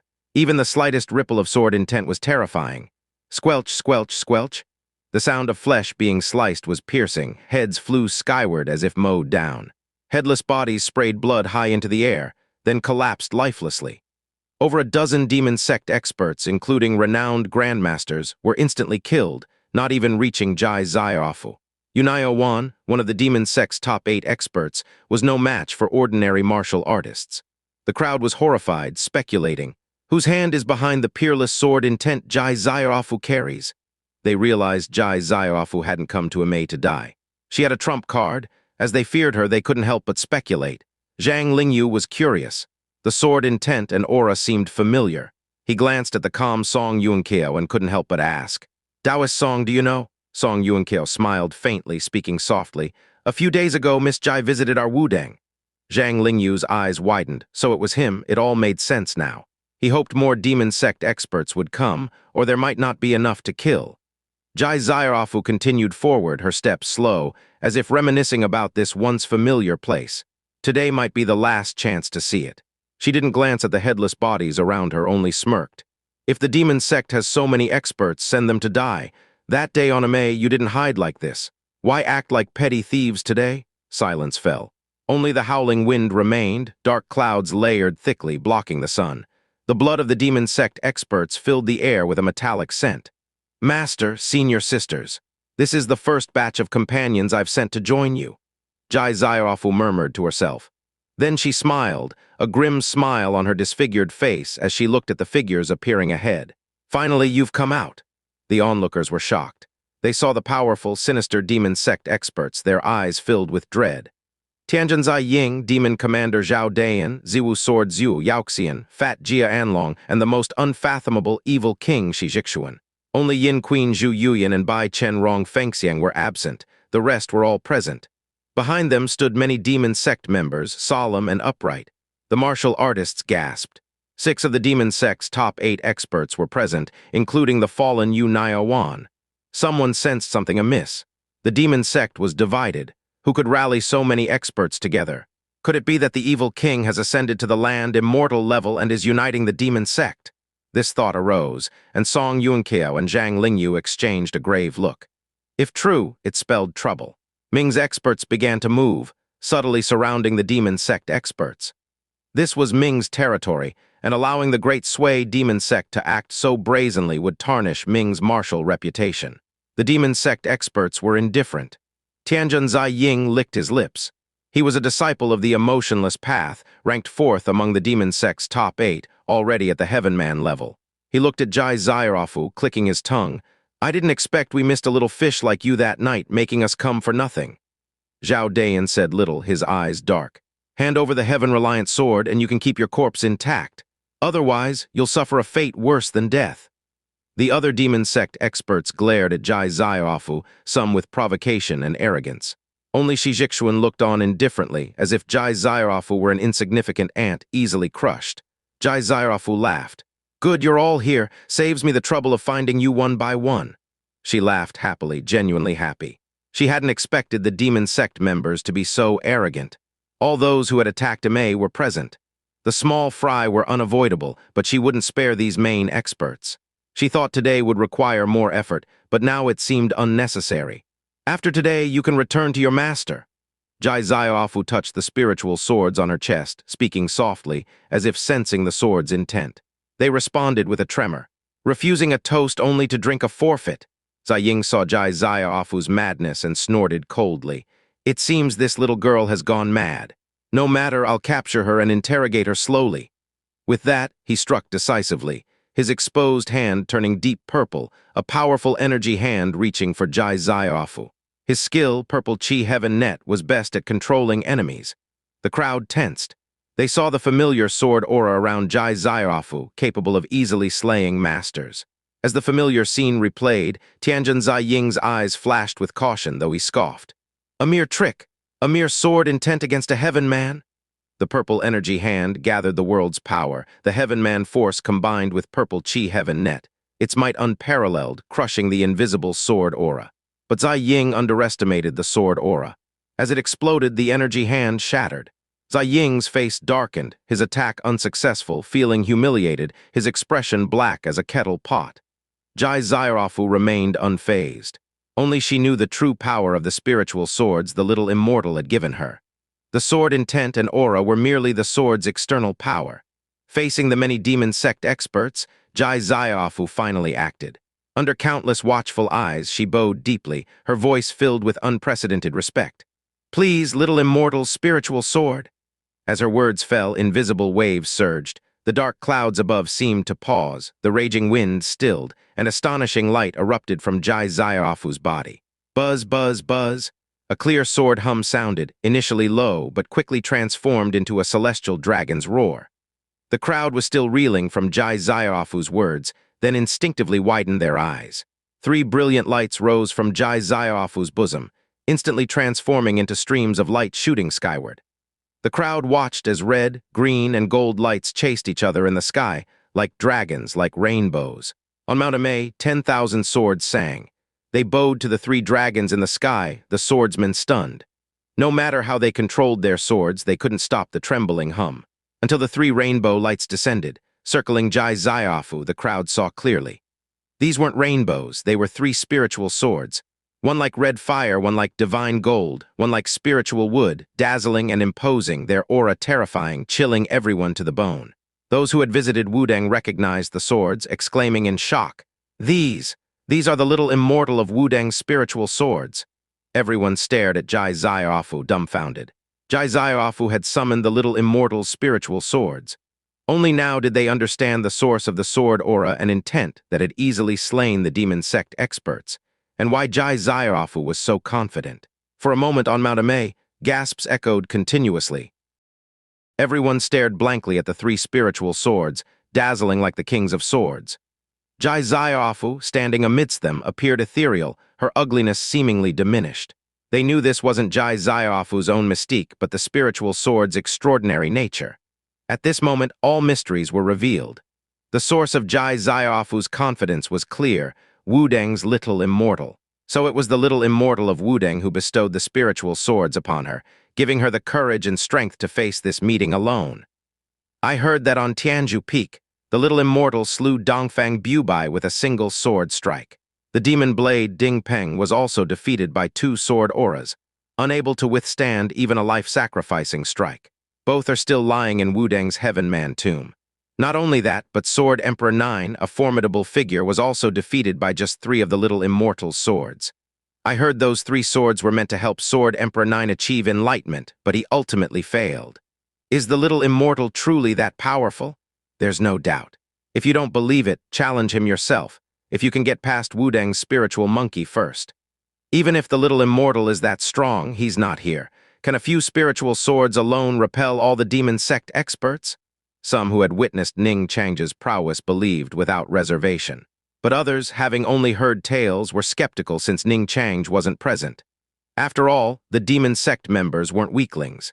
Some glanced at the Wudang group, noting Song Yuan-Keo and the others' calm expressions, feeling a chill in their hearts. The spiritual swords circled Jai Zairofu, exuding an imposing aura. Tianjin Zai Ying, who had been about to act, froze. A person's name, like a tree's shadow, carries weight. Ning Chang's reputation was well known, and the demon sect experts had studied the destruction of the dragon-slaying saber, knowing they might face him when seizing the heaven-reliant sword.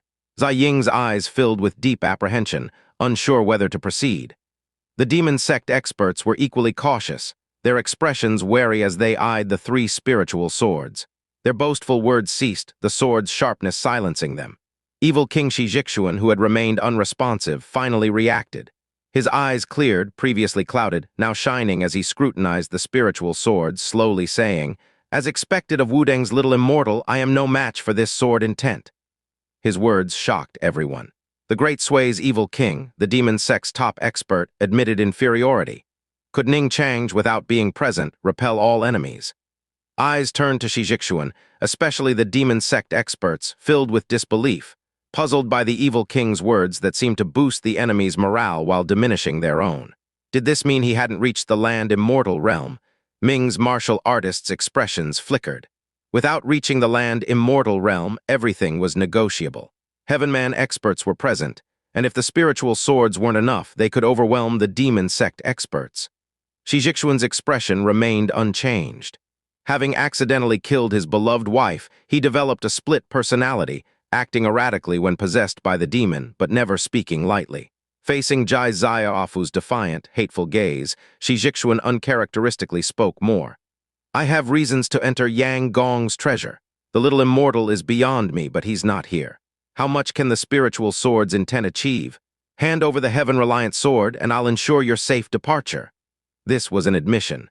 The demon sect sought the heaven-reliant sword for Yang Gong's treasure. Declaring this openly left everyone unsure if the evil king was foolish or overly confident. Xianxia Cultivation laughed. Today, there's only one outcome. You die on May, accompanying my sect in death. With that, she spoke no more, only respectfully addressing the spiritual swords beside her. Please, spiritual swords, act. The crowd was astonished. Could the spiritual swords truly communicate with Xianxia Cultivation? The demon sect experts tensed. In the next instant, before they could react, a terrifying sensation enveloped them. The three spiritual swords suddenly blazed with light, locking onto them with an overwhelming aura. The crimson spiritual sword exuded explosive energy, like erupting flames. Xianxia Cultivation pointed, and the Xianxia sword transformed into a fiery vermilion bird, slashing at Tianjin Ziying. The verdant spiritual sword brimmed with life force, yet hidden within was death, a terrifying division. The Qingyuan sword became a vivid green dragon, attacking demon commander Xiao Dayan. The two top Heavenman experts were horrified, their pupils contracting painfully at the divine spectacle. Ziying roared skyward, his purple Qi Heaven Net technique fully activated, turning him purple, weaving a net of resilient energy. This technique controlled opponents, ensnaring them like prey in a spider's web. His eyes bulged under the immense pressure, energy surging, a dense purple energy net spanning 20 zhang before him. He was confident even Shi Zhixuan couldn't escape his net quickly. Yet before he could relax, disbelief filled his eyes. How is this possible? The Xianxia sword's vermilion bird, like a true divine beast, spewed divine fire, seemingly consuming the world. Upon closer inspection, it was terrifying crimson sword aura. The sword aura surged in 9 waves. His confident energy net didn't last a blink before being torn and burned. Against such sword aura, it was unstoppable, utterly unstoppable. Help me! Ziying's heart clenched with nameless fear. He shouted, and his demon sect allies reluctantly charged the vermilion bird. But the divine bird was merciless, its eyes indifferent. Sword aura spewed forth, instantly killing demon sect experts, piercing hearts, burning them to ash. Ziying's eyes bulged, unleashing all his skills against the Xianxia sword. His formidable energy shook the void, but it was futile. Rip! The spiritual sword's tearing sound echoed crisply. Tianjin Ziying's eyes widened, falling unwillingly, a gaping hole in his chest, divine fire rapidly consuming him, turning him to ash in moments. The demon sect's 4th expert fallen. In his final moments, he wondered why the others hadn't helped, filled with resentment. But he didn't know Xiao Dayan fared no better. The Qingyuan sword's green dragon, brimming with life yet hiding death, was more terrifying than the explosive Xianxia sword. Xiao Dayan's pupils contracted, the pressure preventing him from seeing others' fates. As the demon sect's 3rd expert, the Turkic national teacher, his strength was unquestionable. But before the Qingyuan sword's dragon aura, he felt helpless, like a novice martial artist. Help me, he shouted, his demon sect allies bravely advancing, wielding swords and blades against the green dragon as if facing a peerless swordsman. Xiao Dayan's eyes were grave.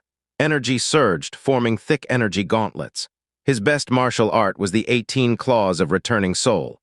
In past battles, he increased intensity from the first move, Black Tortoise Weeping, even against martial venerable Bai Xuan. But now, facing a spiritual sword, he immediately used his strongest move. The 18th move, Green Dragon Envying of the Master, he knew this might be his last chance. Without his strongest move, he might never get another. Ha! Demon sect experts charged, Xiao Dayan leading energy swirling with profound mystery, as if a green dragon was birthed ready to devour. The Qingyuan sword glowed softly. Green light shimmered.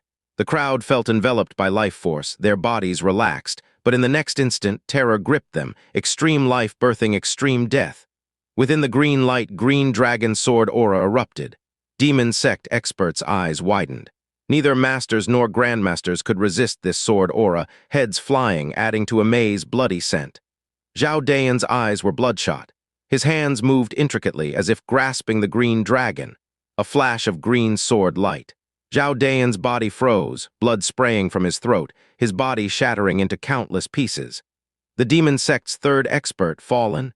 Imei Mountain's heavy scent of blood stirred waves of shock in everyone's hearts. The scene was too horrifying. Just two spiritual swords had slain nearly all the demon sect experts, including Zhao Dayan and Zai Ying. Headless bodies lay, blood staining Imei red. The Xianxia sword's vermilion bird and Qingyuan sword's green dragon chilled everyone to the bone. These spiritual swords were truly astonishing, their hearts filled with endless reverence for Ning Chang. From miles away, without being present, he could slay Heavenman experts like chickens. Such power was truly divine. This was even more shocking than Ning Chang's casual slaying of Dongfang Bubai and others, as he wasn't present then. After slaying their foes, the two spiritual swords returned, their bodies pristine, floating beside Zhai Xiaofu. Zhai Xiaofu's eyes were filled with satisfaction. Half her great vengeance was avenged, her heart filled with gratitude for Ning Chang. Without his spiritual swords, any demon sect expert could have instantly killed her. The crowd looked at Zhai Xiaofu with complex expressions, two spiritual swords floating beside her. The last spiritual sword, the Golden Edge Sword, exuded unparalleled sharpness, transforming into a white tiger, slashing at the last demon sect expert. Evil King Shi Zhixuan? Shi Zhixuan's eyes were clear. Under immense pressure, even his split personality's aftereffects were temporarily suppressed, his body in excruciating pain, unable to be stopped by energy. Wudang's little immortal is truly extraordinary, Shi Zhixuan murmured. His strength was among the best, on par with Sword Emperor 9, one of the strongest Heavenman experts below the land immortal realm, seeing clearly. The three spiritual swords attacked. Zai Ying and Zhao Dayan had no chance to resist, instantly slain. In mere breaths, the once formidable demon sect experts were reduced to him alone. Such power shocked him. He prided himself on being able to kill the two, but not so easily, let alone with Ning Chang miles away. I must retract my words. Even without him, the spiritual swords might is earth-shattering. Shi Zhixuan took a deep breath. Knowing his life depended on his own strength, madness flickered in his eyes, his Heaven-One technique frantically activated, energy surging, even tearing his meridians. At this moment, he returned to peak condition. Immortal seal technique. His hands blurred, tracing profound paths, yin and yang, life and death mysteries faintly visible. Song Yuanqiao and Zhang Lingyu exchanged admiring glances. Shi Zhixuan is truly the demon sect's top expert. Such mastery is unfathomable. If he comprehends yin and yang, life and death, he'll reach the land immortal realm. Zhang Lingyu marveled. Song Yuanqiao nodded, then shook his head. Indeed, but that step is as hard as ascending to heaven. Yin and yang, life and death, were profound paths. Like their master's Tai Kai path, equally difficult, but once understood, ascending to the land immortal realm, he'd be formidable, even among old land immortals. That's the difference in paths. Otherwise, with Zhang Sanfeng's talent, choosing an easier path, he'd have been a land immortal a decade ago. As they admired, Shi Zhixuan's form blurred, energy around him evolving profound paths, forming a two-colored life and death diagram. The immortal seal technique used life and death energy conversion to redirect force.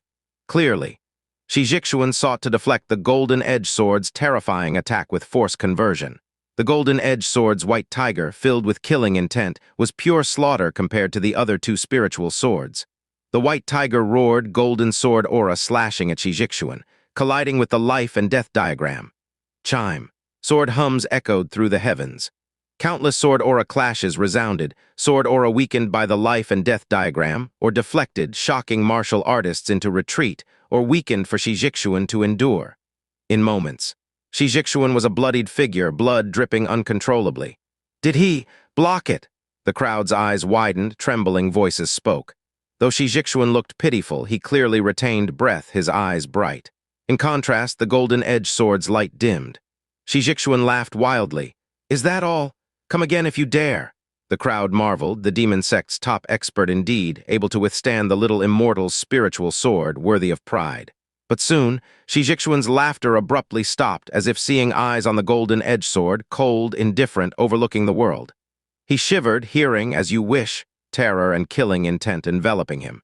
In the next instant, the golden edge sword blazed. With ultimate slaughter, it struck again, more powerful, faster. The white tiger reappeared, golden sword aura raining down, enveloping Shi Zhixuan. The life and death diagram was torn in a blink, Shi Zhixuan engulfed by sword rain, reduced to dust without a scream. The crowd stared blankly at the terrifying scene. A phrase surged in their hearts. The might of the immortal cannot be offended. On the field, the dust of Shi Zhixuan's remains still drifted. Just moments ago, this top expert of the great Sui demon sect had been laughing wildly, taunting the little immortal. When the life and death diagram blocked the golden edge sword, everyone thought Shi Zhixuan might withstand the little immortal's spiritual sword, unlike Zai Ying. But in an instant, they learned the consequences of offending a true immortal. It could only be said that Shi Zhixuan sought his own demise. Gulping sounds echoed as everyone stared dumbfounded at where the demon sect had stood. Nearly 100 experts, all fallen. Blood gushed, painting a May mountain red, the air thick with the scent of blood, carried to every nose by the howling wind, sending shivers down spines. As awareness returned, shock surged through their hearts. They realized what had happened. Nearly all the demon sect experts had perished here. Observant martial artists knew the great Sui demon sect had mobilized almost entirely, save for the Yin Kui sect. Yet now they were all corpses. This meant the great Sui demon sect's status would plummet, perhaps even face extinction. A single Yin Kui sect and Yin Queen Zhu Yuyan couldn't support such a vast demon sect. And now it was all because of the person before them, or rather the 3 spiritual swords beside her. The crowd's eyes filled with reverence like pilgrims. Whispered conversations spread. The little immortal is truly a mortal immortal. Such methods, such divine abilities are truly astounding. Every time I see the little immortal act, I must prepare myself mentally, lest I be frightened. Truly, such earth-shattering sword intent, such peerless spiritual swords, the little immortal should be called the little sword immortal. Nonsense. You haven't seen the little immortal's other methods. Whether it's the pure yang true fire or the jade pivot heavenly thunder, their power is no less than the spiritual swords. The little immortal is simply too formidable. Any one of his skills can shock the martial world. Sometimes I wonder if the little immortal has secretly ascended to the land immortal realm. But many heaven man and land immortal experts say there hasn't been an ascension phenomenon in Ming for 10 years. But this only shows how terrifying the little immortal is. Though a heaven man, he can kill a peerless heaven man like the evil king from miles away. I don't think the little immortal is inferior to a land immortal. It was unimaginable how terrifying it would be if Ning Chang wielded the sword himself. The crowd watched the spiritual swords beside Zhai Ziaofu, their reverence deepening. This was someone who could be considered a land immortal. Zhang Lingyu was shocked. He felt the spiritual sword's power had grown since he witnessed the battle with Sword Emperor 9 at Wudang. Indeed, since Wudang became a spiritual land, Ning Chang's cultivation had advanced rapidly, nearing the peak of qi refinement. Zhang Lingyu glanced at Song Yuanqiao, seeing no ripple in his eyes. He quietly asked, could the little immortal have ascended to the land immortal realm?